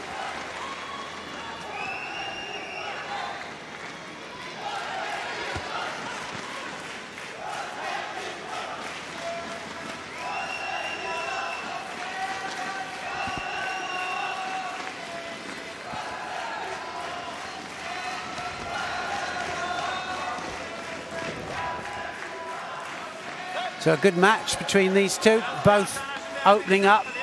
I think we might see a score.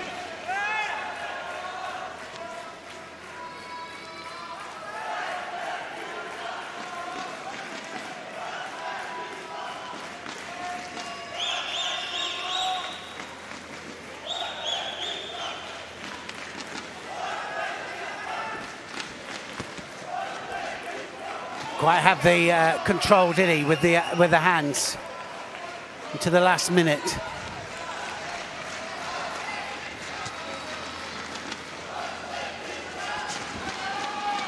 That was all Urazbayev. He started that.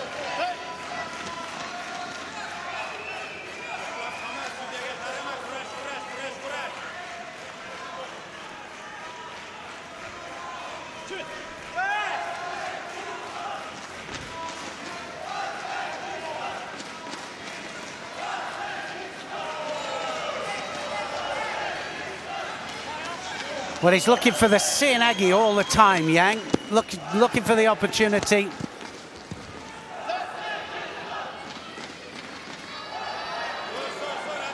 Totally different styles, these two really have. Yang gets a Judo.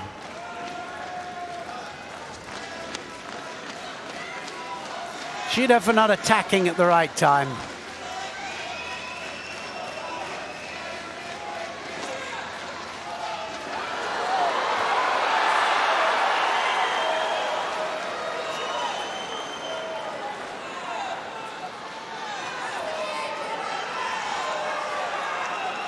One second of the first 4 minutes.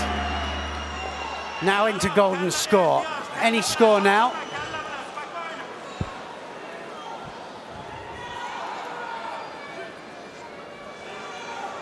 Golden score.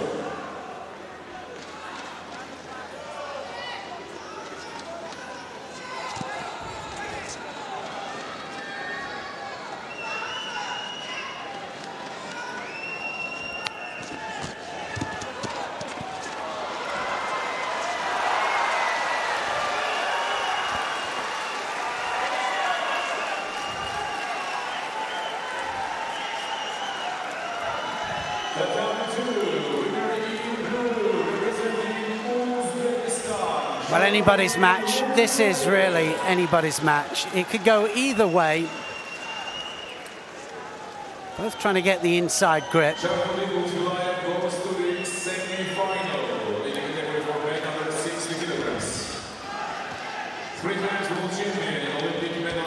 Koji this time, and Yang starting to open up. Well, we've just seen Takato being beaten. So the defending world champion is out.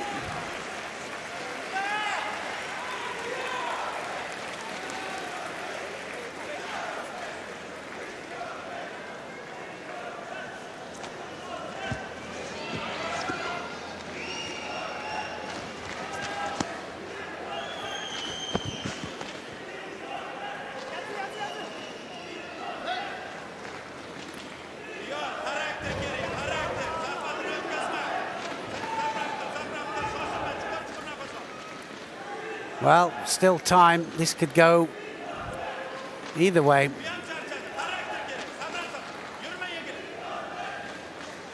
Great fight by these two. Yang just wants to get on with it.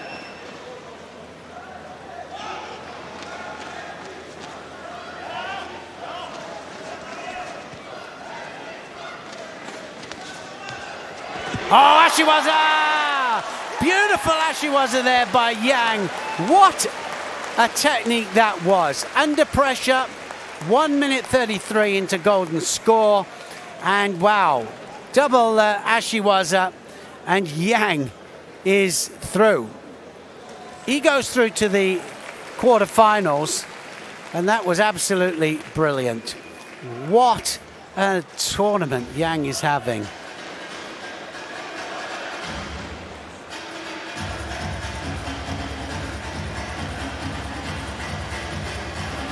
Orazbayev didn't have an answer to that. Sticky foot.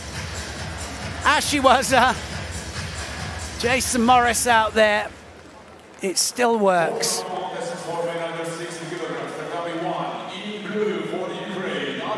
What a time to do it as well.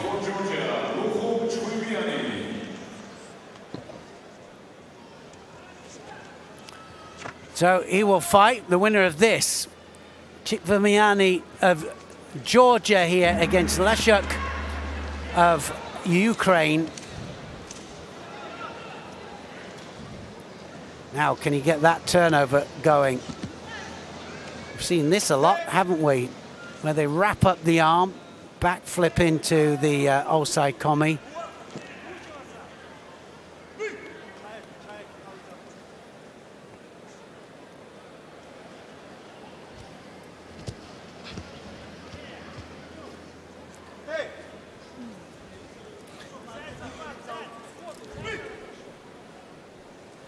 European champion, Chikvamiani, just so consistent with his performances. First place in almost every tournament that he does. So a real contender for this world title.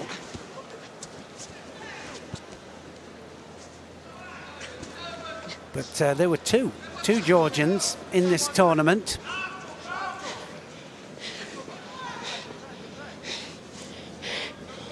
Wow, you can hear it. Well, good sound system picking it up and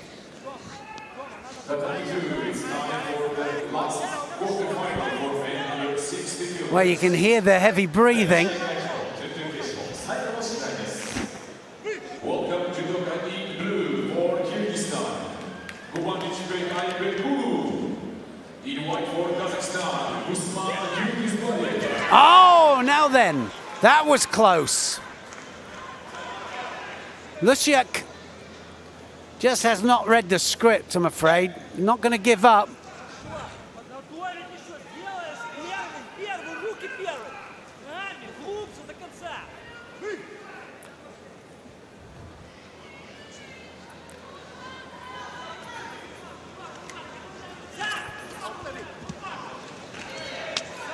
Ouch.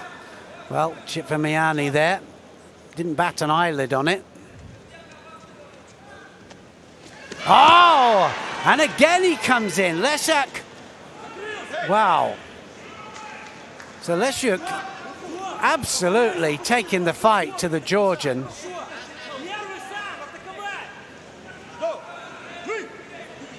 Judo up to Chikvamiani.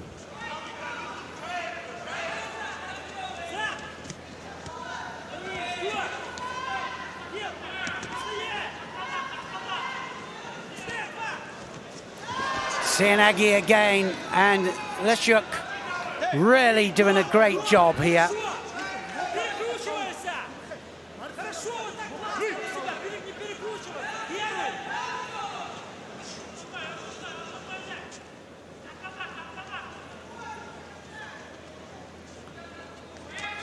Just hasn't got the rhythm here. Shikvamiani, though, can always throw.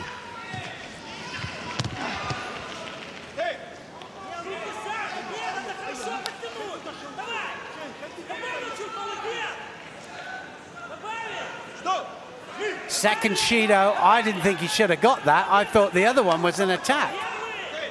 Quite get that. I think they'll have to take that off.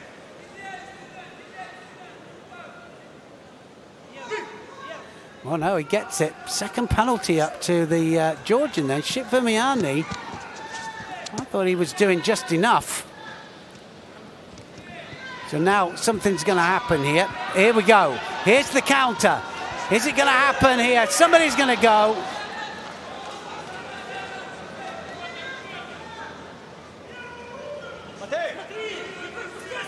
"55 seconds, this first 4 minutes.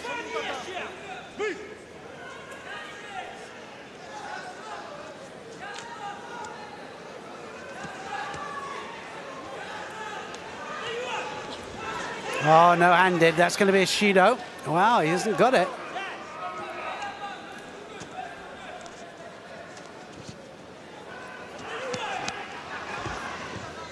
Good Sumigeshi there. Good attack.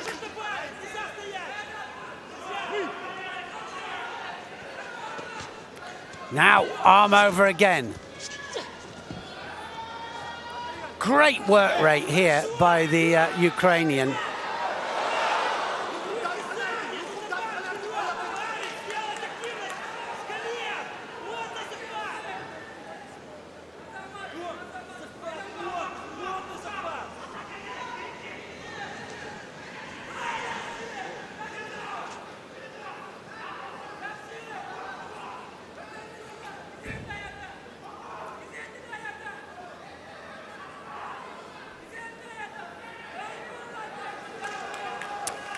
Well, the crowd absolutely loving this because we've got some really different matches.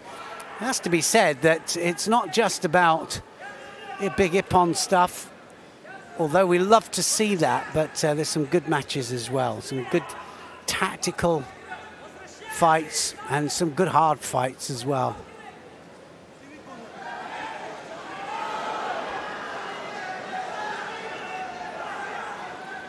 Shikvamiani there, just waiting to get out there, can't wait.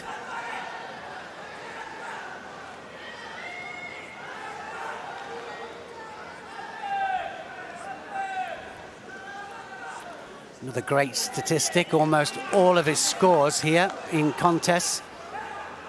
Shikvamiani are in Ippon, almost half.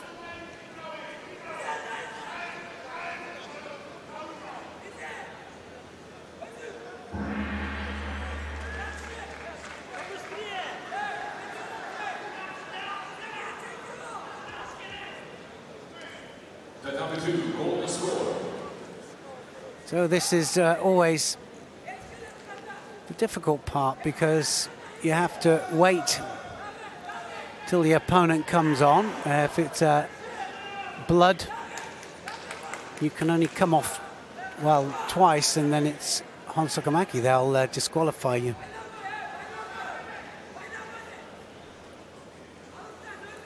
So they have to make sure, if they come off once and then they come off the second time they come on, it can't bleed again. Same place, cannot bleed again. You can bleed from a different place, but not from the same place. Look at them, all the supporters there, the Ukrainian supporters and team up there. They know that there's a possibility here.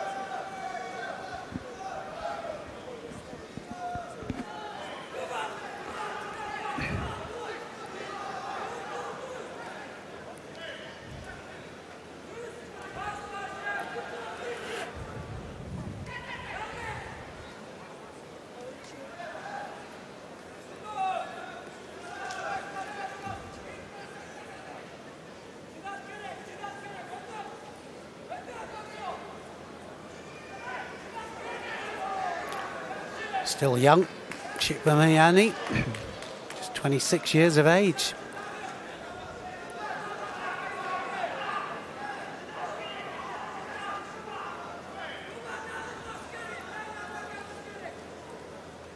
So some great stats there coming up, showing the fighters how consistent they are, showing how the fighters are so consistent.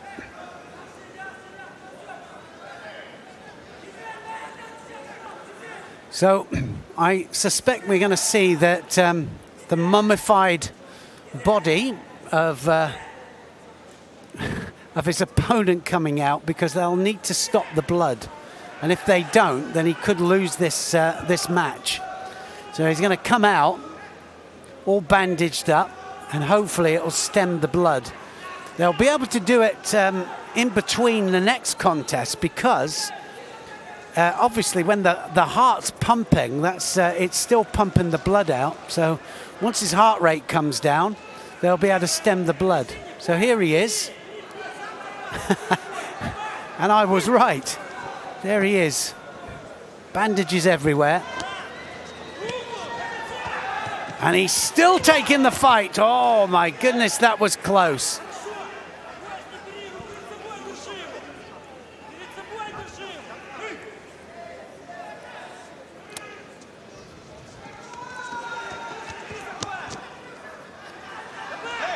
Leszczuk came out all guns blazing.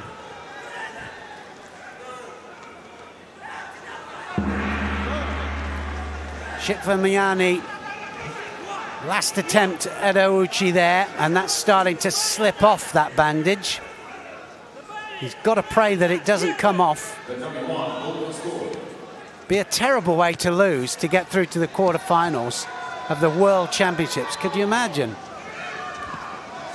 And it's already off. Oh my goodness me! And Leszczuk almost there, almost landed in the hold.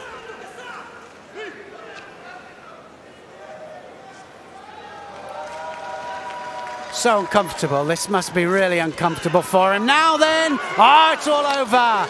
And Shikvamiani then absolutely counters him. And it was Leszczuk that went for it. I think he realized that he had to go for it. Leszczuk committed. Shikvamiani there just counters him, uses the hands to great effect, absolutely buries him. 28 seconds into golden score, and that was superb stuff. It really was an open contest by two warriors really going head to head.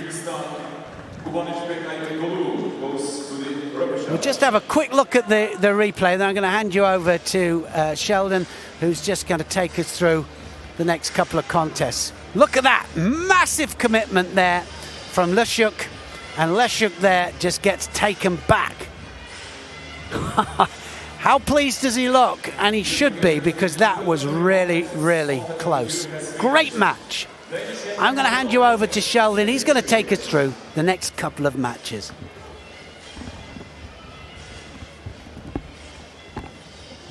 Can't believe that Neil has just given me Nagayama Ryuju and Yanislav Gershev. Thanks for that, pal. Well, one of the favourites this morning was Takato Naohisa. Well, he's lost his quarter-final. Nagayama Ryuju, however, is still in there. So as far as the Japanese are concerned, this is now the hope in the under 60 kilo category.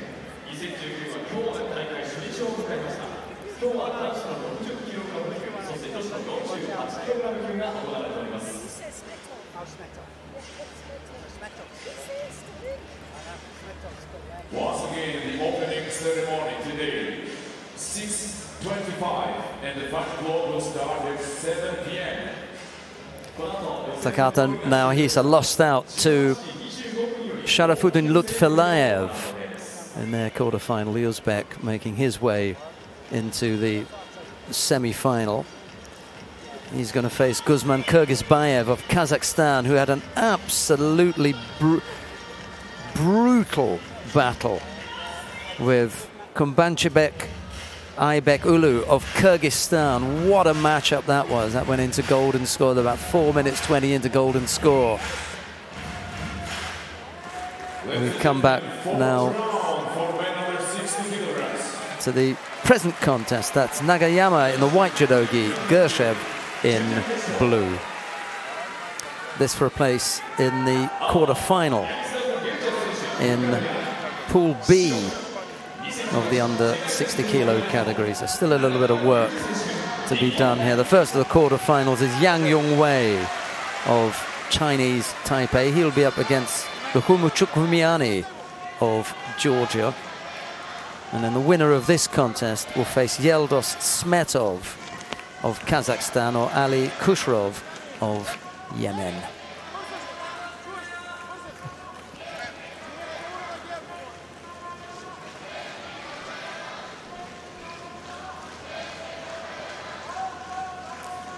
As I was saying, all the hopes now for Japan in the weight category rest on Nagayama. As far as the gold medal is concerned, anyway, you may still see Takato on the podium, but it won't be in the gold or silver spot. Still in there with a chance to compete for a bronze medal. Still got some work to do through the repechage as well.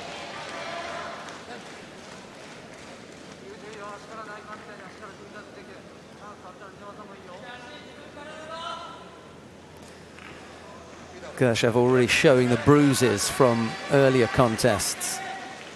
Happens quite a lot. You get bruises down the side of the face or up near the forehead.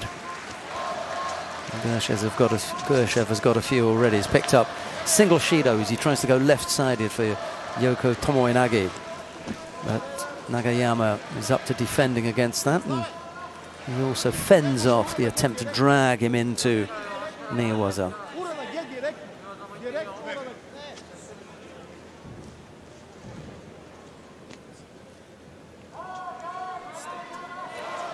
Always makes me laugh when you hear the coach of one fighter screaming out the technique that he thinks his fighter should employ against his opponent.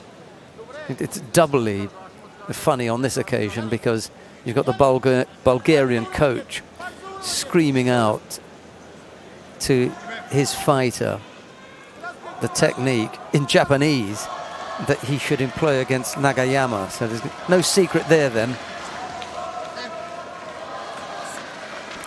Nagayama's got a cut on his chin that may need to be tidied up. It's on the left side of the chin, and now Gershev picks up a second penalty.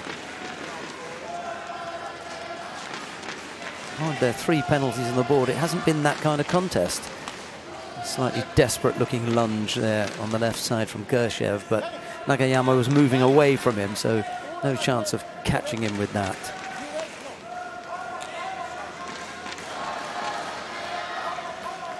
Half the contest gone, no score. Nagayama picked up a single penalty, Gershev 2 as he takes a tap to the foot, does the Bulgarian, and leaves him hopping for a moment. Sharp and strong contact from Nagayama on Gershev's left foot.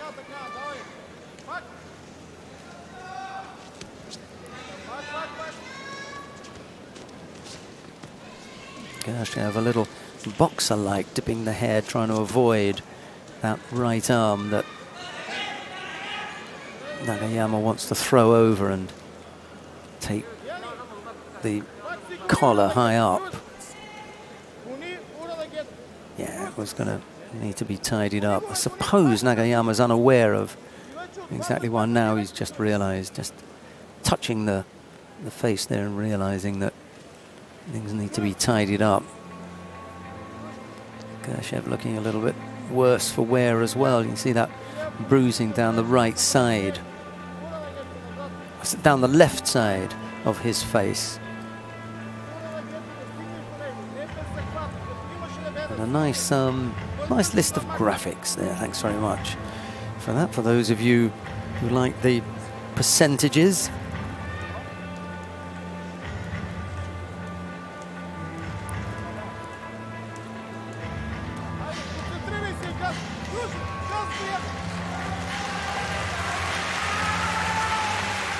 Nagayama not off the tatami that long. Stemmed whatever flow of blood it was and tidied up. It looks okay now.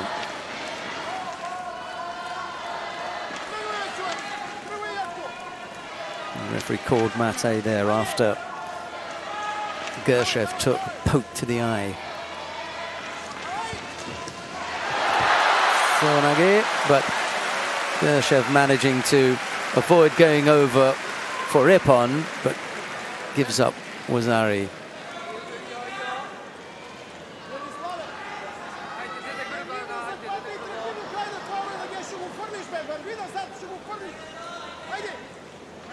Sprung out of that, didn't he, did Gershev?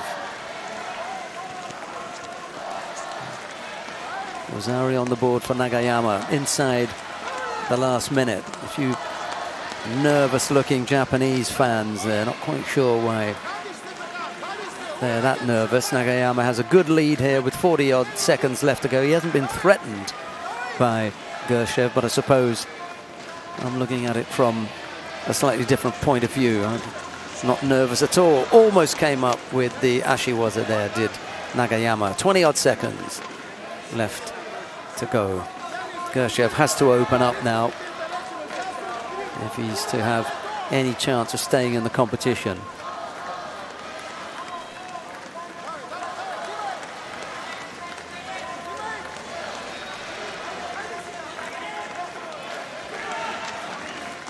Thought about the Tomoe-nage, but Gershev blocked that fairly quickly. 15 seconds left to go.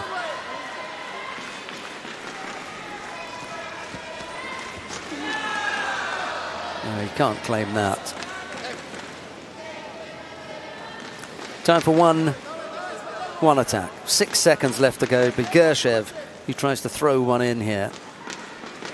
Nagayama will look to avoid gripping up with the Bulgarian. And that'll be it. Nagayama Ryuju of Japan winning out there. And they do give him a Shido, but doesn't make any difference to the result in the end. Nagayama Ryuju of Japan goes through to the quarterfinal. Well, we were talking about the quarterfinal lineup.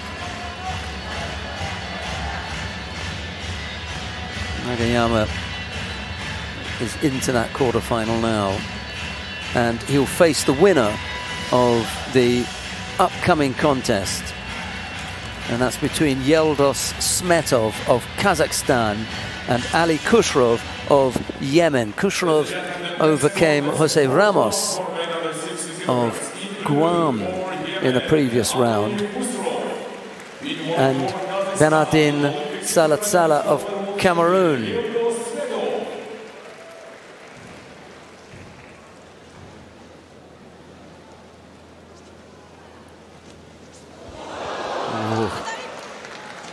What a thumping that was.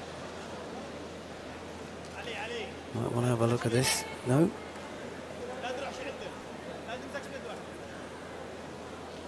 Yeah, he's just rolling off that, isn't he? Not quite the flat on the back landing that would justify the referee giving Ippon. So Wazari's a good score. There's plenty of time left on the clock. That came basically from the very first attack that Smetov launched.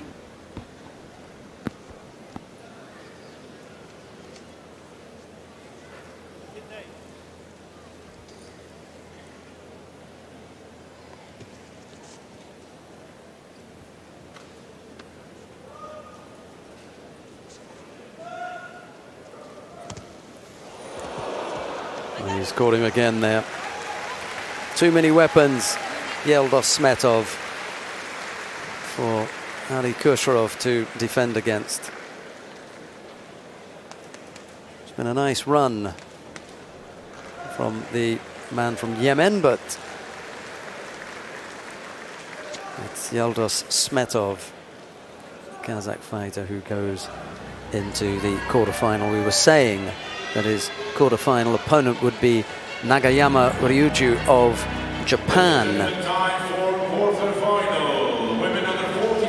So that gives us the quarterfinal lineup. I wonder if I can run through that very quickly then.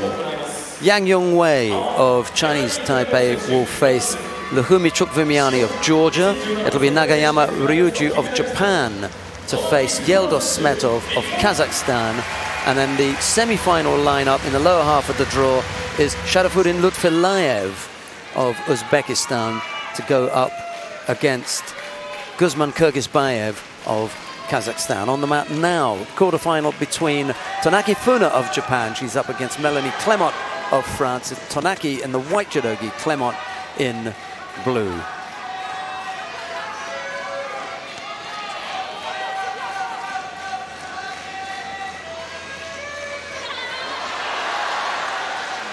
Not quite coming up with the score there. We've had the quarterfinal lineup of the under 60 kilo category while we're watching Tanaki and Clement, the first of the quarterfinals. That will tell you that next up will be Paula Pareto of Argentina. She'll be up against Distria Krasniki of Kosovo. We've had the two quarterfinals in the lower half of the draw. Daria Biladid of Ukraine overcame Laura Martinez of Spain, and Munkbat Urantsetse overcame Ognetsetse Galbadrak of Kazakhstan. So that semi-final is Biladid and Munkbat. Here, however, nice turnover from Tanaki. Just needs to free that leg. Osai Komi now leads by Wazari anyway, so she only needs the 10 seconds. Nice and tight on top, legs aren't the best, that's better. Kazuri Kezugatami is the hold from Tanaki Funa.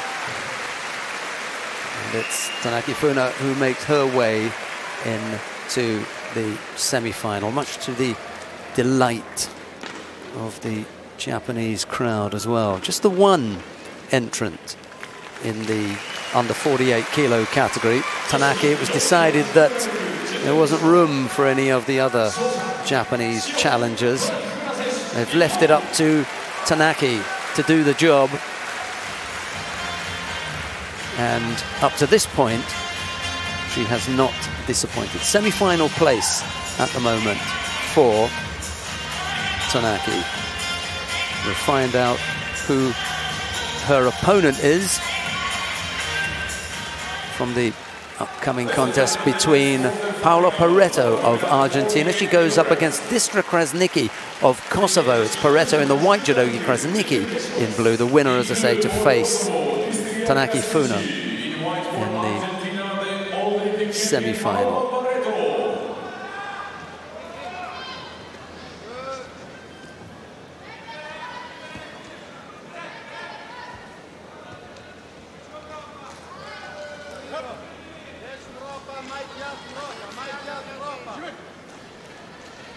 Krasniki up against the current Olympic champion here.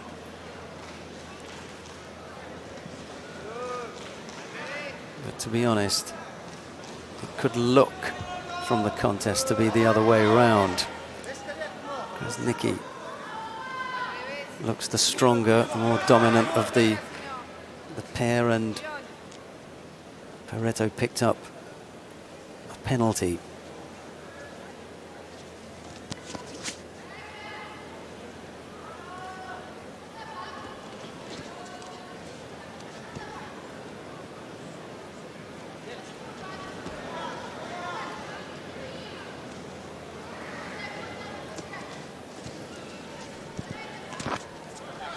Uchigari effort. Well, nice little attempt there from Paula Pareto, trying to be clever and work off the attack of Krasniki, trying to turn that into her own Serenagi effort, but it's a risky business. And now Krasnicki threatening on the outside there with that little Usotogari. Brought Pareto down onto a front and no score.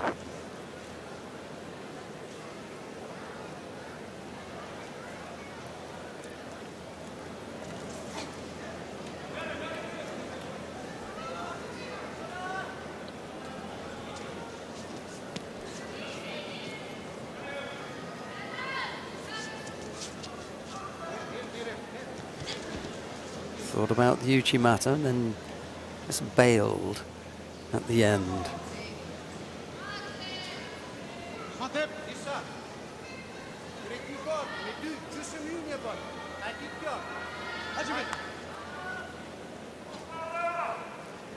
Nice clear instructions there from Draden Kuka, the Kosovan coach.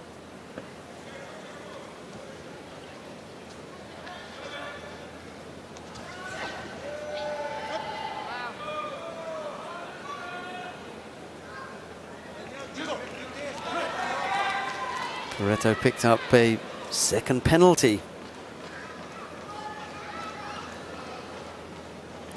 Minute and a half left to go.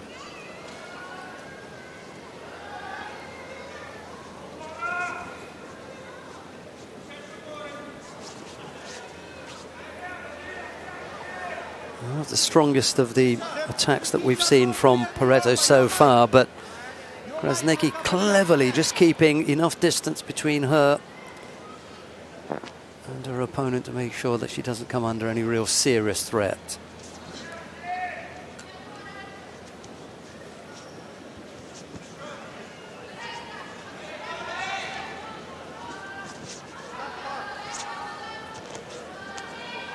Needs to come up with a strong attack here, does Krasnicki.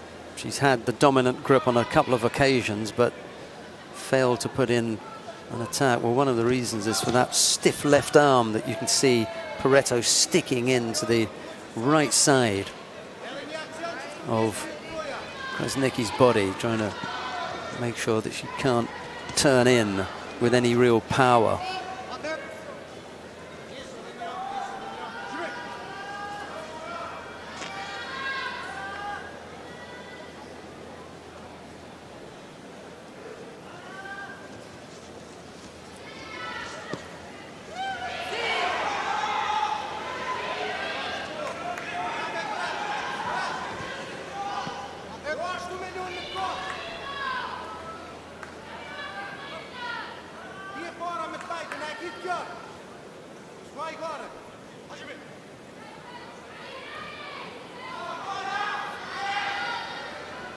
Last few seconds left on the clock.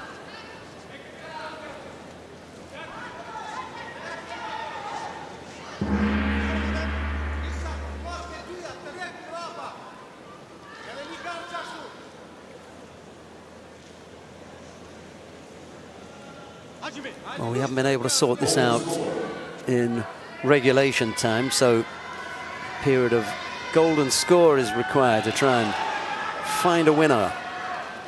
Pareto gets things underway with a right-sided Morote Serenagi effort. Krasnicki trying to make sure that she's got her hands placed properly. Didn't want both hands to be on one side. Comes up with an Uchimata attack that Pareto manages to avoid getting caught up in.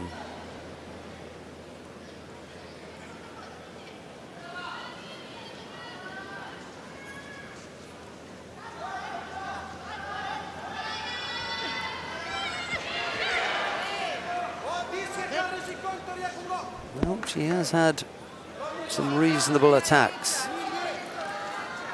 in the contest, but she still really has a difficulty because she's picked up the 2 penalties.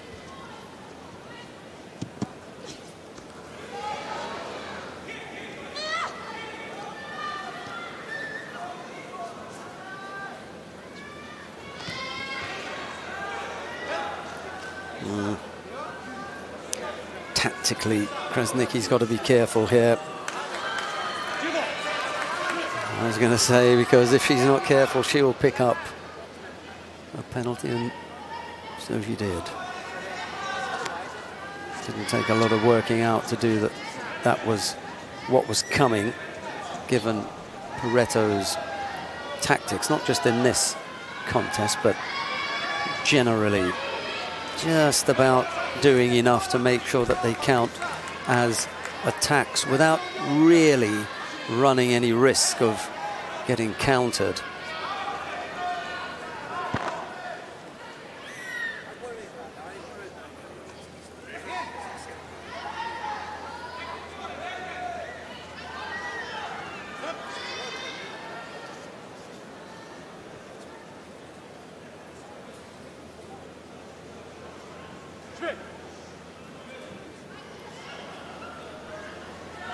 Councilman coach just warned about coaching whilst the contest is going on. You can coach when the referee calls mate.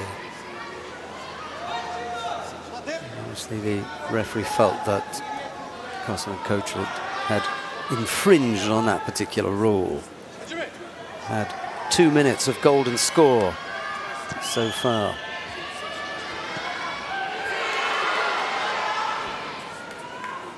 Paretto just beginning to step things up here. Got a better rate of attacks. Krasniqi is going to have to get a move on now. Desperately disappointed to go out or to lose with a third penalty. It was a good effort that the Yoko Satemi was on the left side there by Paretto, and now desperate times for Krasniqi. Really needs to come up with an attack in this cycle before Paretto can get one in. If she doesn't, then, and she does come up and she scores right-sided absolutely when she needed to. She was really on the edge. 2 penalties, had fallen behind with the rate of attacks, was absolutely desperate to come up with just an attack to keep her in it, and she managed to come up with a score. District Krasniqi defeats the current Olympic champion, Paola Paretto. She knows just how much that is worth. Well, that was a close run thing.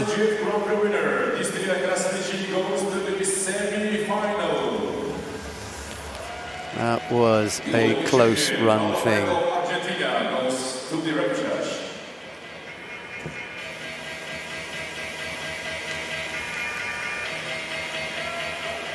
Ladies and gentlemen, quarterfinal for men under 60 kilograms. Koshigoruma from Krasniqi. 2019 European Games champion, in white for Chinese Taipei, Yang Yunfei.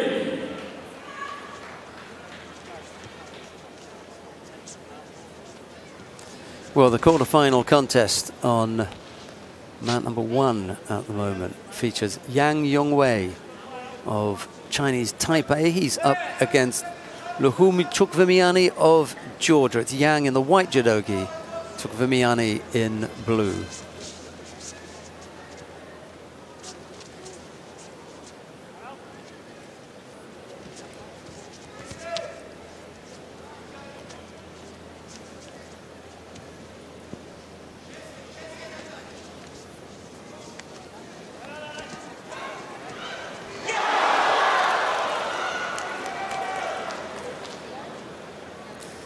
He's been so exciting today as Yang. He's really excited the crowd here. Just got the right leg trapped. It's not over yet.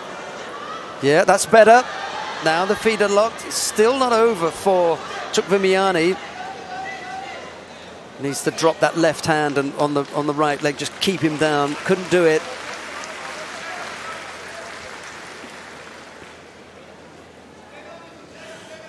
Chukvimiani didn't know what hit him there on the ground. He won't be wanting to go down there again. Yang looks a little bit too hot to handle in Newaza. Chukvimiani's going to have to try and do this standing up.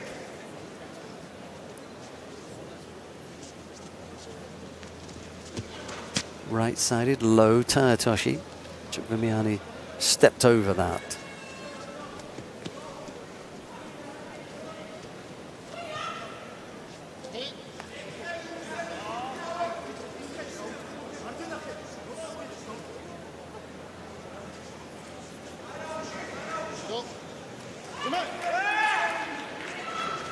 Chukwuemeka picked up a penalty for passivity.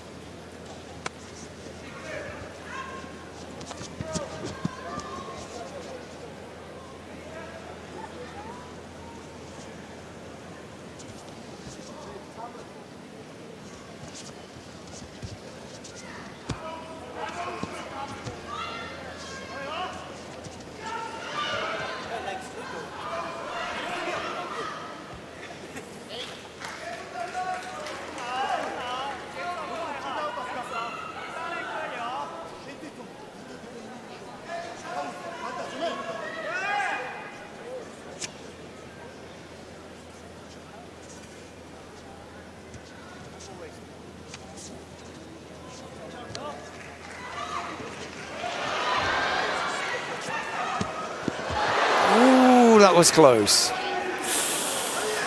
It's away from the referee. He has to look at his colleagues to get their guidance on that one.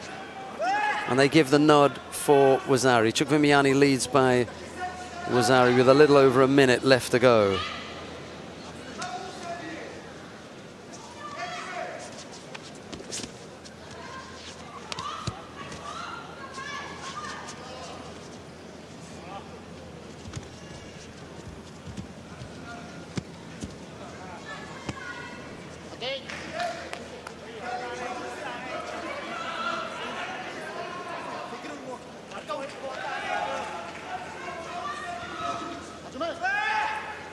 Odd seconds left to go. Well, Yang has come up with a number of good techniques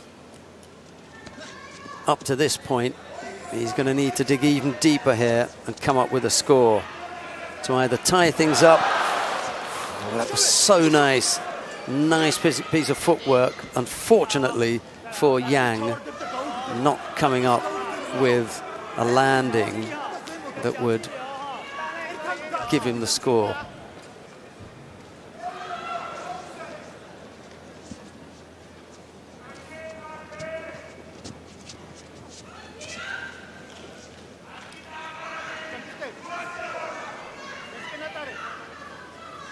Has to do it now. Running out of time. Chukwuemeka looking a bit desperate there, just trying to hold on to that Wazari lead. Yang even more desperate and trying to find a way past the Georgian defense. Oh, it was close. Well, it was an incredible effort from Yang Yung-wei. Really was. And then from Chinese Taipei giving it everything and coming up with, well, quite a shock in putting out some really top fighters. It's not over for him yet. There's still a chance that he can find himself on the podium, but he'll have to go through the repechage in order for that to happen. Local champion of Georgia goes to the semi-final for men under 60 kilograms. For Chinese Taipei goes to the repechage. Coming up next, quarter-final in the under 60 kilo category. Nagayama Ryuju of Japan goes up against Yeldos Smetov of Kazakhstan. It'll be Nagayama in the white judogi, Smetov in blue. And here to sit in for this one is Neil Adams.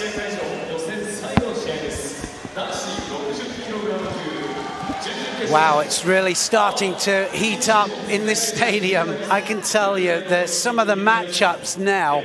And then, of course, for the final block, we're going to have repechage finals, we're going to have semi-finals, and then all the medal matches. But this Nagayama Smetov one, it should be an absolute cracker, because Nagayama, he's set, isn't he? Because obviously Takato has now lost.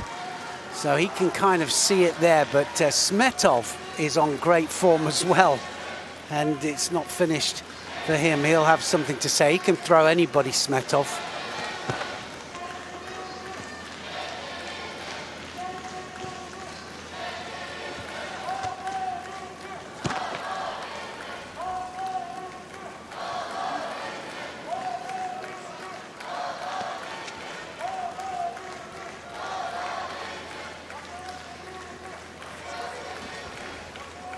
Smetov, of course, a former world champion, but that was back in 2015. But he won the Ekaterinburg Grand Slam, third in the World Masters. But he is a class act. When on form, he can beat anybody. Nagiyama has a lot of support. You can hear it around this stadium.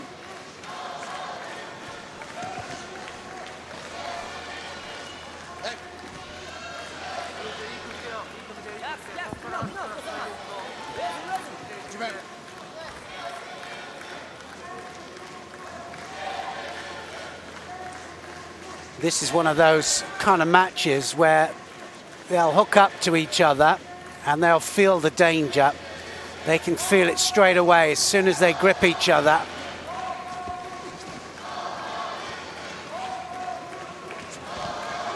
Oh, look at that left and right there from Smetov. Now then, was that on the backside? Well, he gets a Wazari for that, Nagiyama. And I want to see it back in slow motion, because have a look at where the point of contact is.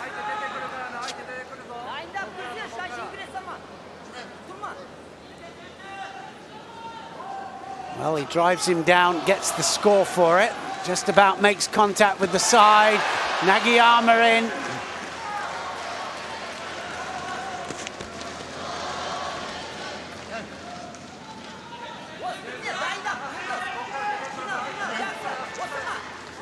So this is to get to the semi-final.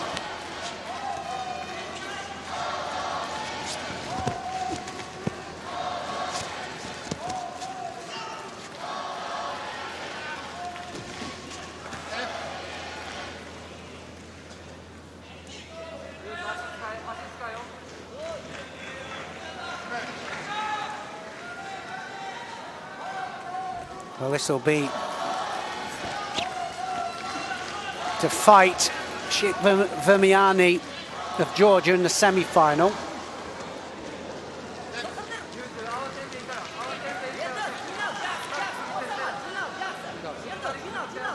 But it won't be till a little bit later on. He wants to get on with it, Smetov. 1 minute to get that score back. Drops Seoinage on the right. Ashiwaza there from Nagiyama.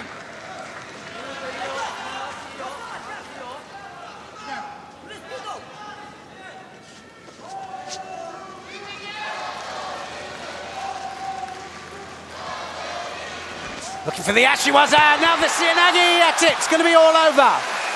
Nagiyama gets the ippon, he goes through to the semi-final.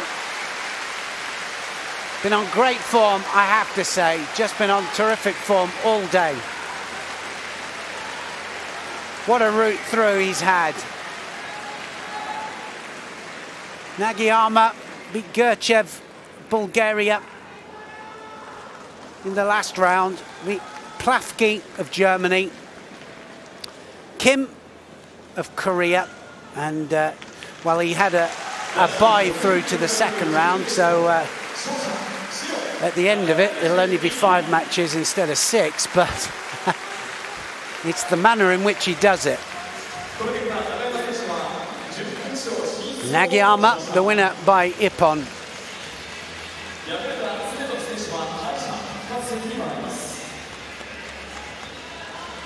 Starts off with the Ashiwaza, then goes in for the Seoinage. Gets the Wazari Wazetti ippon. Smetov didn't have an answer. He really didn't.